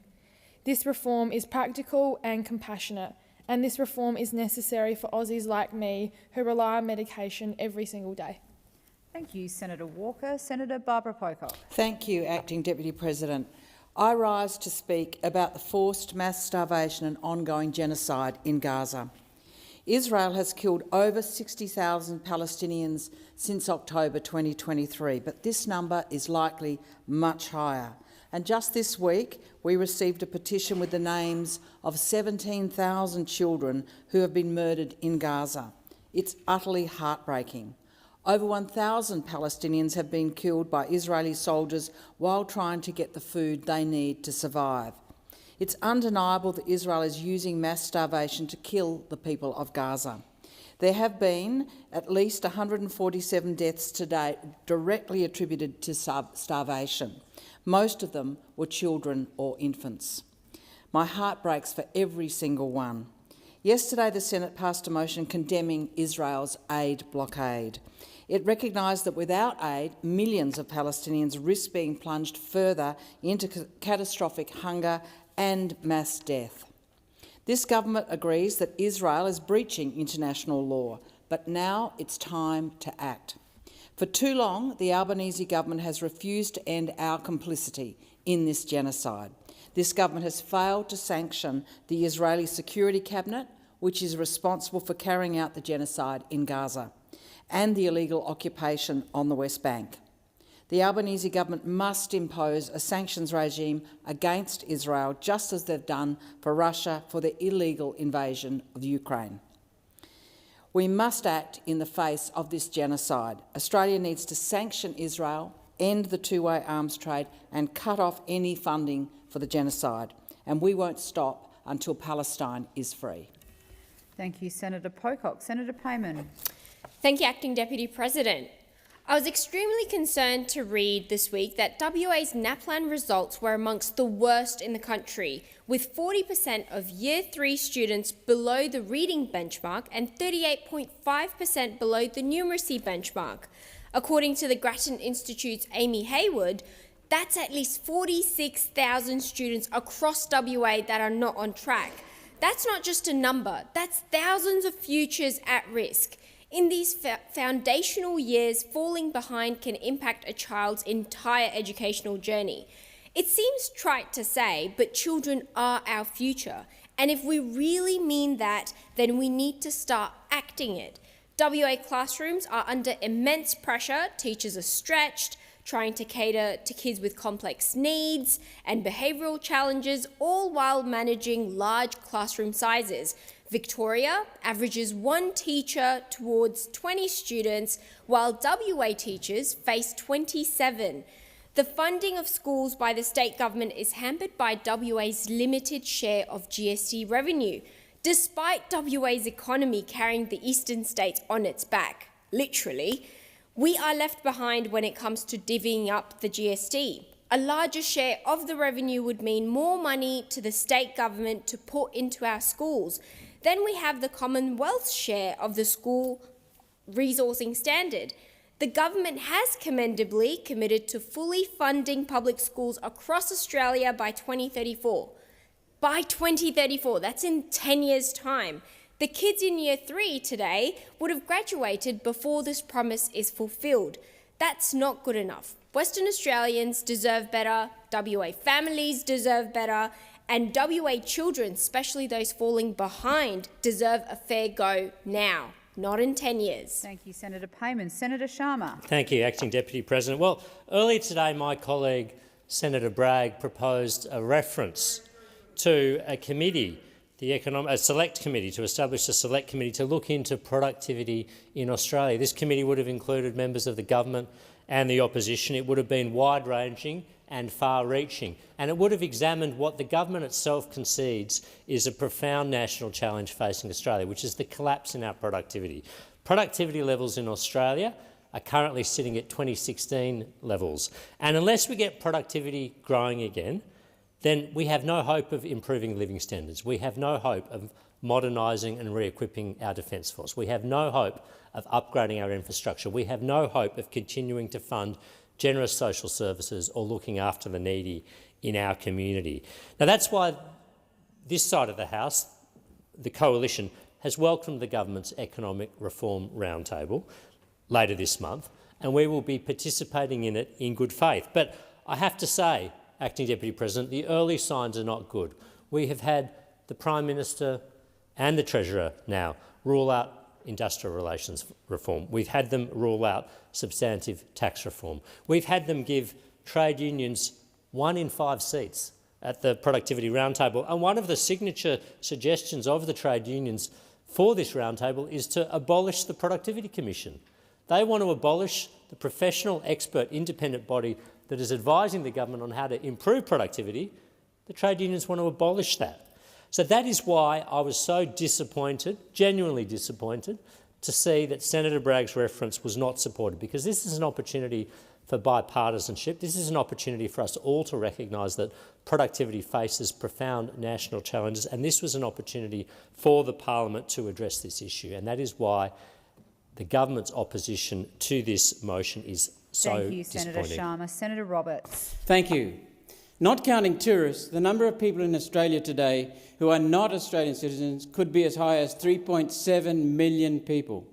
In a country estimated at just 27.4 million people, this huge influx is stretching our hospitals, making housing unaffordable and making life more expensive. Non-citizens must have a visa to be in Australia. These are split into 2 categories: permanent residency visas and temporary visa holders. Latest data from the Department of Home Affairs shows that, excluding the 320,000 tourist and crew visas, there are currently 2.5 million people in Australia on temporary visas. The data on permanent residency visas is not clear. It's murky. Between the year 2000 and 2021, 3 million permanent residency visas have been issued to permanent migrants. In 2023, it was estimated 59% of those 3 million permanent visas have become Australian citizens. As of 2021, that would leave 1.2 million people who have not become citizens and are still on a permanent visa, plus any more permanent residents who've arrived since 2021. Adding that best estimate of permanent visa holders to the 2.5 million people on temporary visa holders, we get 3.7 million people potentially in the country on visas. So what's the real number? How many people are currently in Australia on a permanent visa? And why won't the government tell Australians? Is it just too embarrassing for the government to admit how many people in Australia aren't Australian citizens after they promised to reduce immigration? My new One Nation colleague, Senator Tyron Whitten, Senator for Western Australia, will be asking the government about this number in question time today. In the middle of a housing crisis, the government better know how many additional people it's letting into our country, undermining our standard of living and way of life. Thank you, Senator Roberts. Senator Shoebridge. Thanks, Acting Deputy. This week I was lucky enough to meet with an ASRC delegation of people subjected to the cruel fast-track process. Najez and her son Nushad arrived in Australia in 2013, seeking safety from the regime in Iran. Najez is an NDIS support worker and Nushad works in IT. Nushad lives with cerebral palsy and because of fast-track remains unable to access the disability support that he needs to find work.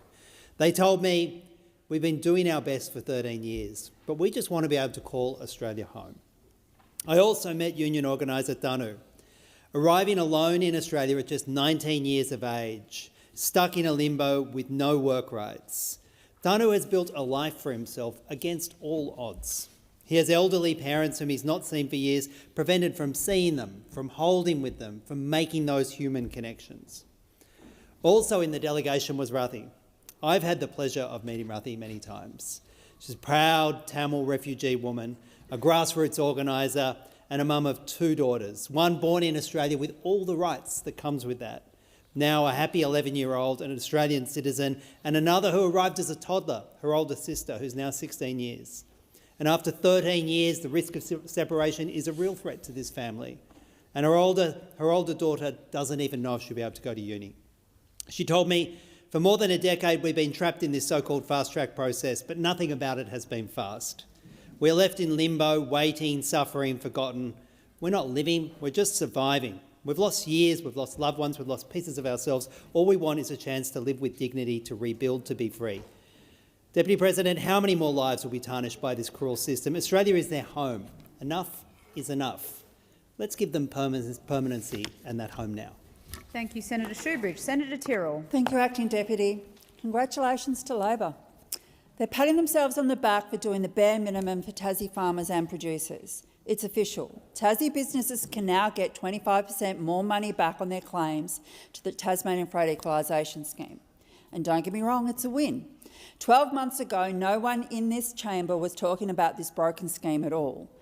And I'm really proud that the Senate Committee on Tassie's Freight Scheme has led to the first pay increase for Tassie businesses in years. But it doesn't even scratch the surface of fixing this completely broken system. A system set up to make things fairer for Tassie businesses, but is sending them backwards instead.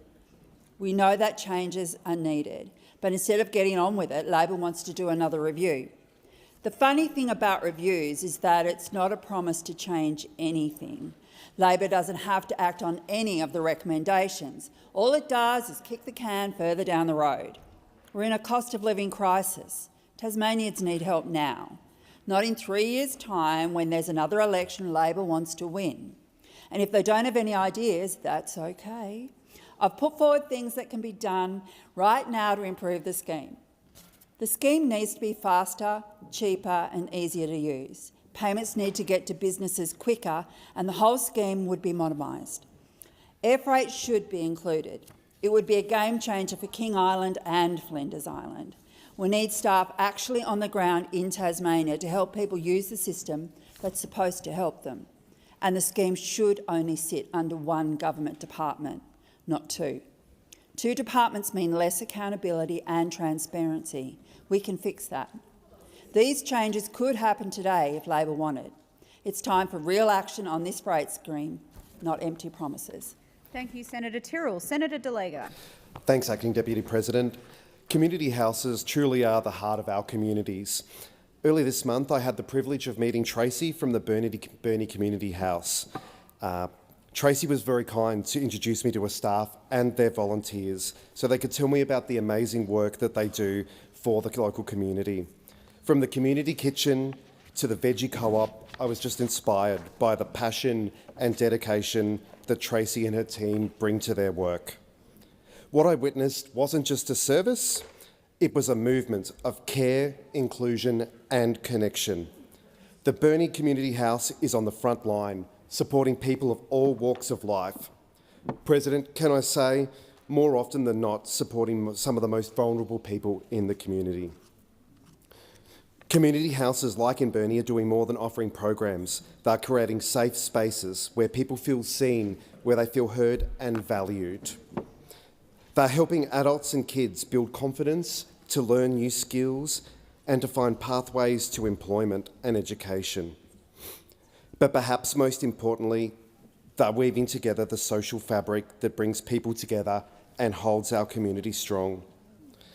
In a time when isolation and disconnection are growing challenges, the work of neighbourhood houses is more vital than ever. They remind us that the community isn't just about geography, it's about relationships, it's about support and shared purpose. What I've seen in the Burnie Community House was just a team who cared. They wanted to do everything that they could to support their local community, and I commend them for the work that they do.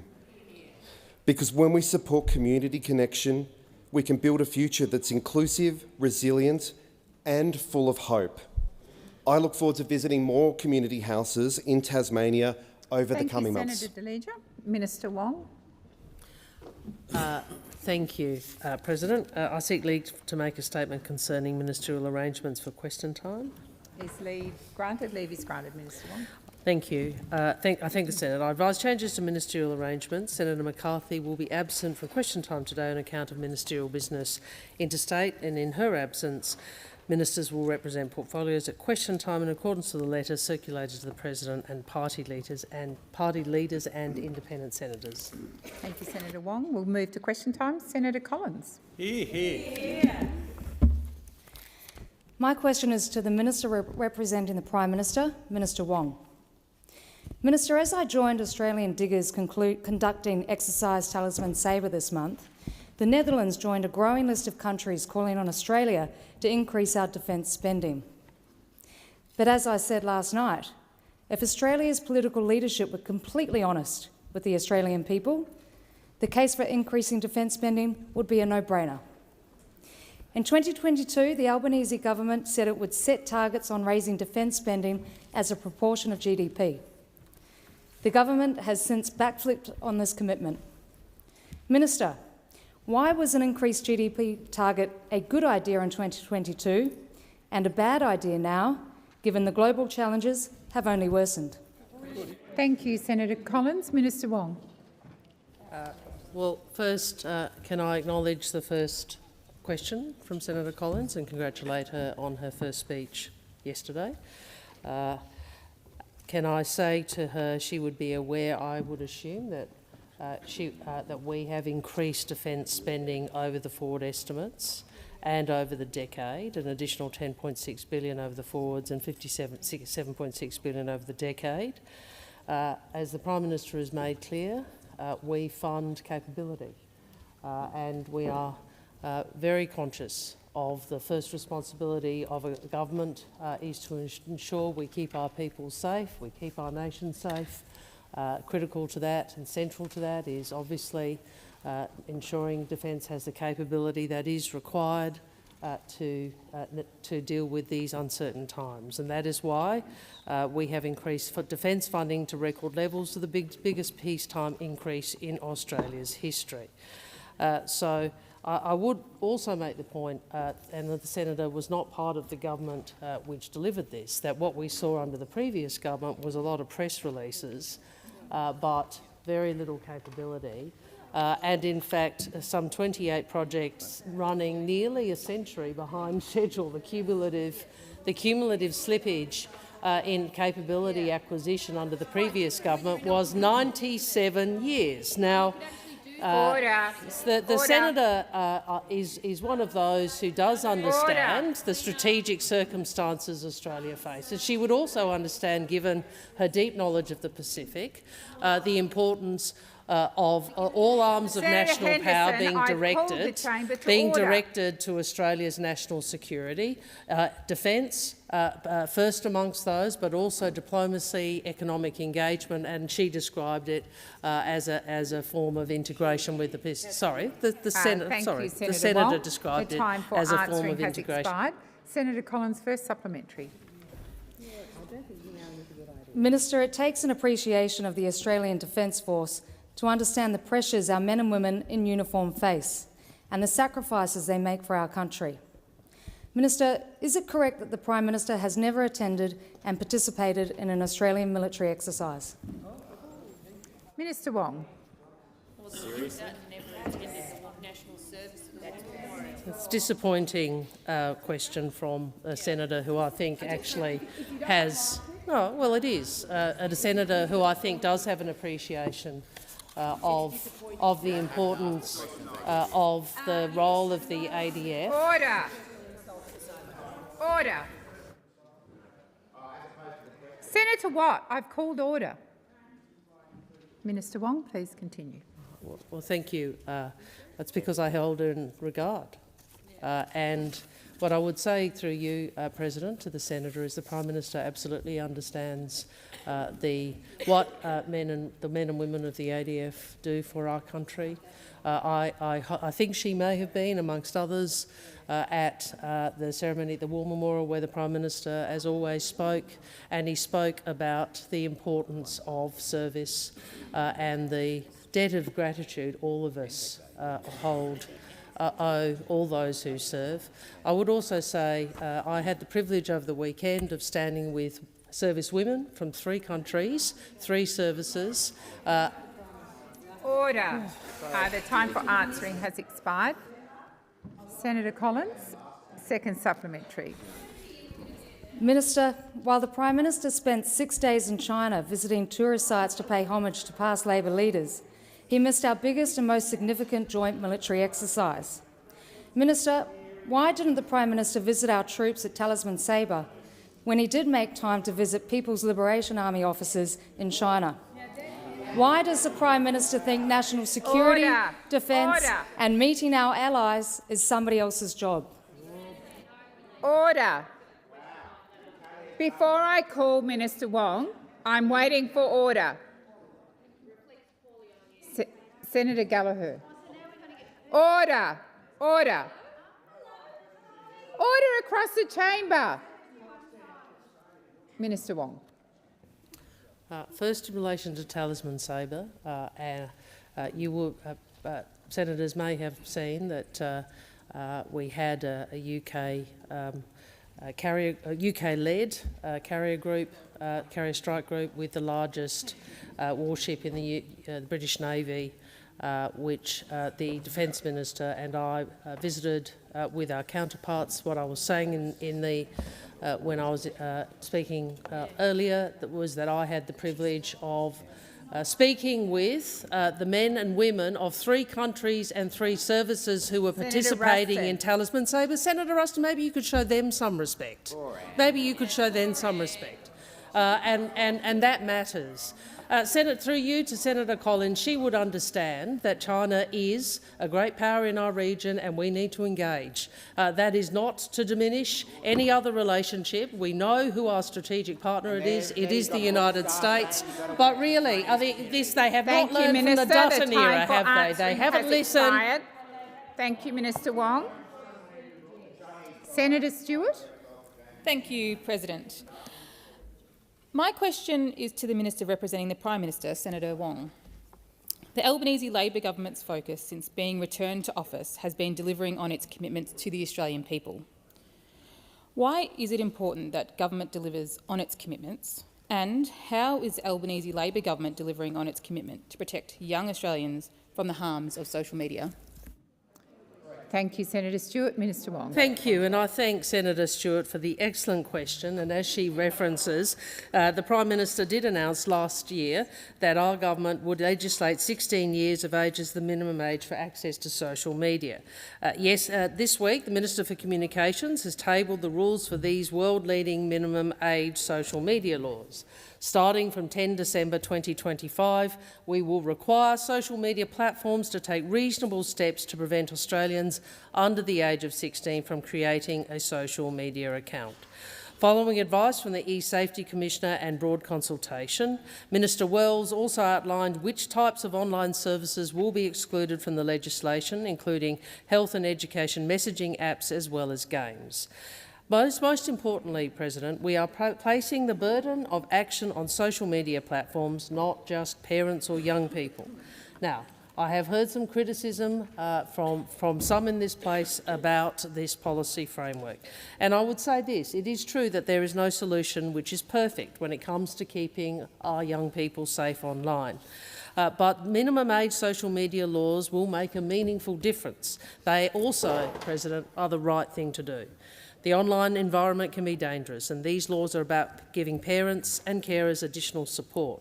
Support, and I'm sure many parents relate to this challenge, support to help ensure that children won't feel isolated or excluded for not being on social media because their friends and classmates will not be on it either. President, building Australia's future includes doing all that we can to give the next generation of Australians the best shot at life. It means looking after the next generation, and the Albanese government is delivering on that commitment. Thank you, Senator Wong. Senator Stewart, first supplementary. Thank you, Senator Wong. During our first term, the Albanese Labor government also delivered on our commitment to make medicines cheaper, cutting the maximum price of a PBS-listed script from $42.50 to $30. What is the Albanese Labor government doing to deliver on our commitment to make medicines even cheaper for Australians? Thank you, Senator Stewart. Minister Wong. Thank you, Senator Stewart. Well, as you would know, Senator, when we came to government in 2022, about 1 million Australians were not filling their prescriptions because they could not afford them. They weren't filling their prescriptions because they couldn't afford them. This was the situation when those opposite were in government. So we delivered the largest increase in the price of PBS medicines in the history of the pharmaceutical benefits scheme, cutting the maximum price from $42.50 to $30, freezing the price at $7.70 per script for concession holders and pensioners. Now, colleagues, do we remember what the Coalition did? When faced with the opportunity to help Australians afford their medicine, can we remember what they did? When cheaper medicines came before this chamber, they voted against it. They voted against it. They voted against cheaper medicine. They voted against more money in Australia's pockets. We on this side will not be deterred. We are this Thank week you, introduced. Minister. We are going for further. Answering has expired. Senator Stewart, second supplementary. Thank you, President. In November last year, the Prime Minister announced a commitment that a re-elected Albanese Labor government would cut student debt by 20%. How is the Albanese Labor government delivering on this commitment, and what does this mean for people struggling with student debt? Minister Wong.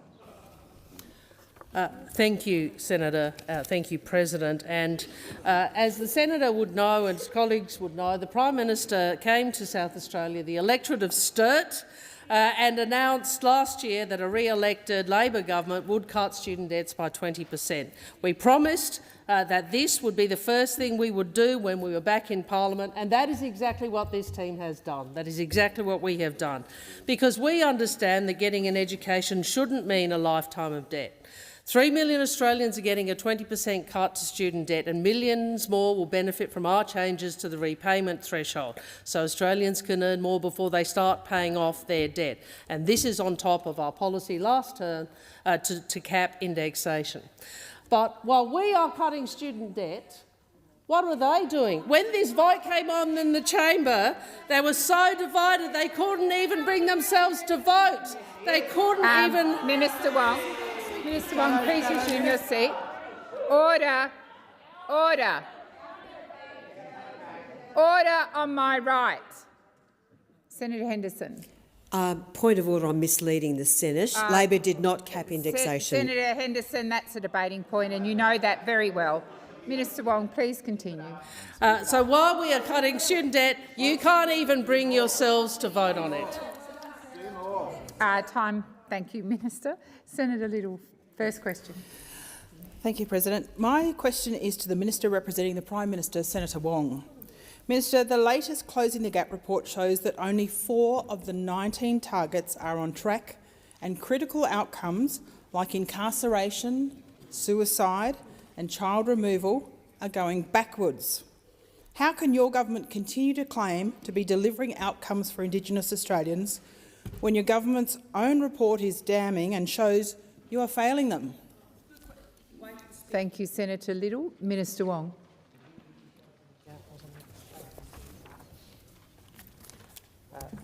Thank you, President. Thanks, Senator Little, for the question. And Senator Little would be aware that the Productivity Commission report today in relation to updated on closing the gap.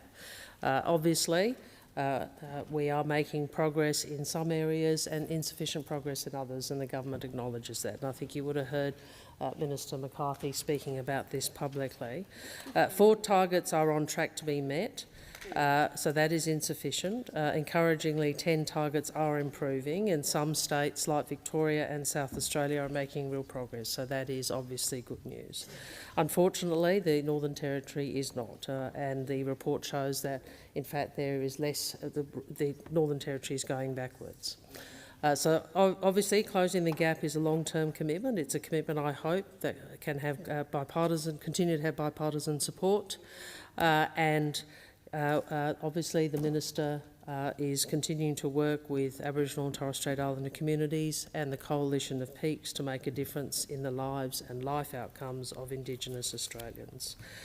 As I said, we have 4 targets on track, including children enrolled in preschool, Indigenous employment, seawaters and landmass subject to legal rights and interests or covered under Indigenous rights. But the targets that are improving, which do matter, are obviously life expectancy, healthy birth weight, attaining Year 12, the completion of tertiary qualification, those youth who are in employment, education or training, and Indigenous people living in appropriately sized housing. The 4 really concerning ones are those are not on track and worsening. So early childhood, incarceration, which I know is something the Chamber has been discussing, Indigenous children aged up to 17 held in out-of-home care, and Indigenous suicide rates. And obviously, as a country, we need to do better on those. Thank you, Minister. The time for answering has expired. Senator Little, first supplementary. Thank you, Minister Wong. Of course, we need to do better. Why does this government continue to talk about listening and reform while the reality is that under Labor, incarceration rates are rising, up 3.5%, Indigenous suicide rates are worsening, up 9.4%, and youth detention is up 11% since 2022. Isn't this more proof Labor governs with slogans, not substance? Thank you, Senator Little. Minister Wong. No, I don't agree with you, Senator Little, and I don't think any government of any political persuasion. Senator Little, second supplementary. Well, let's try this one. The evidence is there. The latest I'm sorry, Senator Wong. I thought you had.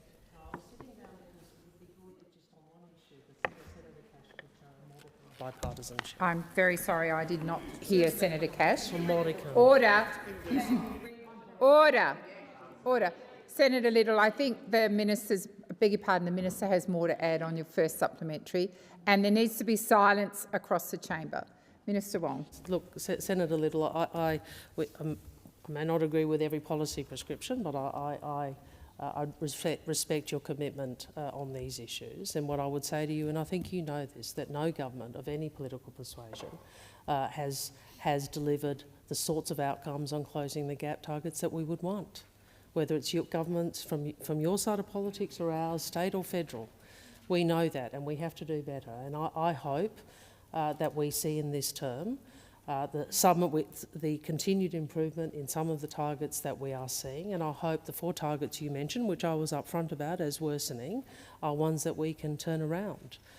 We know that all of us, this Parliament, governments of all political persuasions, state and federal, territory level, have to work together to try and ensure we do better on these targets for communities. Senator Little, second supplementary.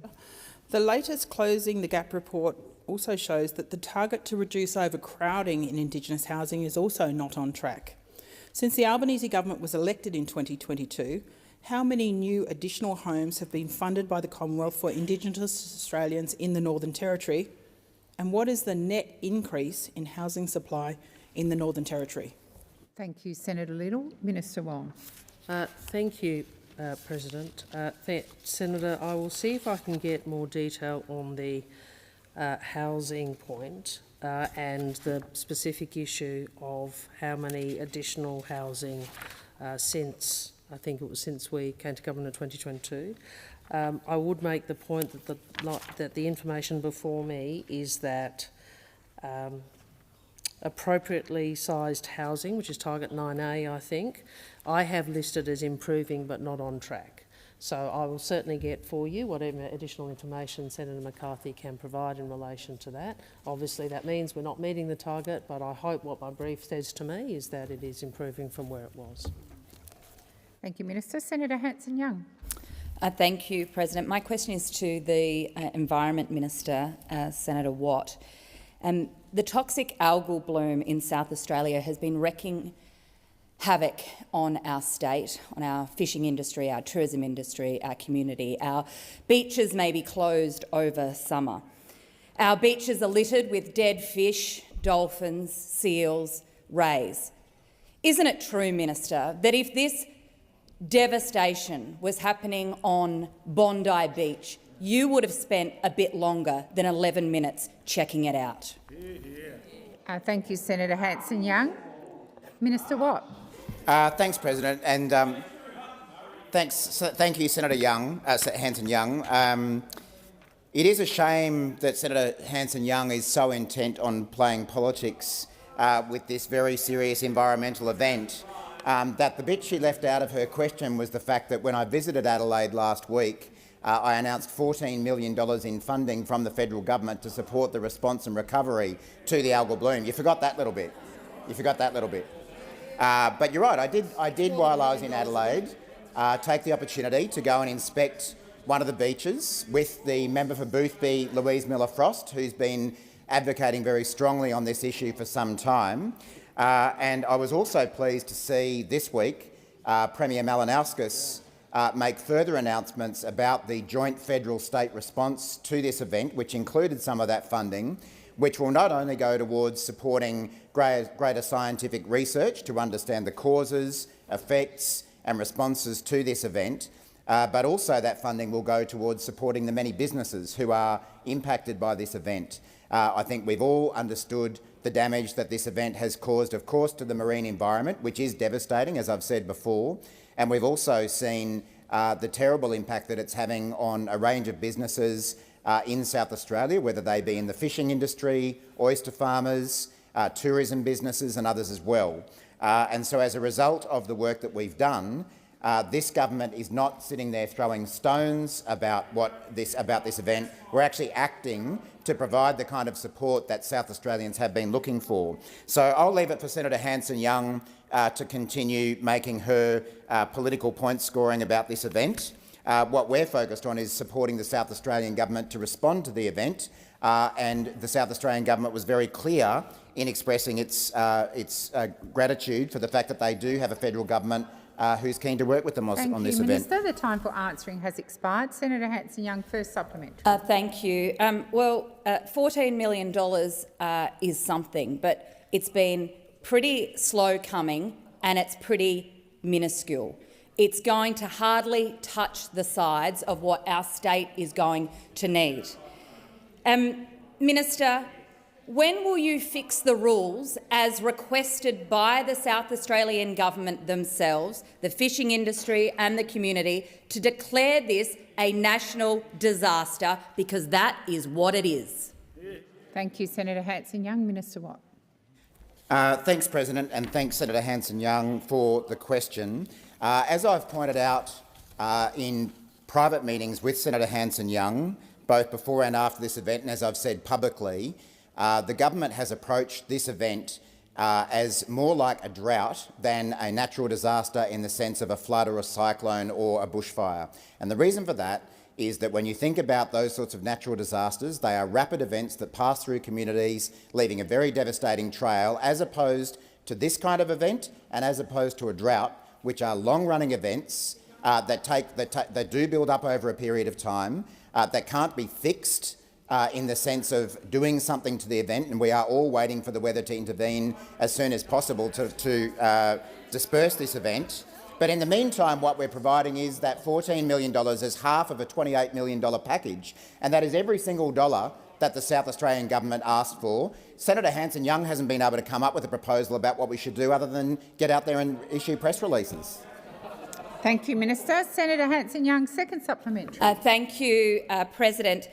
The algal bloom is yet another canary in the coal mine for climate change. Who will you make pay for the damage of this disaster? Because it's time that you made Santos and Woodside pay for the damage of their toxic fossil fuels. Will you make them pay? Thank you, Senator Hanson-Young. Minister Watt. Well, Senator Hanson-Young, I'm very proud to be part of a government that believes it's the responsibility of the government to provide support to the population when they are in need. So that's what we've done. We've used public funding, taxpayer funding, to provide support to the South Australian environment, to the South Australian community as they need that. We're not actually interested in playing the kind of political games that the Greens are around this to advance some sort of political point scoring. What we've actually done is work alongside the South Australian government to provide them with the support that they requested, every single dollar that they requested, within 24 hours of receiving the request from the South Australian government, and we're working very cooperatively with them to make sure that that support is provided. So again, if the Greens want to focus on issuing press releases, coming up with slogans, holding rallies about this event, that's your right. What we're actually about is actually providing the scientific research funding and the financial support that people who are being impacted by this event desperately need. Thank you, Minister. Senator Darman. Thank you. My question is to the Minister for Women, Senator Gallagher.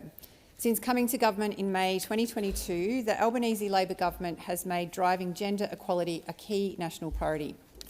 Supported by investments in the care economy, in Medicare, equal pay and in skills and training, our agenda is ensuring that women are able to access work and job opportunities of their choice. Minister, why is the government investing in skills and jobs for women? Thank you, Senator Darman. Minister Gallagher. Thank you very much, President. I thank Senator Darman for the question, and it is an important one, and one that the government has focused on since day one. When we came to government in May 2022, we set about placing women's economic equality right at the front of our economic policy thinking, but as a priority across the government. And we have put in place a number of measures to make sure that we are driving equality across the economy and across the community. And they include, when we look at wages, skills and job opportunities, measures like our tax cuts, which have delivered tax cut for every woman taxpayer, with 90% of women better off under the reshaped tax cuts that Labor did in the last term. We've of course seen record low gender pay gap. 11.9% of. Order. You don't like women getting a better share of the tax cuts there, Senator Bragg. You don't like the gender pay gap lowering to the lowest on record. Women earning $217.40 more per week on average than we did when we came to government. 600,000 new jobs for women, record high Labor participation. And why? Because we are making investments in early childhood education and care, and in the care economy, so more women can have more choices and more opportunities, and if they choose to work an extra day at work, then that opportunity is available to them. We've seen investments in skills like free TAFE, establishing the Commonwealth Prac payment for teaching, nursing, midwifery and social work. That, of course, will support women who are undertaking those courses, and, of course, cutting the HECS debt. This morning the Senate passed that very important reform. We've reformed indexation, and women are 60% of the HECS debt holders, and the reforms passed by this parliament will help them enormously. Senator Darman, first supplementary. Thank you, Minister. We know the Australian labour market is highly gender segregated. Why is it so important to challenge this segregation in the interests of the Australian economy? Minister Gallagher. Thank you, and I thank Senator Darmanin for the question.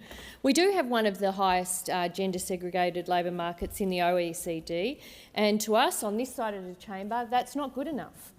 We want to make sure that every girl and every boy in Australia gets to do what they want to do, that there's no barriers to them doing the training, doing the work experience or doing the job that they've always dreamed of doing.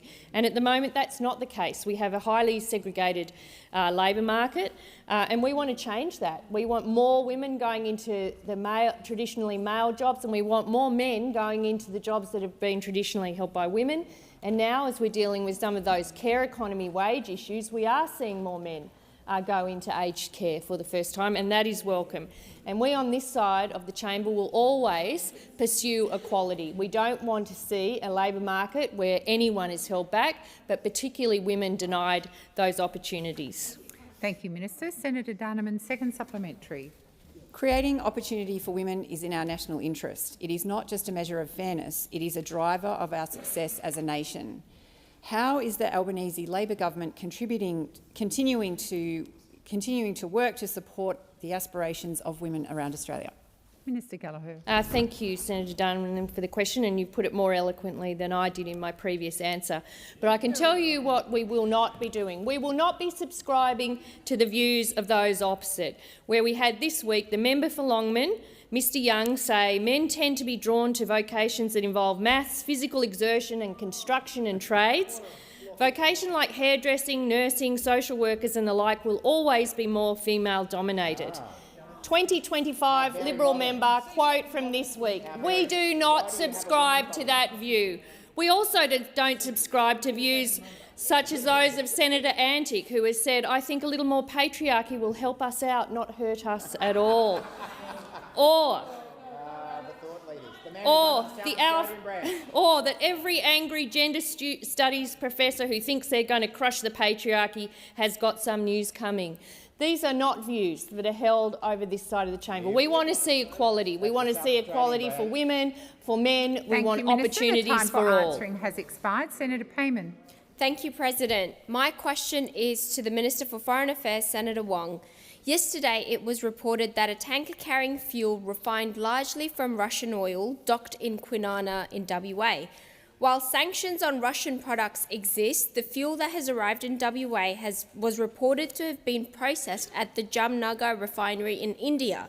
As we sit today, there are 3 stored oil tankers filled with products also tainted by laundered Russian oil, unable to ship to Europe because the EU has cracked down on the type of sanction evasions we're seeing happen right now in my home state. West Australians need to be sure that when they're pulling the trigger at the Bowser, they aren't helping to pull triggers in Ukraine. What is the status of this fuel shipment, given the sanctions the government has placed on Russia? Thank you, Senator Payman. Minister Wong. Thank you, President. Through you, President, as Senator Payman would know, we have imposed strict sanctions and other trade measures to restrict the import, purchase and transport of oil coming from or that originated in Russia. Last month, I announced our first sanctions against Russia's shadow fleet to help starve Russia's war machine of revenue. And as a result of the measures taken, direct Australian imports of Russian energy products have fallen from 80 million to 0 since before Russia's invasion.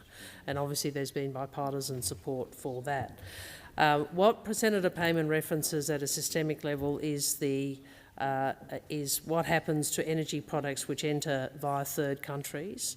As I've said publicly, regrettably, the mechanisms we would need to track and monitor all energy products via third countries are not in place in those countries, and obviously we'll continue to look at what options we can utilise to place further pressure on Russia's oil revenues. I would note, I think the Senator referenced the European Union's ban announced on the 18th of July,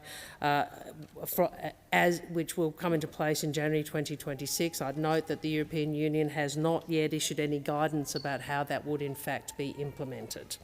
I would also say, and I think the Senator referenced this, Australians do expect businesses to try and avoid their supply chains from inadvertently funding Russia's illegal and immoral invasion of Ukraine. Certainly the government does call on businesses to uphold that responsibility.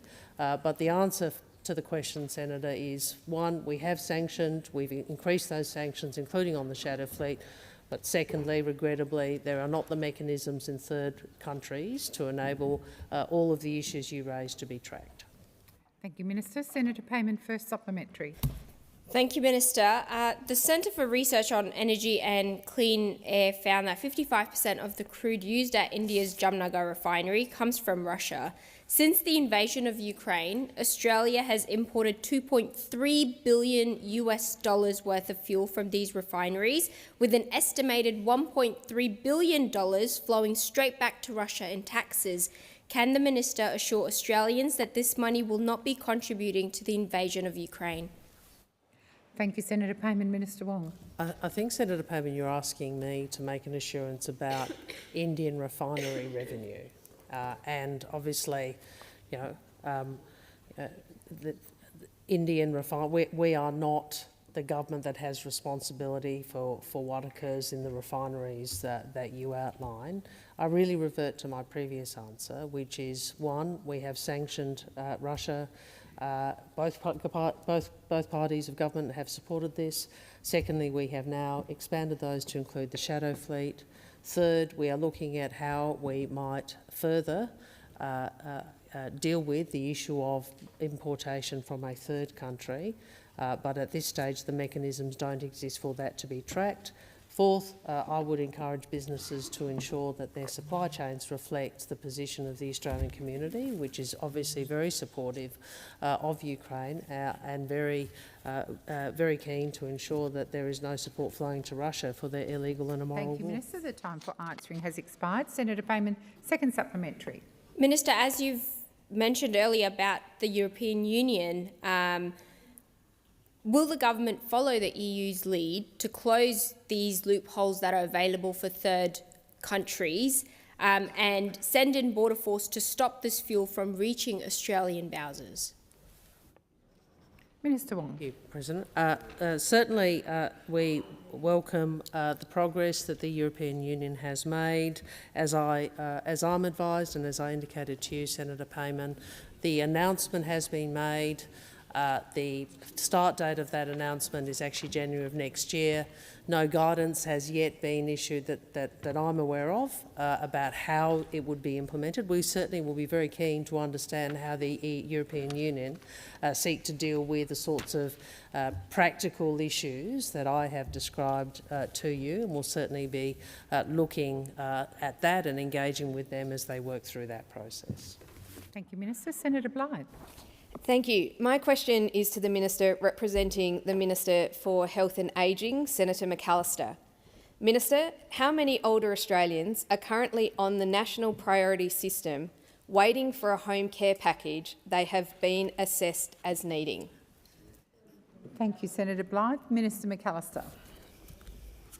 Thanks very much, President, and thank you, Senator Blythe, for the question. I acknowledge the Chamber's genuine interest over some time in ensuring that older Australians, older people in our community get safe, dignified and high-quality aged care, and it's why in the last term of Parliament, our government, and in particular the now Minister for Communications, did so much work in this area, collaboratively across the chamber, passing the new Aged Care Act with support from the opposition, because this should be above politics. Oh, I'm sorry, Senator Blythe, I didn't see you standing there.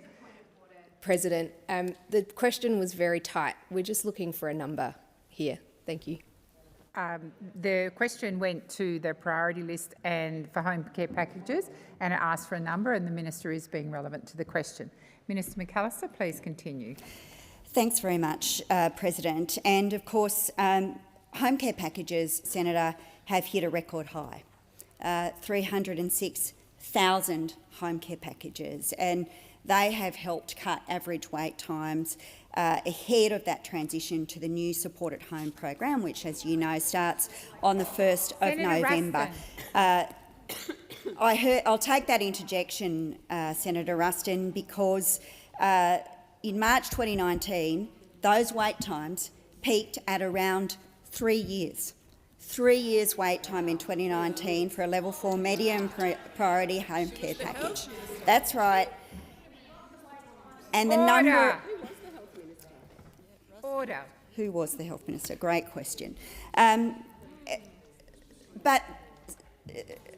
President, we are quite aware that there is more work to do, and it's why the reforms that have been passed through this place are so significant and why our investments are so significant. We are looking forward to the circumstances where we can roll out more home care packages to make sure that people are getting the support that they require, because everybody, all Australians, deserve dignity in their older years. Senator Blythe, first supplementary. Thank you. In 2022, the now Health Minister called the home care waitlist a national disgrace. But since 2022, the home care waitlist has more than doubled under your watch. 87,000 Australians are now waiting for the care they have been assessed as needing. If the waitlist was a national disgrace 3 years ago, what words describe Labor's waitlist today? Minister McAllister. Well, thank you, President. Well, we indeed are very proud of the work that we are putting in, of the work that has been undertaken to resolve the challenges. Minister, please resume your seat. Order. Order. Order across the chamber.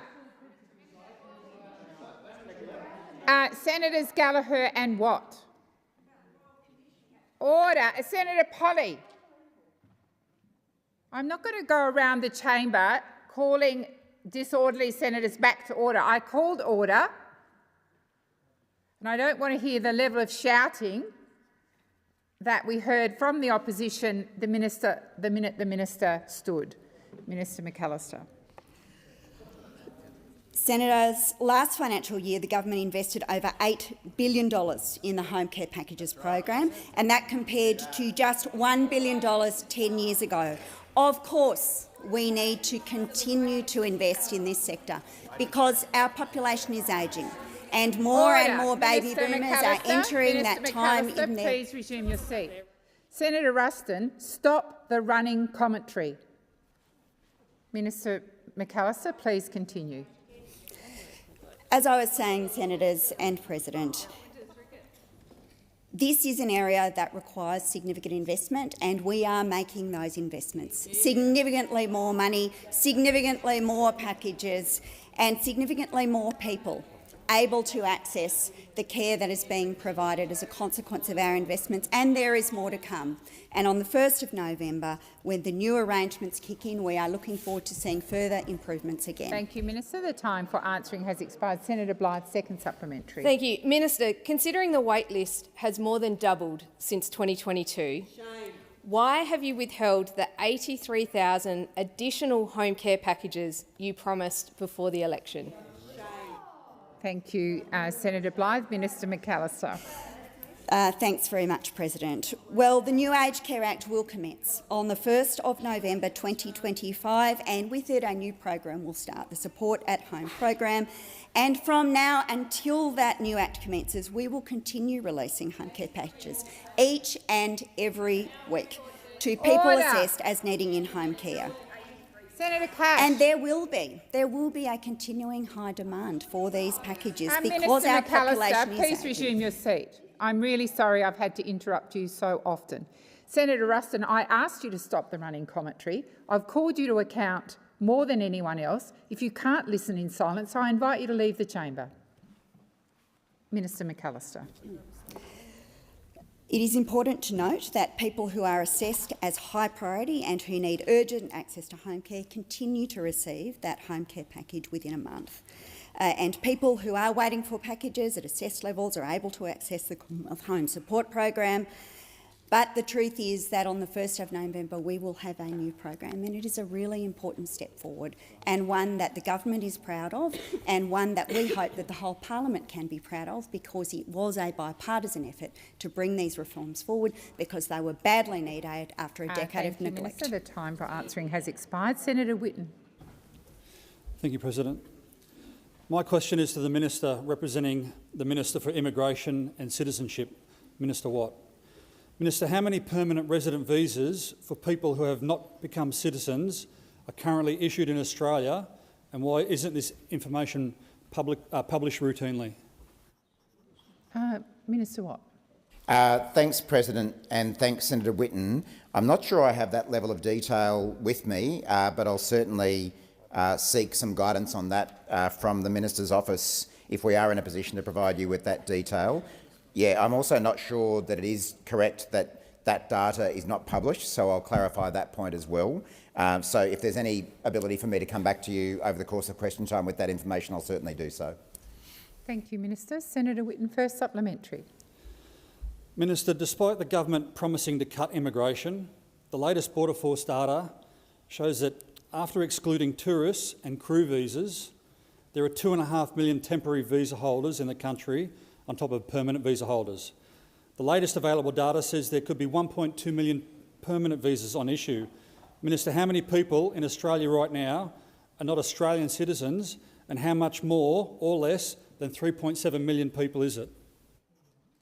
Thank you, Senator Whitten. Minister Watt. Thanks, President. Thanks, Senator Whitten. Again, I'll see if I can get access to the specific information that you're seeking, but given that your question goes to overall migration levels, what I can tell you is that there's been a massive fall in what's known as net overseas migration over the 3 years since our government was elected. As you would have seen from outside the Parliament, the efforts that we took around international students and a range of other categories. What that has meant is that net overseas migration to Australia peaked at 538,000 in 2022-23, the year after we were elected, obviously based on policy settings that we inherited from the former government. Well, that's a fact. And then as a result of the actions that we've taken over the last 3 years, the net overseas migration for the 12 months to the 31st of December 2024 was 341,000, down 37% compared to the peak in the year after we were elected. Thank you, Minister. Senator Whitten, second supplementary. Minister, Australia and my state of Western Australia is in a housing crisis. The number of Western Australian households that consider their homes unaffordable has almost doubled in 2 years. Just 48% of hospital emergency department presentations in Western Australia were seen on time. When will your government keep your promises and stop the mass migration program that is making life harder and more expensive for Western Australians? Thank you, Senator Whitten. Minister Watt. Thanks, Senator Whitten. I couldn't agree more that Western Australia, along with the rest of the country, desperately needs more housing built.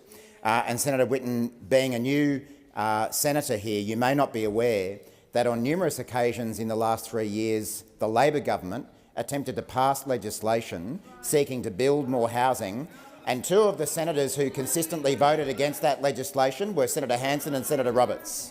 So I would encourage you, Senator Hanson and Senator Roberts may no longer have the numbers in the One Nation party room, and I would encourage the new senators to grab the numbers and back Labor as we continue our efforts to build more housing. I'm really encouraged that we finally have a One Nation senator who seems to want to do something about building more homes. Maybe we'll see a change of approach from One Nation compared to what we saw over the last 3 years. So, Senator Whitten, we look forward to your support and your new colleague every time we move those motions in the future. Thank you, Senator Watt. Senator Ananda Rajah. Thank you, President. My question is to the Minister representing the Minister for Health and Ageing, Senator McAllister. The Albanese Labor government was focused on strengthening Medicare and delivering cost of living relief in our first term of government. That included record investment in bulk billing, delivering 87 urgent care clinics across the country and delivering the largest cut to the cost of medicines in the history of the Pharmaceutical Benefit Scheme. What action is the government taking in this term of Parliament to strengthen Medicare and deliver cost of living relief to Australians? Thank you, Senator Ananda Raja.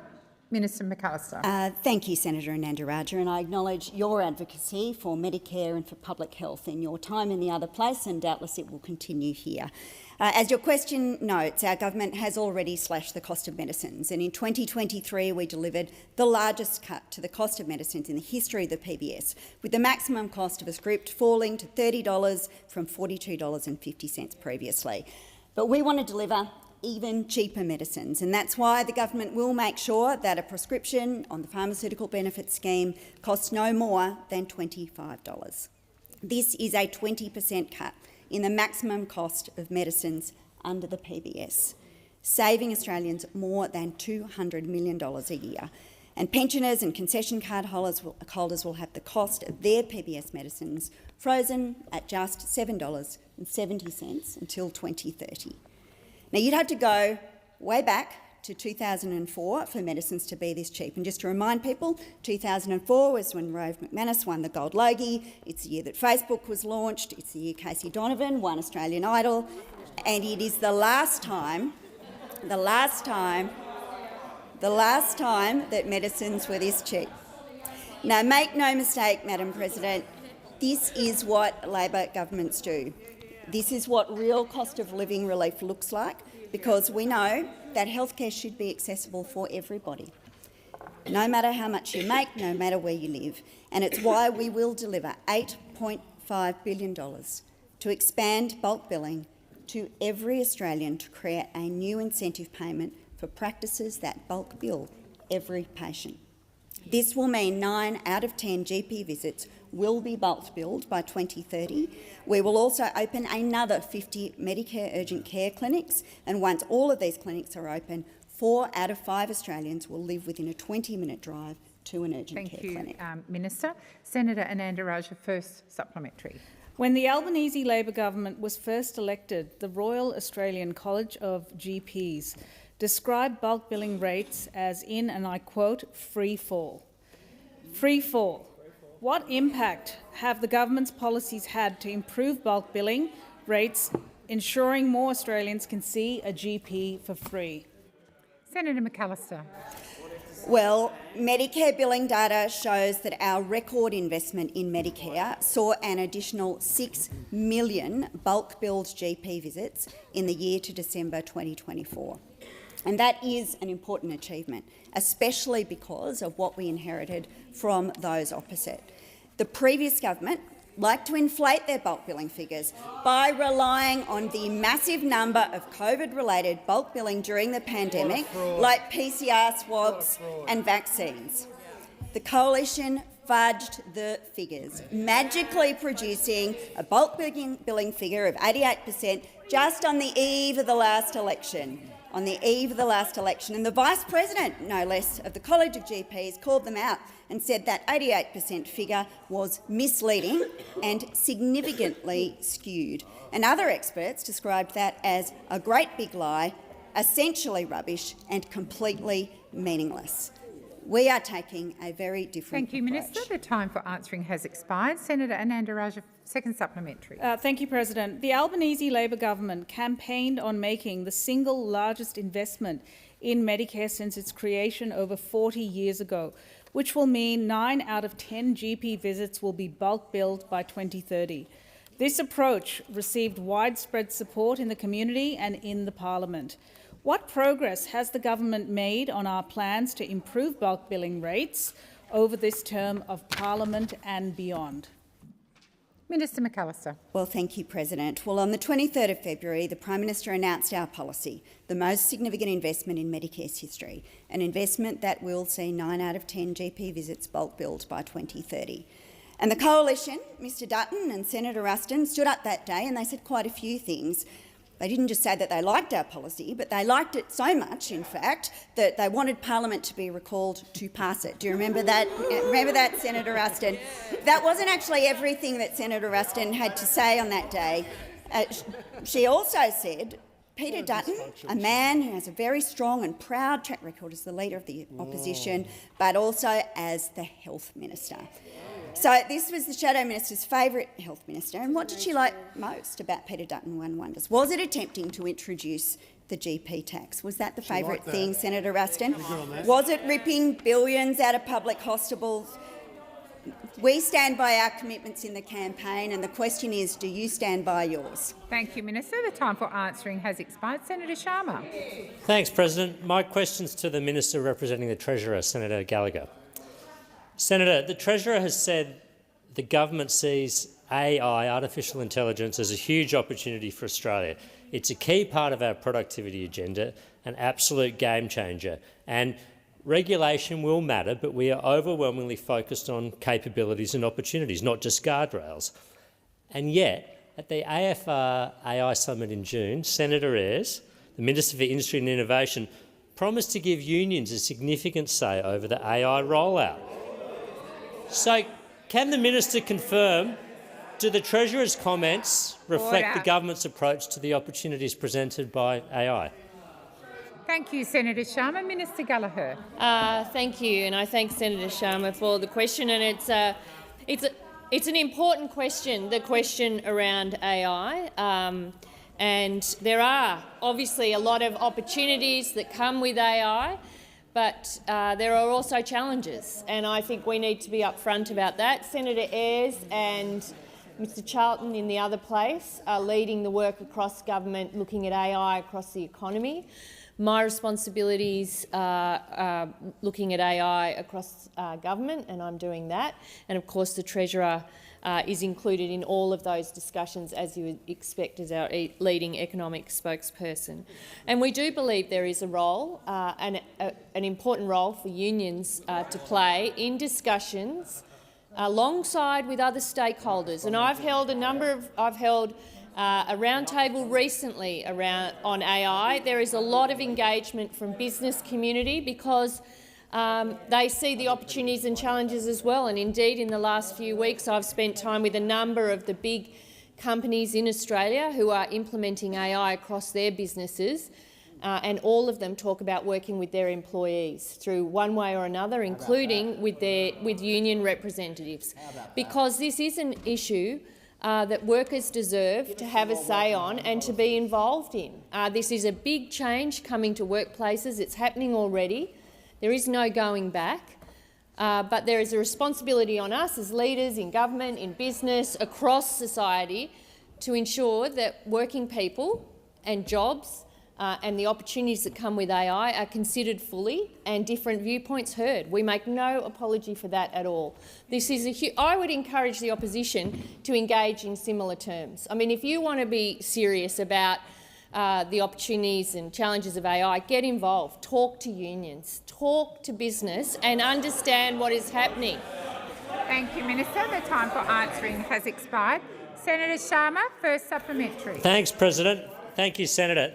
The ACTU are promoting a plan for companies to be banned from receiving government funding and contracts if they don't meet union demands on AI implementation. So given Minister Ayres' previous commitments to the unions, has the government made any concessions to the ACTU on AI ahead of the Reform Roundtable? Thank you, Senator Sharma. Minister Gallagher. Well, I don't think it's any surprise that the ACTU would advocate on behalf of their members and their member organisations, just as the Business Council come in and do the same, AI group, whether it's any stakeholder representation group. Of course they do. The government is keen to work with business and unions on how we manage and respond to AI across the economy. We want to find consensus where there is, and we want to deal with some of these challenges. Every country is dealing with them. Australia is no different, but to suggest that the ACTU shouldn't have a voice or that workers shouldn't have a say or be consulted or have a real influence on our thinking, I think is ridiculous, and it will relegate you, those views will relegate you to the opposition benches for years to come if that's the view that you hold. Workers have a right to have a say, business has a right to have a say.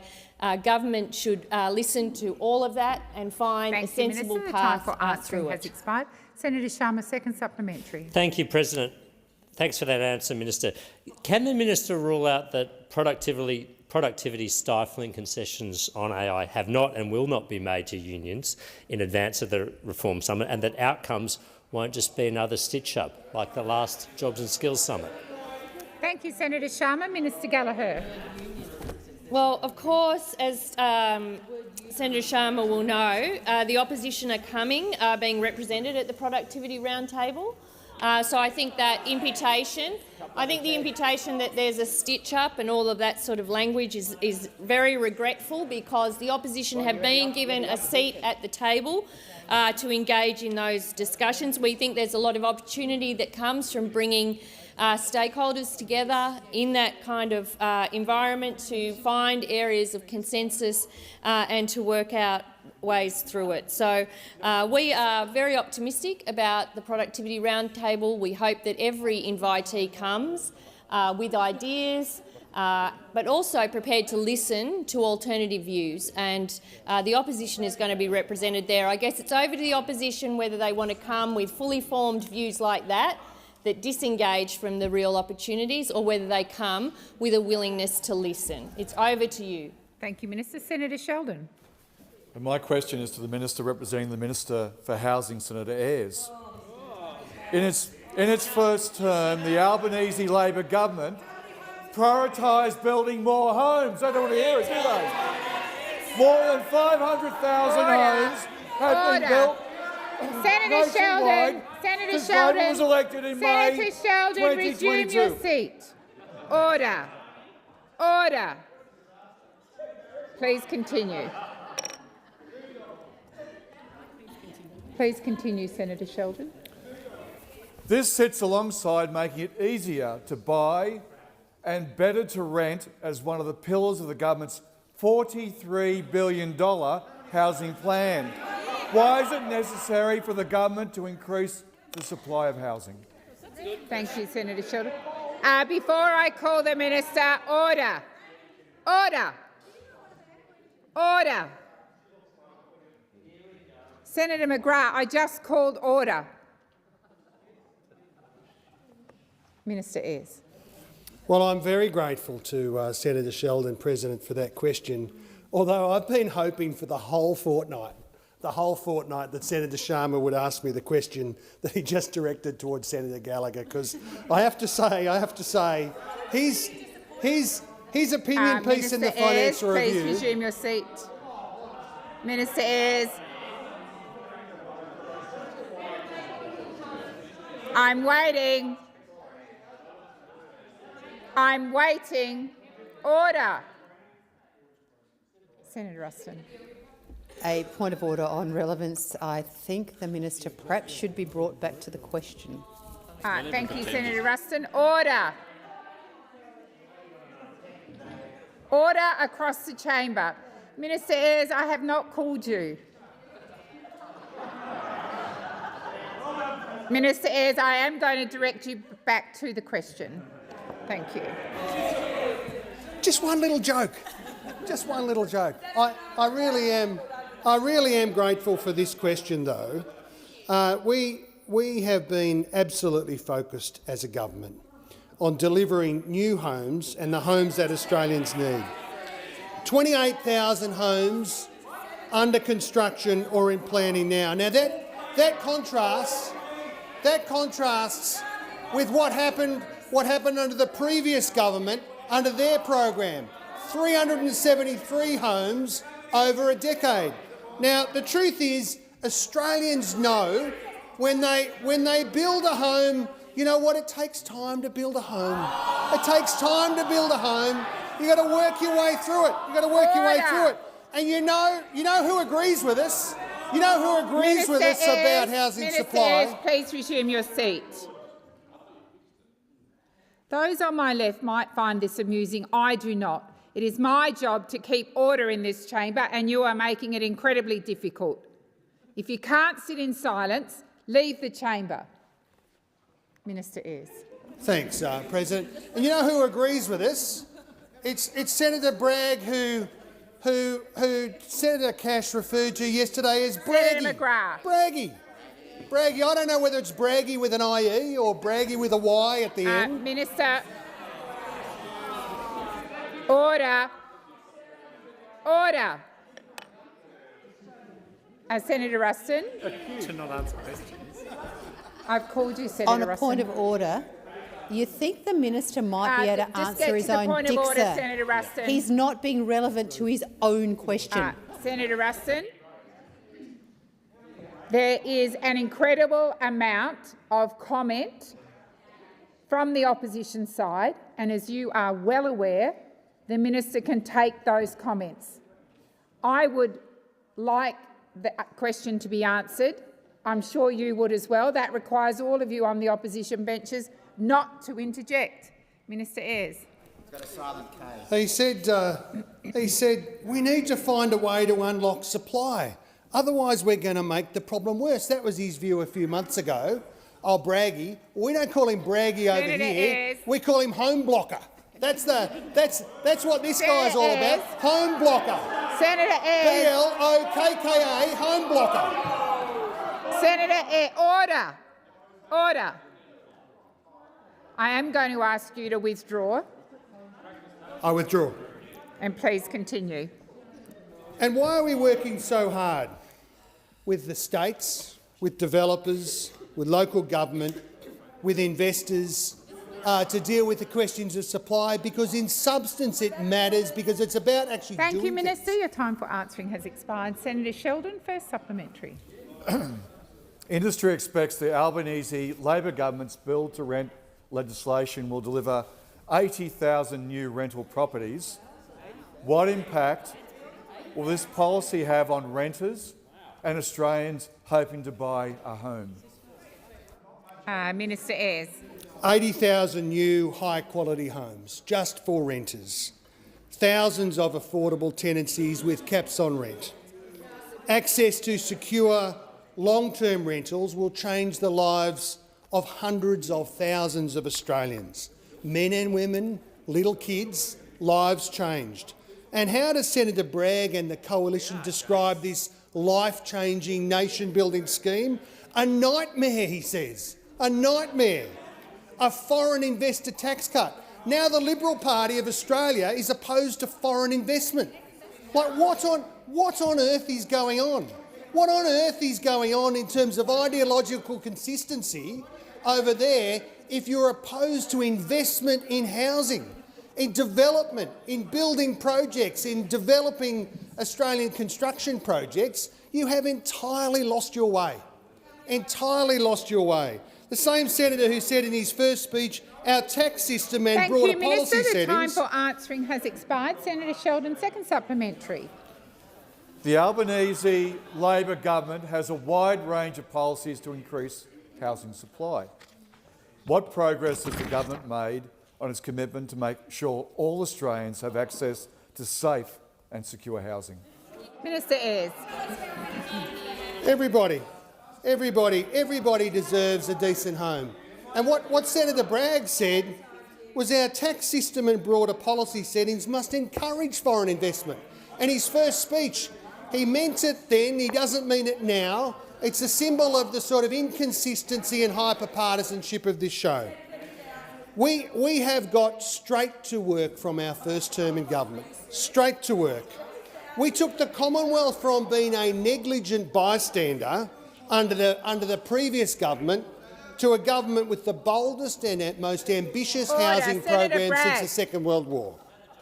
In 3 years, we've invested $43 billion in housing, compared to just $5 billion in the long, turgid decade before of negligence and absolute disengagement with building new homes for Australians. Thank you, Minister. Minister Wong. I ask that further questions be placed on notice. President, I have some further information in relation to the question asked of me today by Senator Little, which I might simply read into Hansard. The Commonwealth is delivering on a shared commitment with the NT to improve housing for First Nations people in remote communities. Under the historic $4 billion housing agreement, up to 2,700 homes will be built over the next 10 years to reduce overcrowding and improve living conditions across 73 communities and 27 town camps. In 24-25, a record 222 houses were delivered in remote locations in the NT. This builds on the 206 completed in 23-24 and the 257 houses completed in 22-23. Also, in question time on Monday, the 28th of July, I undertook to provide further information in response to questions asked of me by Senator Bragg in my capacity as the Minister representing the Prime Minister relating to the Construction, Forestry and Maritime Employees Union. I've written to the Senator to provide additional information, and I table my letter to the Senator for the information of all Senators. I thank the Senate. Are there any motions to take note of answers? Senator Collins. I rise to take note of answers to all coalition questions. You have the call. Deputy President, I rise to take note of the Minister's response to the question of national security and defence spending. Once again, we've seen Labor dodge, deflect and ultimately disrespect the seriousness of Australia's strategic circumstances and the question of national security. I asked the Minister representing the Prime Minister why the Albanese government had abandoned its previous commitment to set defence spending targets as a proportion of GDP. In 2022, Labor claimed it was vital to set such targets in response to rising global threats. Yet now, as the world becomes even more unstable, the government refuses to follow through. That commitment was not made lightly. It was announced in the context of an increasingly volatile Indo-Pacific, with rising military assertiveness from authoritarian powers and our most important allies urging Australia to pull its weight. And yet today, that commitment has disappeared into thin air, without sufficient explanation, without accountability. The Minister notes an increase in defence spending, but fails to answer why it is not to the sufficient level promised. And what did we get from Minister Wong? A distraction from one inconvenient truth. That truth, Deputy President, is that Labor doesn't take defence seriously. This government has no credible plan to lift defence spending to the levels our allies and even their own Defence Strategic Review say are needed. Instead of providing a real answer, the Minister threw around weak excuses. I also asked whether the Prime Minister has ever attended or participated in an Australian military exercise. As someone who joined our troops during Exercise Talisman Sabre, I've seen firsthand the professionalism, sacrifice and strategic importance of what they do. The Minister talked about herself, about the Minister for Defence, but not the Prime Minister. I acknowledge her efforts and appreciate her involvement, but it is not unreasonable to expect the Prime Minister of this nation to show up for our troops. Some might think otherwise, but those on this side of the chamber do not. Finally, I raised the Prime Minister's decision to spend 6 days touring China while choosing not to attend Talisman Sabre. He had time to meet with People's Liberation Army officers, but not our own troops or allied commanders. I asked why he made time for China's military leadership, but couldn't find time to stand beside Australian soldiers during our most significant joint defence exercise. Shame on the Prime Minister. What was he doing there? Patting pandas in China. Pandering to China, some might say. He had time to stroll down memory lane in China, paying tribute to past Labor figures and visiting tourist sites. But he couldn't find the time to visit the troops. He didn't even bother to show up. The Prime Minister of this country chose to shake hands with officers from China's People's Liberation Army instead of standing shoulder to shoulder with Australian soldiers and our allies during a critical moment for our regional defence posture. Order. That's not just poor optics. I believe it is a failure of leadership. Order. Supplementary questions were put to the Order. Minister, but Senator again, Grogan. no real answers. Is it true that the Prime Minister Senator has Polley. never attended an Australian military exercise? No denial. Just more waffle. And why did he prioritise a 6-day China tour over meeting our defence personnel? Again, nothing of substance. It certainly doesn't pass the pub test. Labor wants the headline without the hard decisions. Order. They want to talk about strategic competition, but they won't fund the capabilities. They want to mention AUKUS, but they're asleep at the wheel when it comes to delivery. Our defence industry is at stake. There is no continuous Senator building Ayres. program, nor Order. rules about local content Order. to the Order. detriment of our national security. It's easy to talk about hard power when you're behind a podium in Canberra. It's much harder to actually stand up at Shoalwater Bay, stand next to our soldiers and prove you understand the stakes.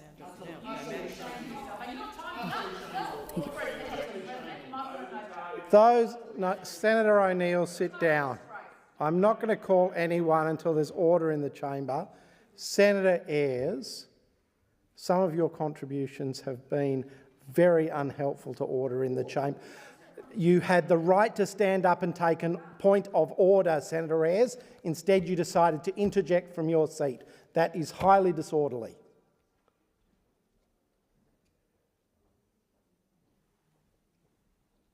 Senator O'Sullivan.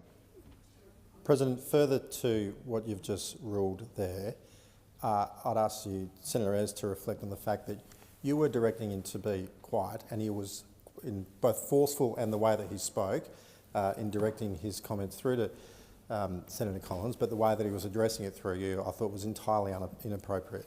Everyone in this chamber has the right to take a point of order if they disagree with, if they have a legitimate point of order to take against a speaker.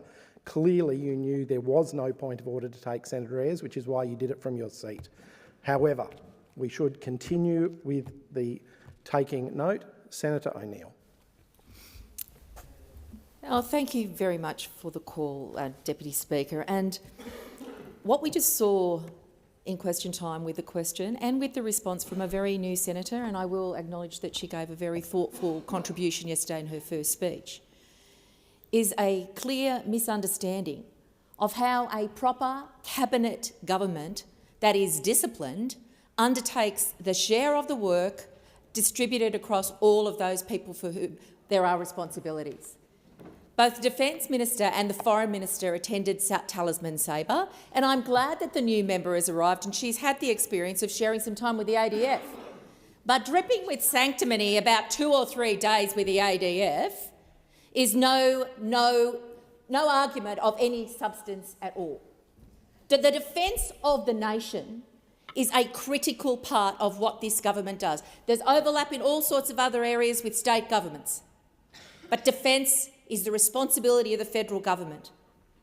It's so important that of all the things that could be spoken about in the address in reply, we had the Governor-General put these words on the record: there is no greater responsibility for government than keeping Australians safe and securing our nation's future.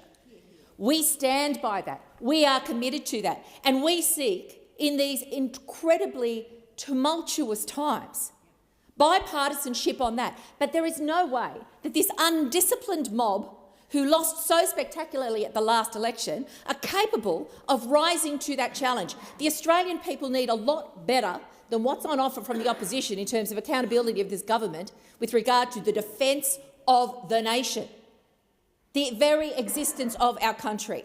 And these twee points that are made in what I thought was a terrible set of questions and a disgraceful contribution then, frankly, belie the fact that under the opposition we had $42 billion worth of announcements for defence with $0 allocated in the budget for it. When you're after a headline and you're seeking to be sanctimonious and superior, we get the kind of contribution we've had today. When you're dedicated to delivering for the nation in a real and practical way, you do the investment and you make the announcement at the same time. You don't make an announcement and leave it hanging with no allocation. That is the record of those opposite. And no wonder Senator Collins expects the Prime Minister to be in 15 places at once. Let's face it, she's used to having a Prime Minister who gave herself 6 portfolios. That's how they run the government. What a joke. What a joke.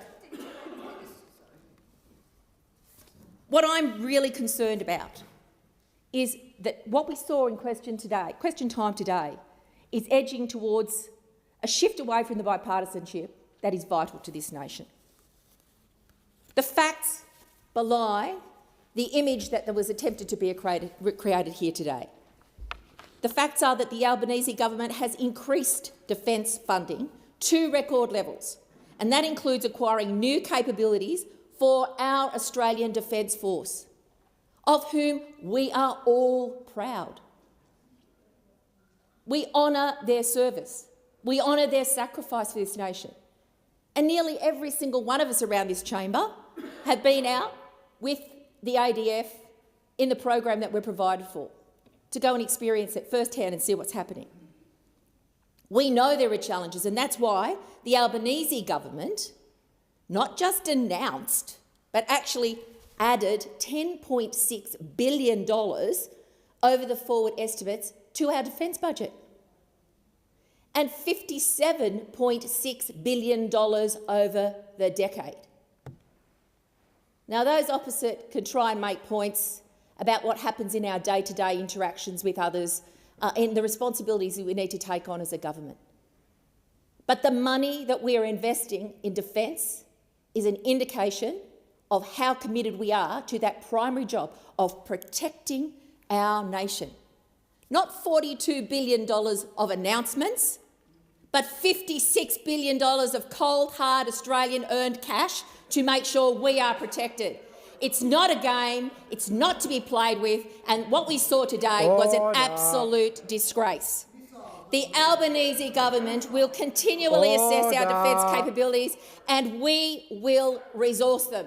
No headline-grabbing stunts, no pretence, but real hard work in an orderly way with hard dollars to back it in. Expired. Senator Canavan. Thank you, Mr Deputy President. Well, first of all, I want to congratulate Senator Collins on an excellent contribution today. You know it's excellent. People listening today know it's excellent because she's taking a lot of flack. And when you're taking a lot of flack, you know you're over the target. And you know that Labor is very, very sensitive about this, Mr Deputy Chair. They're very, very sensitive about this issue of defence spending because they've got lots to be sensitive about.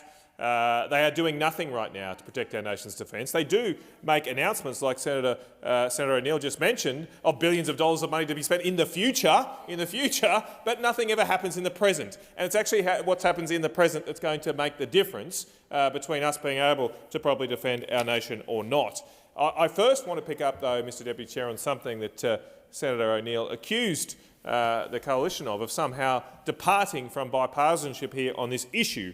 Well, it is a bit of the pot calling the kettle black here, Mr Deputy President, because the Labor Party over the last few years have spent time and time again accusing the coalition of destroying the relationship with China, of apparently it was our fault that China took unilateral, illegal action to ban our exports because we had the temerity to say they couldn't build our Huawei network, because we had the temerity to ask for a proper explanation of how the hell coronavirus was unleashed on the world. All things that were very reasonable to do and that Labor Party themselves didn't oppose, but then they took China's side.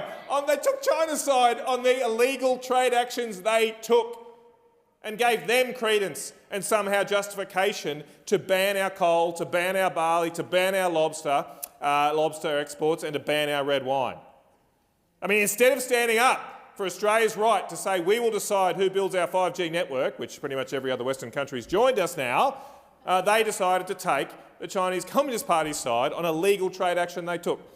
Instead of saying it was right for this parliament to pass foreign interference laws, which we did, and again, China had a disagreement with us on that, but we had the sovereign right to do it. Instead of defending Australia's sovereign right to do that, they sided with the Chinese government. And now they come to this place and they say, oh, you can't criticise us. You can't criticise us for a defence policy because that would be un-Australian. No, what would be un-Australian is to not stand up for our defence interests right now and point out what is going wrong. What is going wrong right now.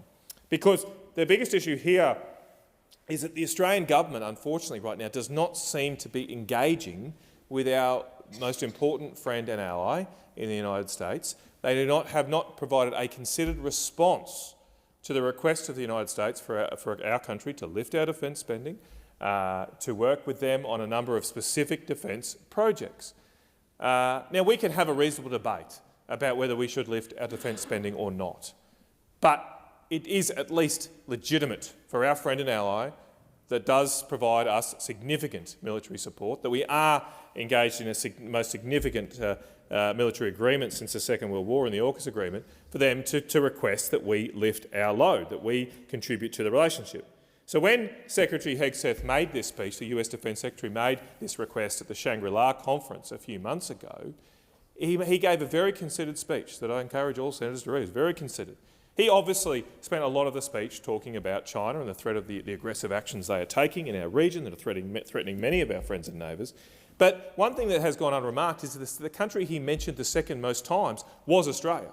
He mentioned us 7 times through that speech. And almost all of those times, well, all of them were very positive, but many of them were actually contributions about how he wants to work with Australia.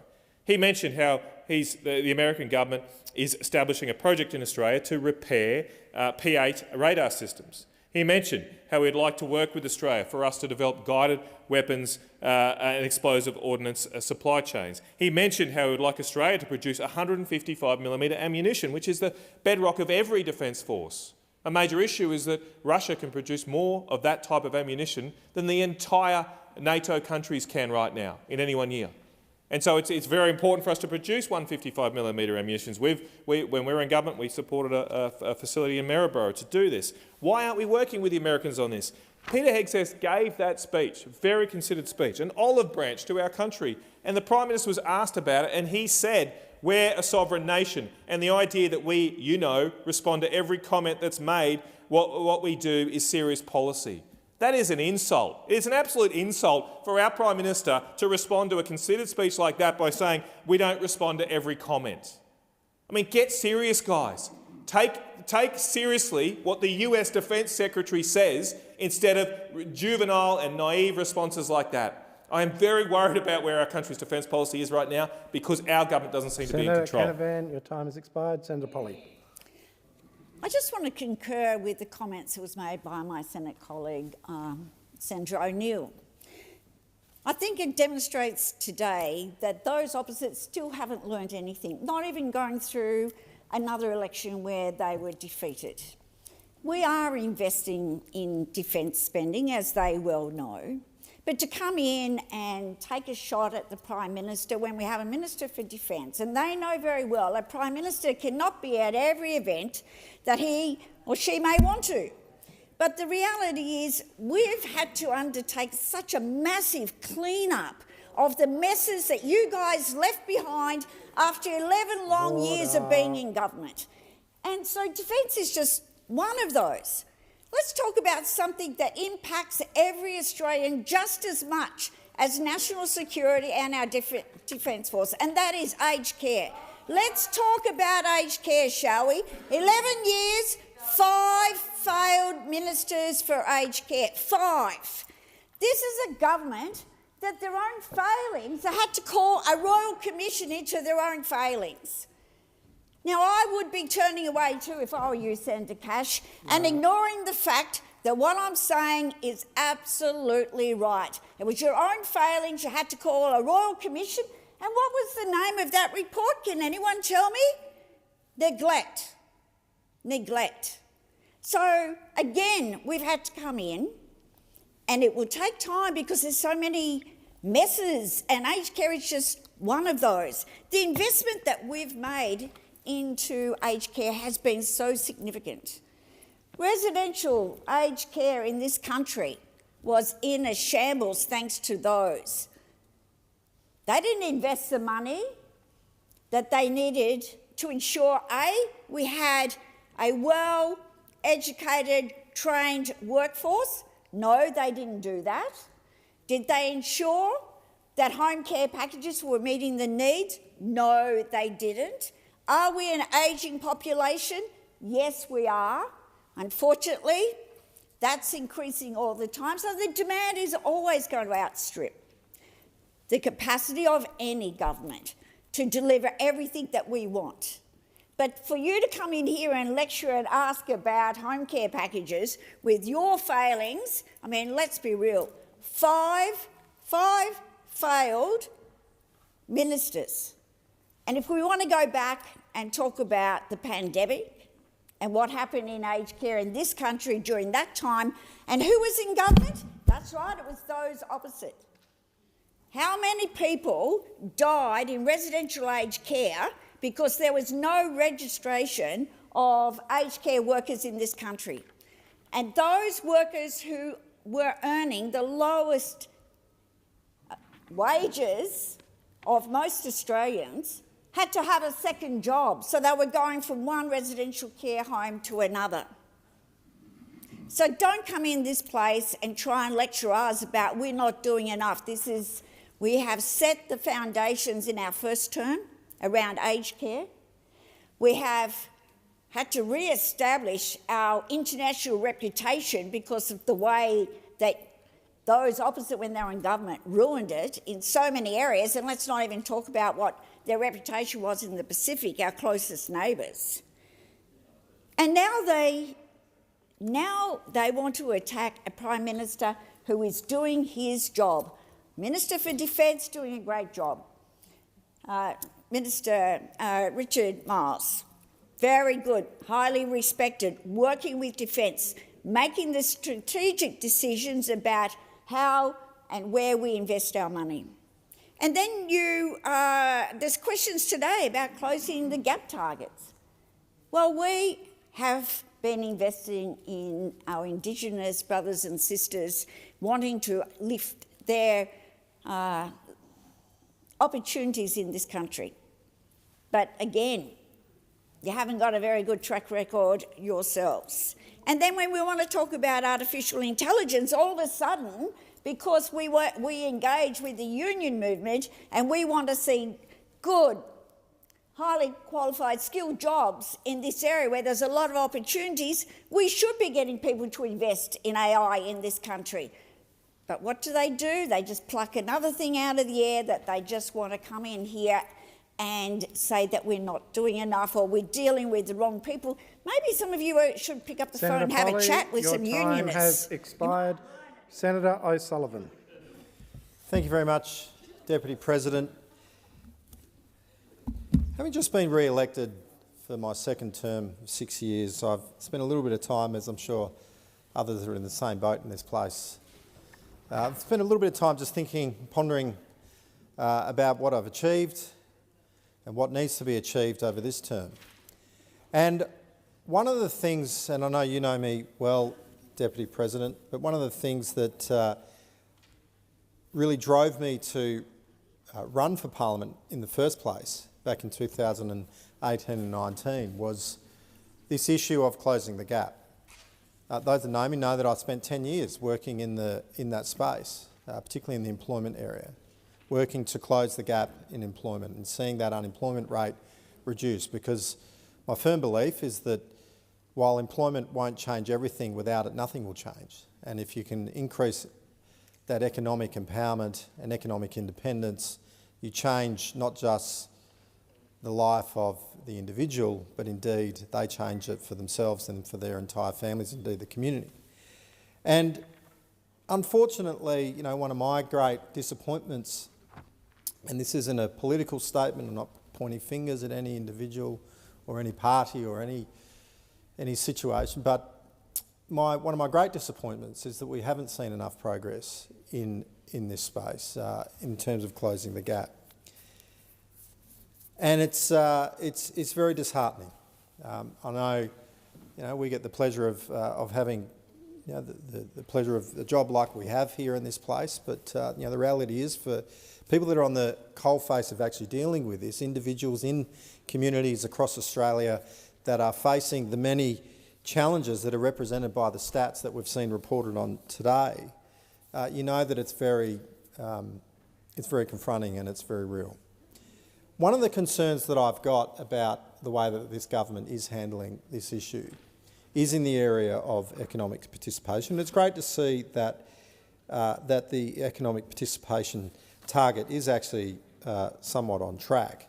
They're saying that 55.7% of people aged 25 to 64 years of age were employed in 2021. Well, this is it's good that that's on track, but I do question how that is being measured and what's actually going on behind that statistic.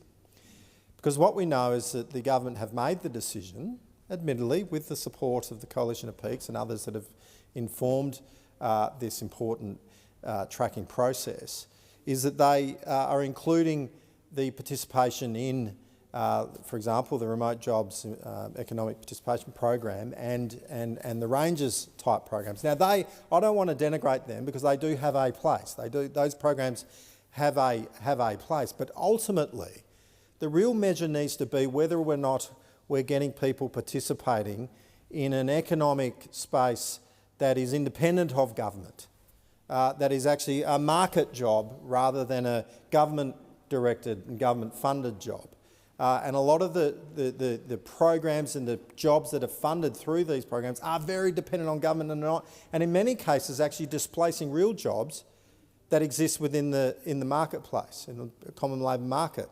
And I'm very concerned that when we're measuring things like the closing the gap targets, that we're actually measuring outcomes that really matter, and we're measuring those in a serious way, so that we can actually get people liberated and off the dependence of welfare and off the dependence of government.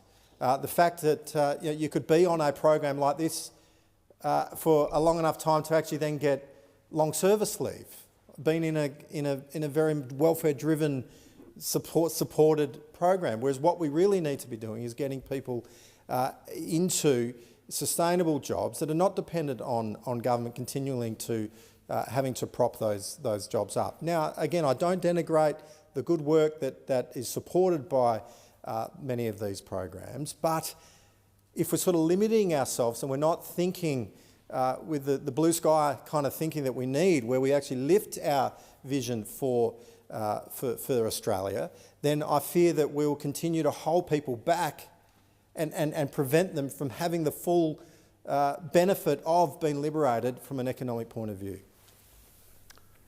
Question before the chair is that the Senate take note, as moved by Senator Collins. Those of that opinion say aye, against say no. The ayes have it. Senator Barbara Pocock, you seeking the call? Thank you, Acting Deputy President. I rise to take note of Minister Watt's responses to my colleague Senator Hanson-Young's questions about South Australians' crisis of toxic algae bloom.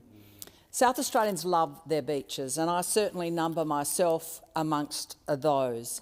In May of this year, I spent a week down at the Victor Harbour area of our state and witnessed there for the first time personally the awful yellow sludge that was flowing across our beaches, blowing along the coast of our beautiful state. I spoke to a number of surfers, to small business people, to fisher people, talking about the impact, the fear they held that was coming our way as a result of a toxic algae bloom that we did not understand. I felt its effects on my own skin. Surfers talked about the impact of skin reactions and about the impact on their own lungs. But since that time, we've witnessed an unfolding crisis, a loss of hundreds and hundreds and thousands of marine creatures along our South Australian shores. Not so long ago, I went to the public meeting of South Australians at the Brighton Sailing Club. Hundreds of South Australians who came out to share their grief at the crisis unfolding in the places they love, to the creatures that they care about. Many were citizen scientists who've collected themselves, the dead bodies of seals, of large creatures like sharks. We've seen dead dolphins. We've seen all species of fish. And we've seen our very rare sea dragons coming up in their hundreds stranded on those shores. South Australians have been deeply shocked by what we have witnessed. And what we've seen on our shores is a small part of what is going on under the waves. There is a bushfire equivalent underway in the waters off the South Australian coast, and it is deeply shocking, and it is a major crisis for many of our industries that depend on that marine life.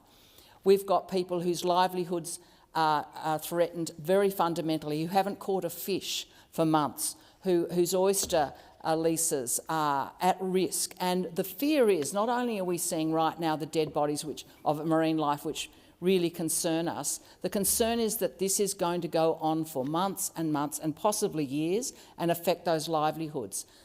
And we also see, as we sit here, the possibility of that algae bloom reaching up into the top of the Gulf and threatening species and tourist industries that are incredibly important to us. The giant creatures that thousands of Australians visit at the top of the Gulf and see the beautiful underwater nature that is there is now at risk from this bloom. If this was happening on the beaches, as my colleague Senator Hanson-Young made clear, if this was happening in Bondi, if this was happening in St Kilda, we would have a COVID-level response. It would have kicked into gear months ago. Instead, we have waited 4 months for Minister Watt to get to South Australia and spend the 11 minutes that he did on the shore in our state looking at our problem. And he wrote a cheque, and he matched the cheque of our Premier, Malinowskis. It's a small cheque. When you look at the millions of dollars that are going to go out of those industries and cost our South Australian economy, it is so far from what is needed to support those businesses.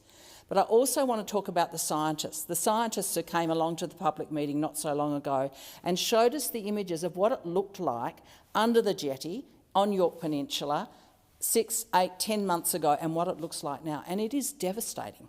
It is truly shocking that we are going to see more and more of these algae blooms around our country on a reef system that stretches from the bottom from right over towards New Zealand right around to past Perth. This is the southern reef system which is being affected potentially over time by rising ocean temperatures that scientists have been telling us about for years.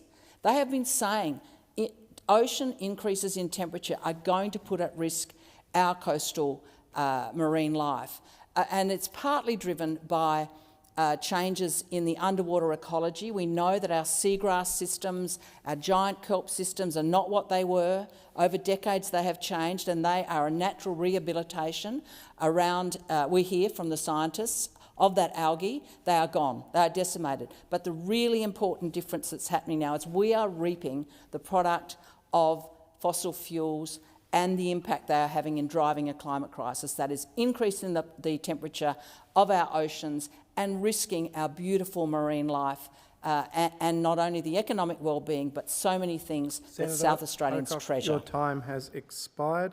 Question is that the Senate take note, as moved by Senator Pocock. Those of that opinion say aye.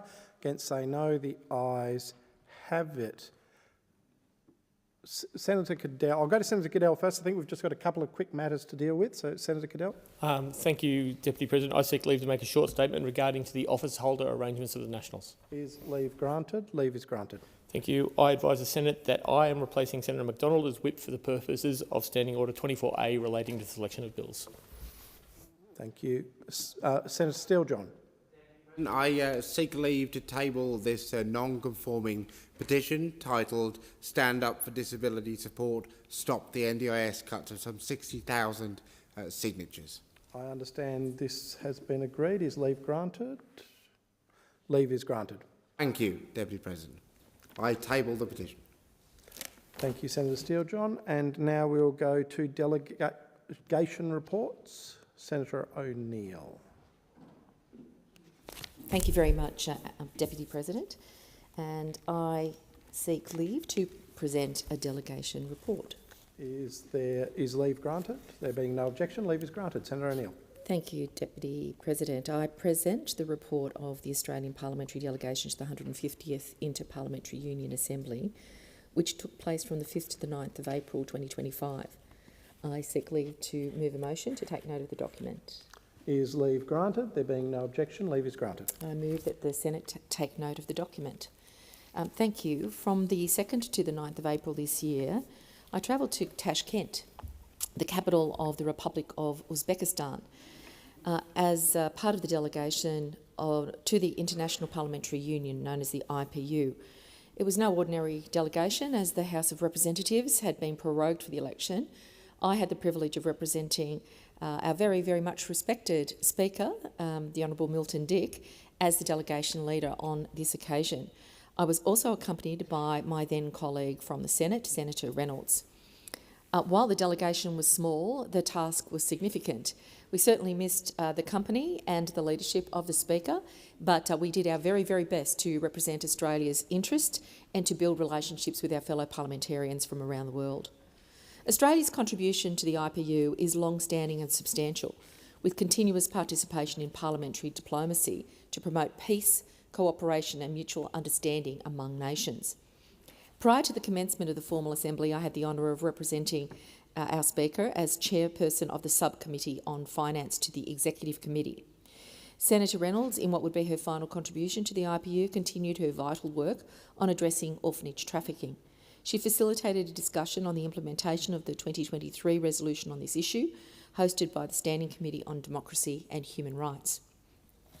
While political debate in Australia is often robust and occasionally intense, when a bipartisan delegation travels abroad, we act as one. Team Australia. I was therefore very proud to preside as President over the very same committee in which Senator Reynolds had advanced her work on orphanage trafficking. During the Assembly in Tashkent, I continued my advocacy on tax avoidance and evasion. I introduced a resolution condemning the predatory tax practices of certain multinational enterprises and reaffirmed Australia's commitment to fair and transparent global trade.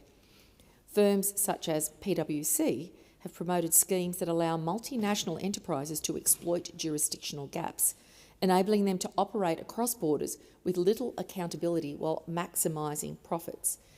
This behaviour undermines the integrity of global tax systems and creates a lawless zone within the infrastructure of international commerce.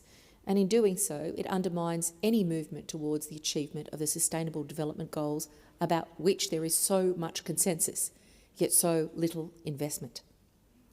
I look forward to working with my fellow co-rapporteurs, Mr. J.M.R. Edwards of Chile and Ms. J. Sabao of Zambia, to further international cooperation in this area and to help secure much-needed revenue for nations striving to reach those important Sustainable Development Goals. In the same spirit of multilateral collaboration, I'd like to acknowledge the significant efforts of the Standing Committee on Peace and International Security and the many delegations to the Assembly in securing a resolution at the IPU after a considerable period of dissent on the critical issue that so much of our attention is focused, that being the Israeli-Palestinian conflict. This achievement in the Standing Committee on Peace and International Security demonstrates that negotiation and consensus can still deliver meaningful outcomes and indeed hope, Deputy President. It reassures me that parliament-to-parliament contact and relationships remain vital and effective in striving for peace for our brothers and sisters right across the globe. On behalf of the delegation, I extend our deep gratitude to the Parliament of Uzbekistan for hosting the 150th IPU Assembly. We are especially thankful as the Australian delegation to Senator Malika Akbarovna and her team for their support throughout the Assembly. We also express sincere appreciation to the Deputy Mayor of Tashkent, Dr. Sultanova Shaknoza, and whose assistance and hospitality enriched our visit with insight into Uzbek culture and customs. I'd also like to thank the Speaker for entrusting me with the responsibility of leading this important delegation when clearly he was unable to attend. I also thank Dr Jane Thompson for her unwavering support as Secretary to our delegation. Finally, I wish to pay tribute to former Senator Reynolds for her enduring advocacy in service and representing Australia on the global stage. Awareness about orphanage trafficking is now a common knowledge across all the parliaments that have participated in the IPU, and that is a significant contribution to the safety of millions and millions of children. Senator Thank O'Neill, you. your time has expired. Did you wish to keep this on the notice paper, or are you happy for me to put the question? I think we might put the question. Thank you. The question is that the Senate take note. Those of that opinion say aye. Against say no. The ayes have it. We will now move on to the tabling and consideration of committee reports and government responses. Senator Sheldon. Good, thank you. I present the additional information received by the Foreign Affairs, Defence and Trade Legislation Committee relating to estimates. I also present the report of the Rural and Regional Affairs and Transport Legislation Committee on an examination of annual reports tabled by the 30th of April 2025. And on behalf of the Chair of the Education and Employment Legislation Committee, I present the report of the committee relating to the readoption, its inquiry into the quality of governance at Australian higher education providers, and move that the report be adopted. The question is that the report be adopted. Those of that opinion say aye. Against say no. The ayes have it. Senator Hume. Thank you, Chair. I present the 186th report of the Committee of Privileges entitled Persons Referred to the Senate, Mr Leslie Turner. And I move that the report be adopted. This report forms part of a series of reports recommending that a right of reply be afforded to persons who claim to have been adversely affected by being referred to in the Senate, either by name or in such a way as to be readily identified. On the 28th of February 2025, the President received a submission on behalf of Mr Leslie Turner relating to speeches made by Senator Nabajimba Price in the Senate on the 20th of August 2024, on the 9th of September 2024 and on the 12th of February 2025. The President referred the submissions to the committee under Privilege Resolution 5. The committee has considered the submission and recommends that Mr Turner's response be incorporated in Hansard. The committee reminds the Senate that in matters of this nature it doesn't judge the truth or otherwise of statements made by senators or the persons referred to. Rather, it ensures that these persons' submissions and ultimately the responses it recommends accord with the criteria set out in Privilege Resolution 5, and I commend the motion to the Senate. Do I need to? The question is that the report be adopted. Those of that opinion say aye. Against say no. The ayes have it. Senator Askew. I present the Register of Senators' Interests incorporating statements of registrable interests and notifications of alterations lodged between the 1st of January and the 30th of June 2025. Thank you. Senator O'Neill. Deputy President, and I present Delegated Legislation Monitor 4 of 2025 of the Standing Committee for the Scrutiny of Delegated Legislation, together with ministerial correspondence, and I move that the Senate take note of the report. Deputy President, I rise to speak in response to the monitor that I have just described on the record there. It reports on the committee's consideration of no fewer than 596 legislative instruments registered between the 1st of March and the 24th of July 2025. In this monitor, the committee has commented on one new instrument and one concluded instrument. The new instrument that the committee has commented on is the Help to Buy program 2025. This instrument directs Housing Australia in relation to performance of its functions under the Help to Buy Act of 2024 in administering the Help to Buy program. This program aims to assist eligible Australians to purchase new or existing homes by accessing an equity contribution from the Commonwealth. The committee is seeking the Minister's advice regarding this instrument under a number of scrutiny principles. The instrument confers a range of broad discretionary powers on Housing Australia to administer the program. However, the relevant factors to which it must or may have regard in exercising those powers and the definition of terms central to its discretion under those powers is, in fact, unclear. An example of the provisions which the committee is raising concerns about includes subsection 29(1) and subsection 30(1) of the instrument, which require Housing Australia to exempt a participant from complying with a requirement for participation in the scheme if it is satisfied it is impractical for the participant to meet the relevant requirement due to circumstances including hardship or on other compassionate grounds. However, neither the instrument nor its explanatory statement provides factors that Housing Australia may or must have regard to in determining whether it's satisfied that circumstances exist to exempt the participant from complying with a relevant requirement. Under Scrutiny Principle C, the committee expects that instruments conferring broad discretionary powers should set out the matters to be considered by the decision-maker in exercising that discretion and the source of any relevant safeguards or limitations. In this instance, even though many of the provisions which the committee is raising concerns about are beneficial in nature, it is nonetheless expected that discretionary terms such as hardship and on other compassionate grounds are sufficiently explained in the explanatory statement to ensure users of the law can gain a clear understanding of the instrument and how it may affect them. Repeatedly, neither the instrument nor the explanatory statement addresses whether independent merits review is available for the discretionary decisions under the instrument in line with the committee's expectations under Scrutiny Principle I. Noting the potential impact which discretionary decisions may have on the rights, obligations and interests of applicants and participants of the Help to Buy program, the committee is requesting the Minister's advice confirming whether discretionary decisions under the instrument are subject to independent merits review, and if not, what characteristics of those decisions justify the exclusion of review by reference to the Administrative Review Council's guidance document entitled What Decisions Should be Subject to Merits Review. The committee also considers that the instrument provides for significant elements of a regulatory scheme that are more appropriate for parliamentary enactment under Scrutiny Principle J.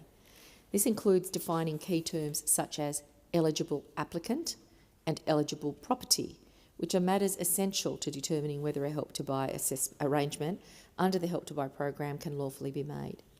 In addition, the committee considers that the Help to Buy program is a program of national significance. Accordingly, the committee is seeking the Minister's advice as to why it was considered necessary and appropriate to include these significant elements of the regulatory scheme in delegated rather than primary legislation. Additionally, the committee is pleased to conclude its examination of Offshore Petroleum and Greenhouse Gas Storage Safety Regulation 2024 in this monitor. This instrument aims to ensure that offshore petroleum and greenhouse gas storage activities are undertaken in a way that reduces the risks to health and safety of persons at or near offshore petroleum and greenhouse facilities to a level as low as reasonably practicable.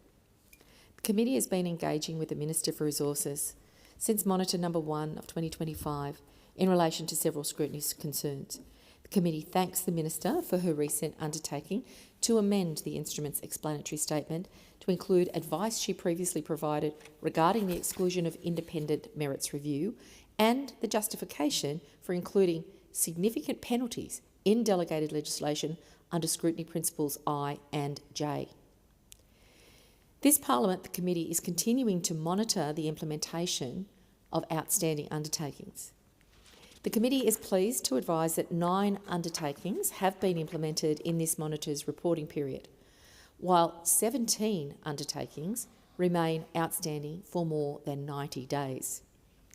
I advise the Chamber that I will be taking the opportunity at the beginning of Parliament to write to all ministers and agency heads to inform them about the committee's work and draw their attention to all outstanding undertakings within their portfolio or department, noting that the committee expects such undertakings to be implemented in a timely manner. I would also like to take this opportunity to continue to raise awareness of the committee's scrutiny principles and expectations outlined in Senate Standing Order 2023. In previous tabling statements, I've discussed principles A to D. Today, I would like to discuss principle E, which relates to the clarity of drafting. Under this principle, the committee scrutinises each legislative instrument as to whether the drafting is defective or unclear.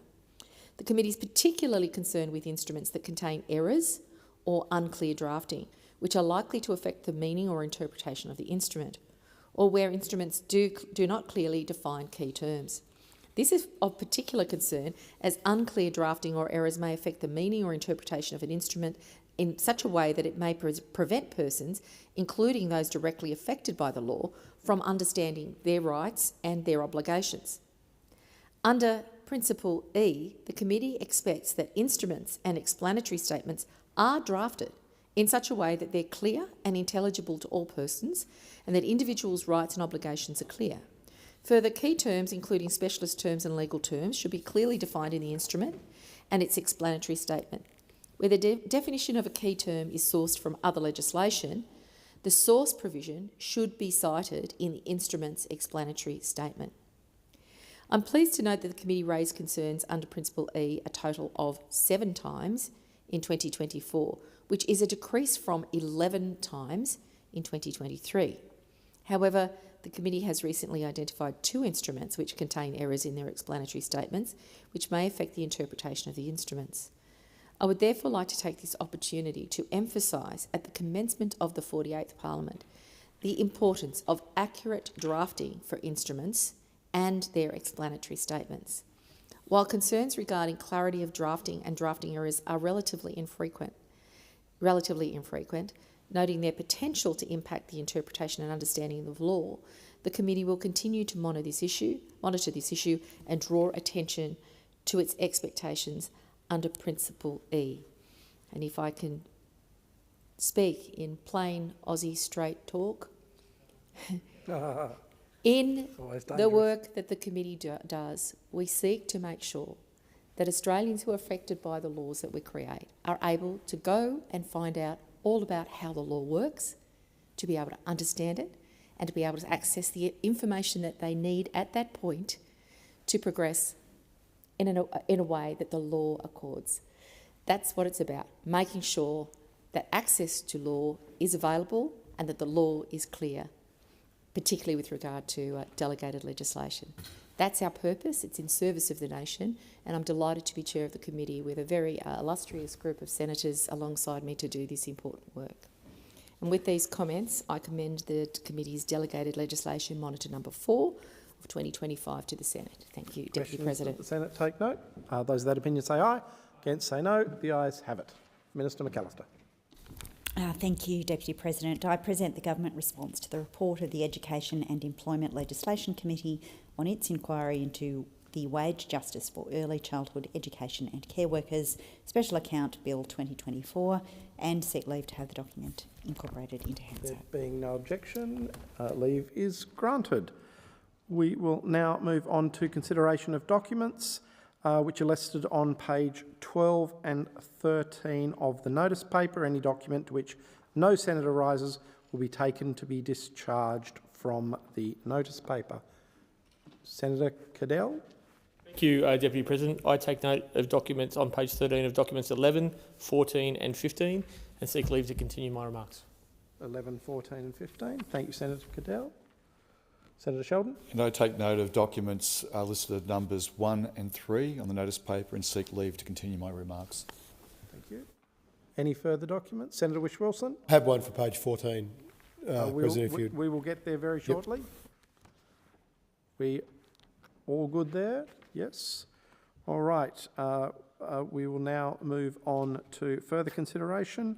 Senate will now proceed to the consideration of committee reports, government responses and Auditor General reports listed on page 14 to 15 of the notice paper.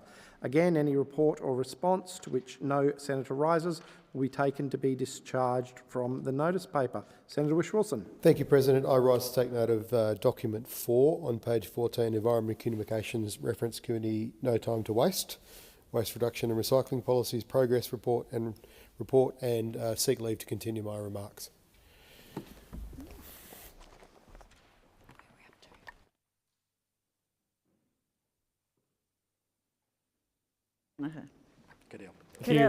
Thank you, Deputy Acting Deputy President. I, as well as 4 is going to be there, but I seek leave. I take note of documents 5, 8, and 11 on page 14. Documents 12 in committee reports and in Auditor General's reports documents 1, 3, 4, and seek leave to continue my remarks. Reports and government responses listed on numbers 14 of the notice paper and seek leave to continue my remarks. I also take note of Auditor General's report listed at number 1 on notice paper and seek leave to continue my remarks. Thank you, Senator. Anyone else? No? Nothing further? Then we will move on to any ministerial statements. Minister? Thanks, Acting Deputy President. I table documents relating to orders for the production of documents concerning online gambling, the review of public sector board appointments, the 2025 incoming government briefs, Workforce Australia participation suspension notices and incoming government briefs. Thank you, Minister. Any further? Minister? Thanks, Acting Deputy President. I table particulars of proposed and certain proposed expenditure for 25-26 and seek leave to move a motion to refer the documents to legislation committees. Anything further? Any further? Minister? I think I have to move this, that the documents be referred to committees for examination and report. It's been moved. Those of that opinion say aye. Those against declare carried. Minister? Clerk? Then? The President has received messages from the House of Representatives forwarding the following bills for concurrence: Aged Care and Other Legislation Amendment Bill 2025 and Aged Care Accommodation Payment Security Levy Amendment Bill 2025. Minister? I move that these bills may proceed without formalities, may be taken together and be now read a first time. I'll put the question. All those of that opinion say aye. All those against, no. Ayes have it, ayes have it. Minister? Clerk? Aged Care and Other Legislation Amendment Bill 2025, Aged Care Accommodation Payment Security Levy Amendment Bill 2025. Minister? I move that these bills be now read a second time and I seek leave to have the second reading speeches incorporated into Hansard. In accordance with the Standing Orders 111, further consideration of these bills is now adjourned until the 25th of August 2025.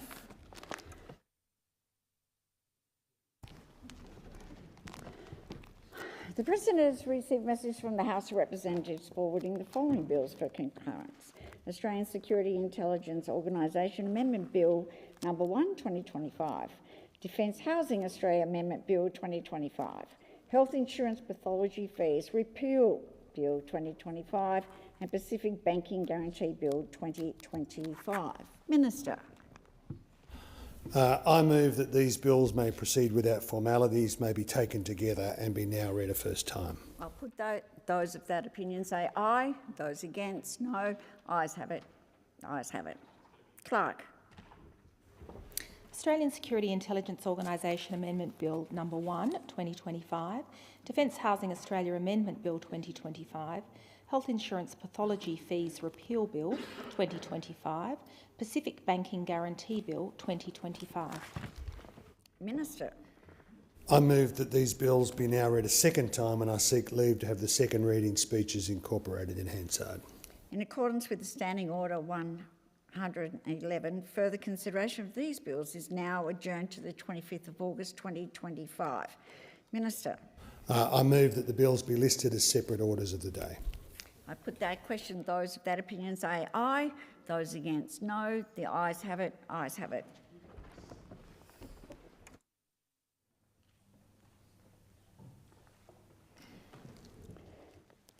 Messages have been received from the House of Representatives informing the Senate of the appointment of members to various joint committees.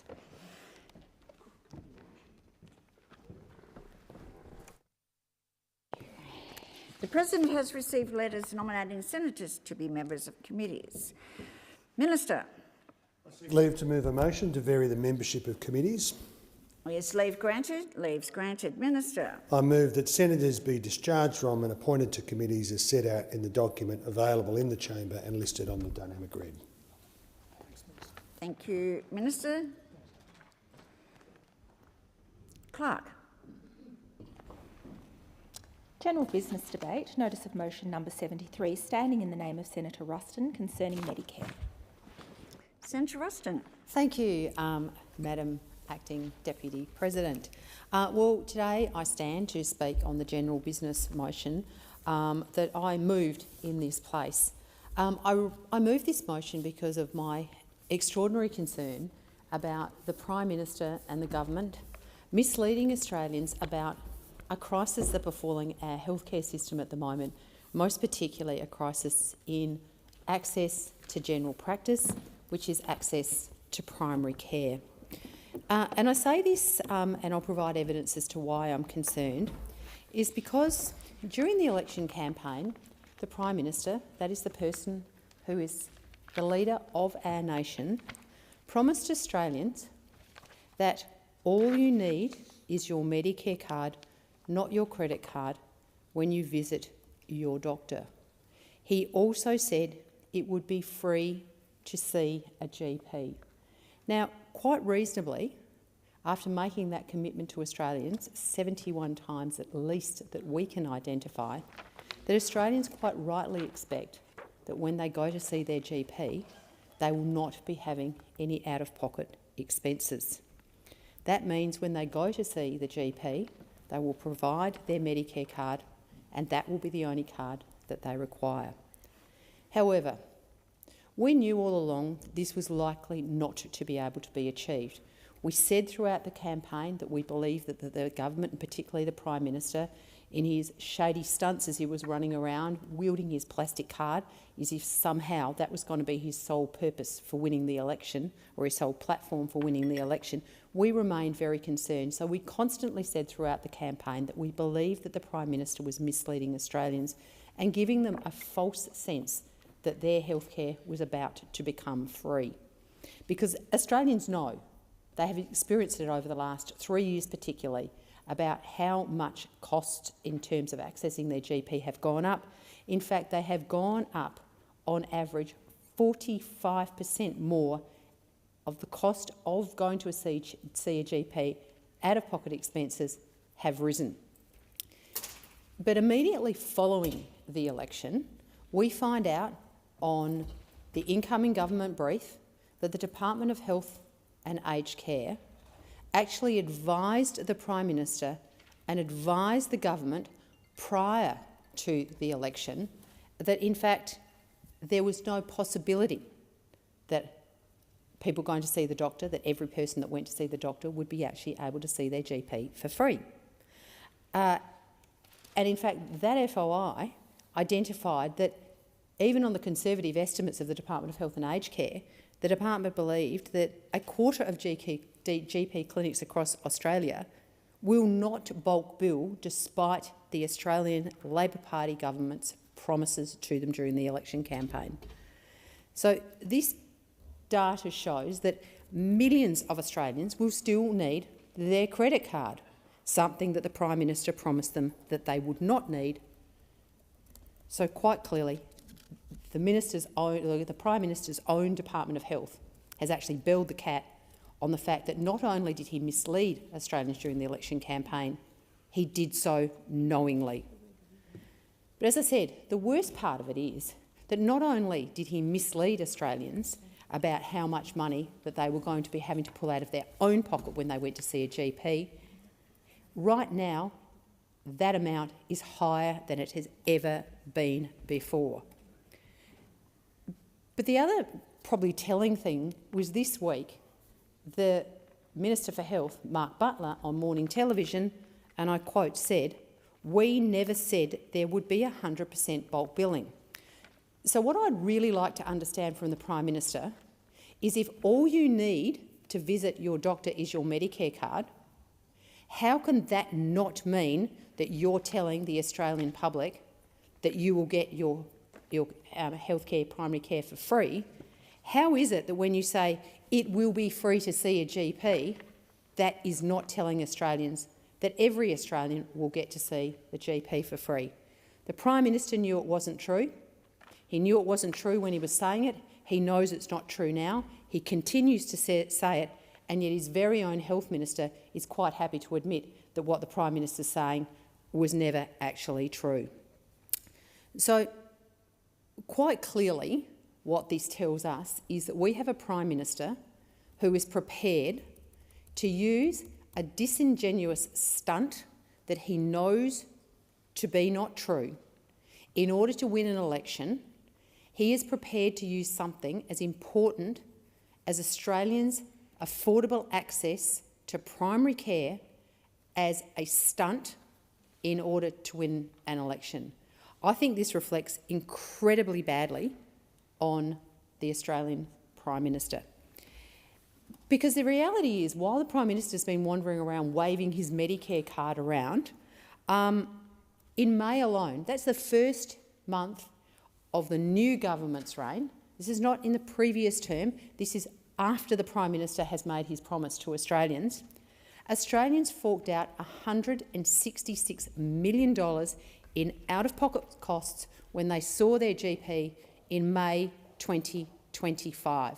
So the first month of this government's reign, after that promise, not only have we got the Department of Health saying it's not possible, we actually have the facts that say, in fact, $166 million of hard-working taxpayers' money at a time when we've got a cost of living crisis and Australians are struggling to meet the costs of everyday life. They've had to fork out $166 million despite the Prime Minister telling them that they weren't going to have to pay anything at all. And in fact, last year, $2 billion of out-of-pocket expenses. That is the Prime Minister's $2 billion lie. Quite clearly, the facts are the facts, and creating a false expectation amongst Australians at a time when they are under immense financial pressure is not only disingenuous, it's quite frankly cruel. So we knew already that this Prime Minister couldn't be trusted when it came to Medicare, but quite clearly he's prepared to say and do anything to cover the abject failings of our healthcare system as we stand here today. By absolutely every metric, the Albanese Labor government has failed Australians on healthcare in the first 3-year term of their government. I hope they don't do it in the next 3 years, but I fear they probably will, because they're much more interested in headlines than they are in actually delivering for Australians. So you say, why do I say that they have failed on every metric? Despite what the Labor Party will tell you, because quite clearly they're happy to tell you anything to cover up their failings, bulk billing has fallen from over 88% to 77% in the 3 years that they've been in government. And they'll say to you, but those figures were inflated because, of course, they were figures as you were coming out of COVID. Well, let's disregard the COVID figures. In 2019, bulk billing rates were 86% and they're now 77%. So even pre-COVID, from pre-COVID till now, bulk billing rates plummeted 9% in that time, but 11% in the first 3 years of this government's term. The other thing is that, as I said, out-of-pocket costs have never, ever been higher.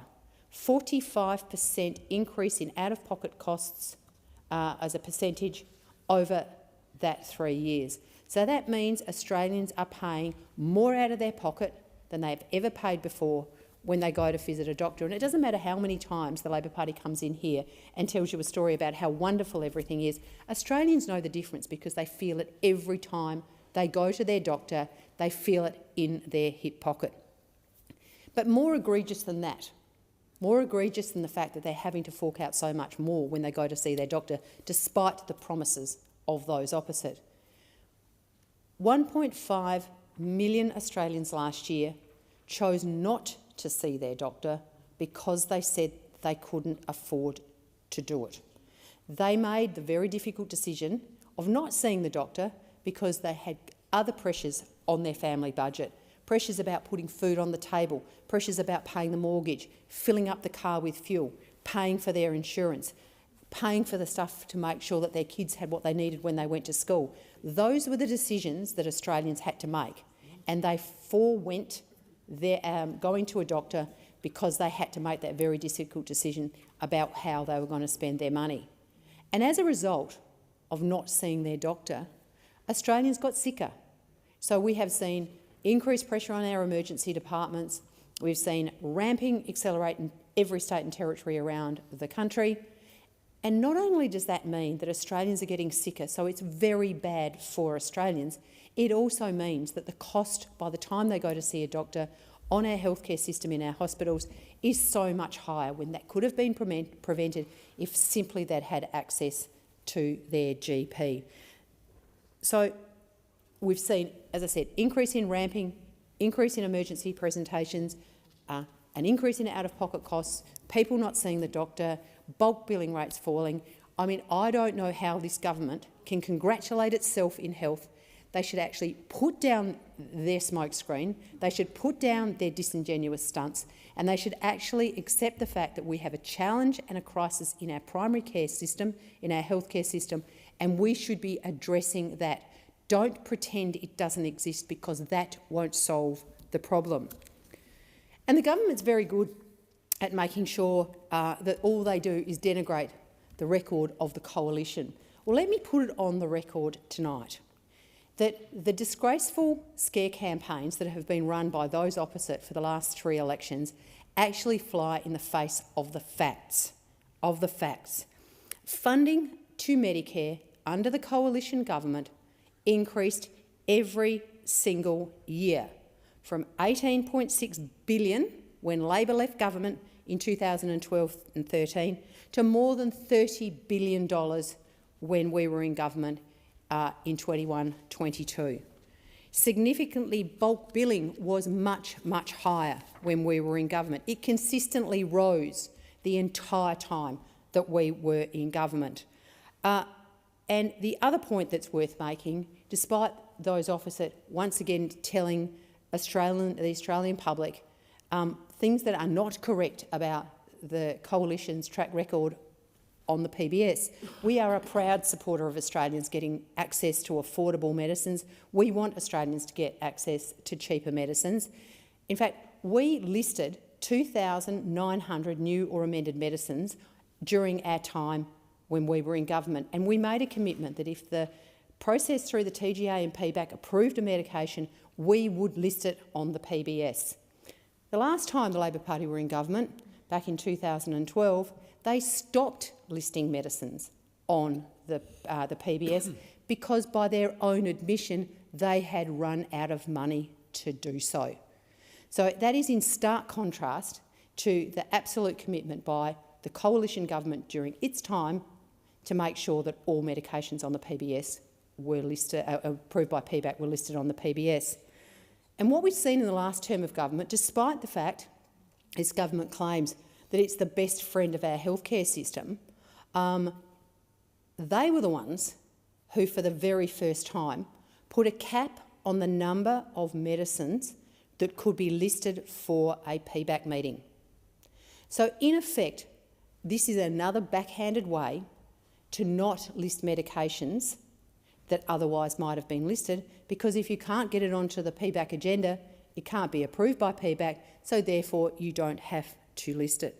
So for this government to continue to perpetuate their scare campaigns, their misinformation, their trying to rewrite history and change the facts, does not hide from the fact that by every single measure, the Albanese Labor government has been the worst government for Australians' health in history.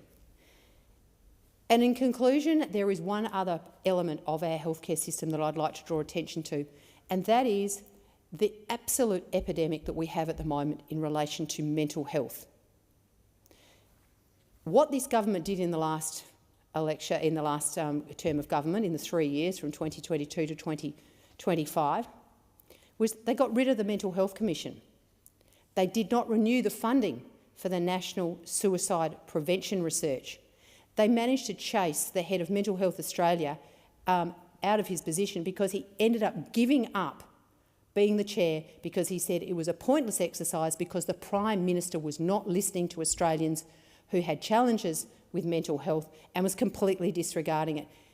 This government, the Albanese Labor government, has failed Australians on healthcare.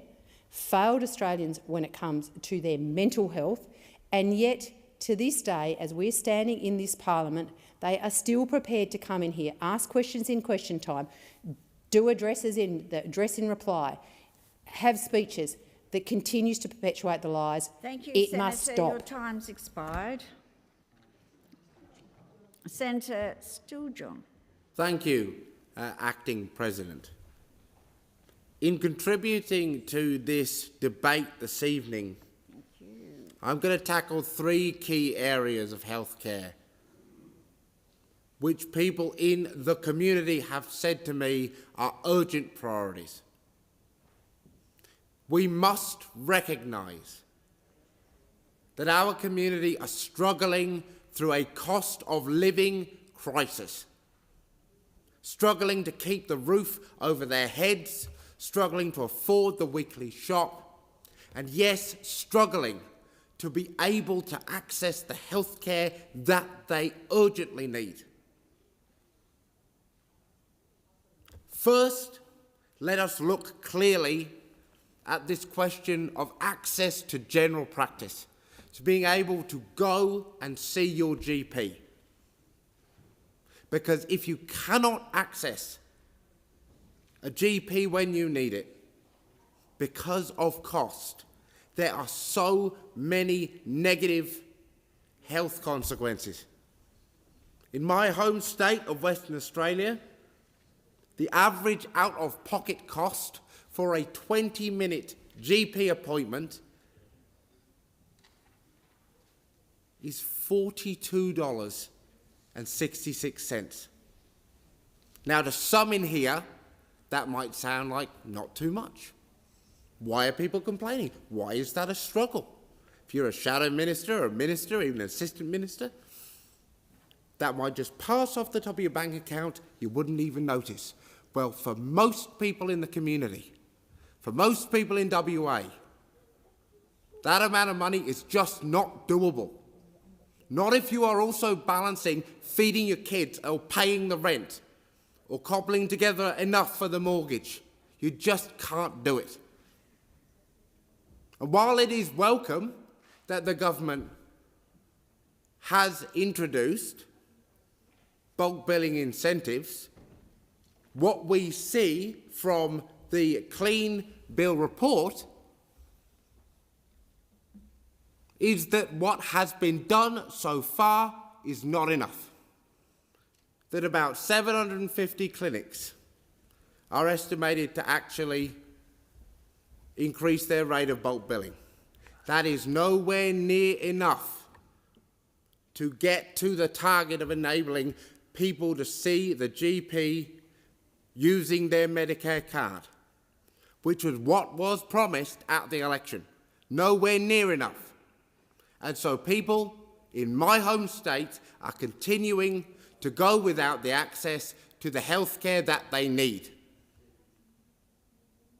And they cannot make up the difference between their weekly expenses and paying those prices by making some bits of papier-mâché objects to sell using the press releases that this government put out during the election and still puts out now, congratulating themselves on what a great job they've done. People cannot pay their GP using the self-satisfaction of this government. Neither does it help anyone to sit and listen to a debate where a Liberal Party that's had a great time this week eating themselves alive in front of the entire Parliament disingenuously claims that if they were still in government, Medicare would be better. Give us a break. Give us a break. If you want to join in at this time, genuinely interested in building the healthcare system in this country, then good, about time. And if you over there on Labor want to actually get yourself off your high horse for being part of its establishment decades ago and actually engage with the reality of the people who need healthcare, who live and die on the question of whether or not their services are bulk billed or whether or not they can get to see a doctor, then about time. Join in with the rest of us that are actually responding to the community demand for action. The ability to see the GP for free for everyone. That is what is demanded. That is what is needed. That is what the Greens went to the election proposing to establish. And before anyone asks any questions about how it might have been paid for, by making big gas corporations pay their fair share of tax. Now, if you did that, you may not be invited to be on the board of Woodside or BHP after you end your political career, but I would hope that you would be able to sleep at night a bit better knowing that you put your community first. Now, we are at a moment in time in 2025 where our healthcare system does not recognise the fact that the mouth is part of the body. Dental care is excluded from Medicare. That makes no sense. No sense at all. Now, the Greens have long advocated for the establishment of a universal dental system so that people can live free of dental pain, free of gum disease, that people can once again eat the foods they used to, that they can be saved from the experience of diabetes or heart disease or dementia, that we know is so deeply related to poor dental and oral health. I was very proud to lead a parliamentary inquiry in the last Parliament that explored in great detail what it would actually mean to establish universal access to dental care in Australia. It is clear to anyone looking that this is a change whose time has come. Now, maybe there are those in this Parliament that are not ready to come all the way with the Greens to a space where we have universal access for all in our community. But let us begin. Let us begin. Between 2010 and 2013, the Greens were able to work, thanks to the support of the community, across the Parliament to establish the Children's Dental Benefit Scheme. We could expand that scheme to cover all children. We could implement the recommendations of the Aged Care Royal Commission and establish a seniors dental benefit scheme so that those older Australians who are right now living in perpetual agony, unable to eat the foods that they love, unable to smile without fear of causing fear, could actually live with hope and free of pain again. And we could finally close the absurd loophole in Australian cancer rehabilitative treatment, which sees every other part of rehabilitative cancer treatment and care covered by Medicare, except that related to the mouth, to the teeth, to the gums, the maxillofacial loophole. Let us begin, because people need access to dental and oral health care. They cannot continue to bear the pain, to bear the weight and the burden of having to bury into their retirement savings, having to siphon off their super to fix their teeth. This isn't okay. This isn't fair or just. Let us get this done. And finally, in the context of some of the debates we've had this week that have been so hurtful and so unnecessary towards members of our community who are trans and queer folks, let us work together to make sure that Medicare and the healthcare system fully supports trans people, provides what is needed to trans folks to live with pride and dignity, that puts a great big barrier between people's individual healthcare and the bigoted views of politicians who would seek to whip up hate and fear. It is hard enough as a queer person in this country, as a trans person in this country, living every day knowing that you will experience discrimination and you will experience exclusion as much, if not more, as you will experience love and inclusion, without worrying that the healthcare that you need will not be accessible, will not exist at all in your community, or will be subject to so many bureaucratic, nonsense, paper-pushing processes that you won't even get it in time.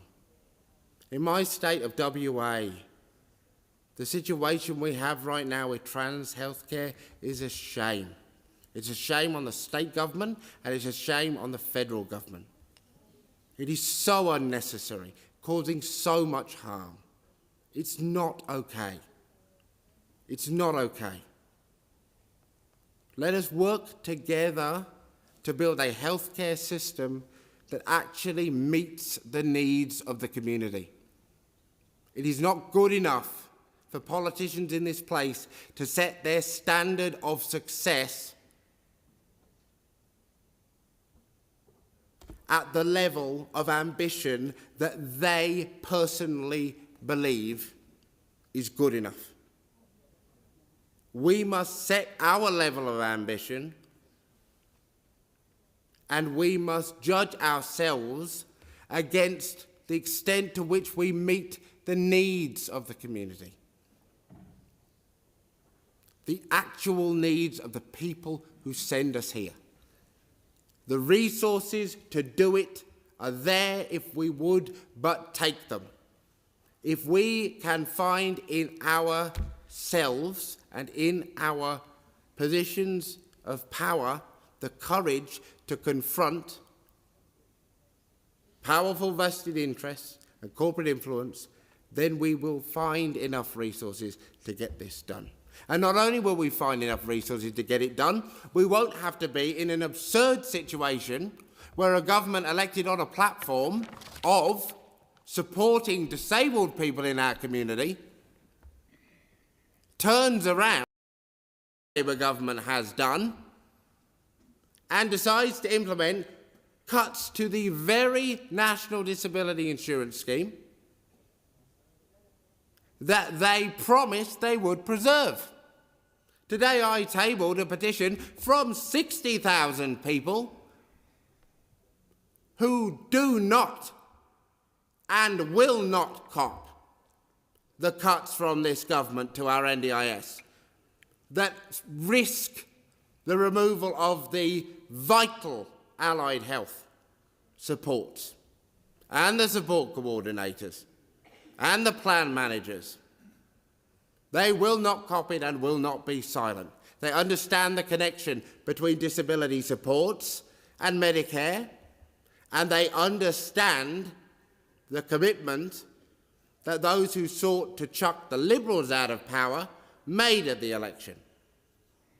And they understand that if you do not intend to keep your word, then there will be electoral consequences for you and your party. But before we get anywhere near that place, at the beginning of this Parliament,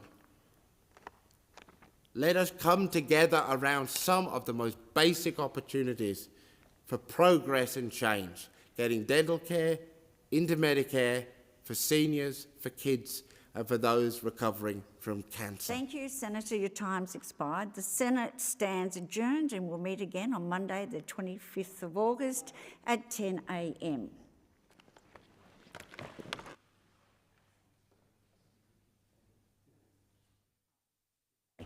I was a bit excited. I propose that the Senate now adjourn. Sorry, Acting Deputy President, following the Treasurer's injunction in terms of productivity, the amount of hours that we engage in here and the output, we've had a very good week in terms of legislative outcomes for the government. I didn't propose to make a contribution on this matter, and I understand that there are no further speakers, but I think even though it's after 4:30, the advice that you'll be getting was that we'll need to go to a deferred vote on this question. Thank you. The resolution by Senator Ruston. So I'll put that. All those in favour, please say aye. Aye. All those against? No. Noes have it. Noes have it. Then this division, it's after 4:30, will be held over to the next day of meeting, which is the 25th of August. So I will again propose that the Senate now adjourn. The Senate stands adjourned and will meet again on Monday, the 25th of August at 10 a.m. Thank you.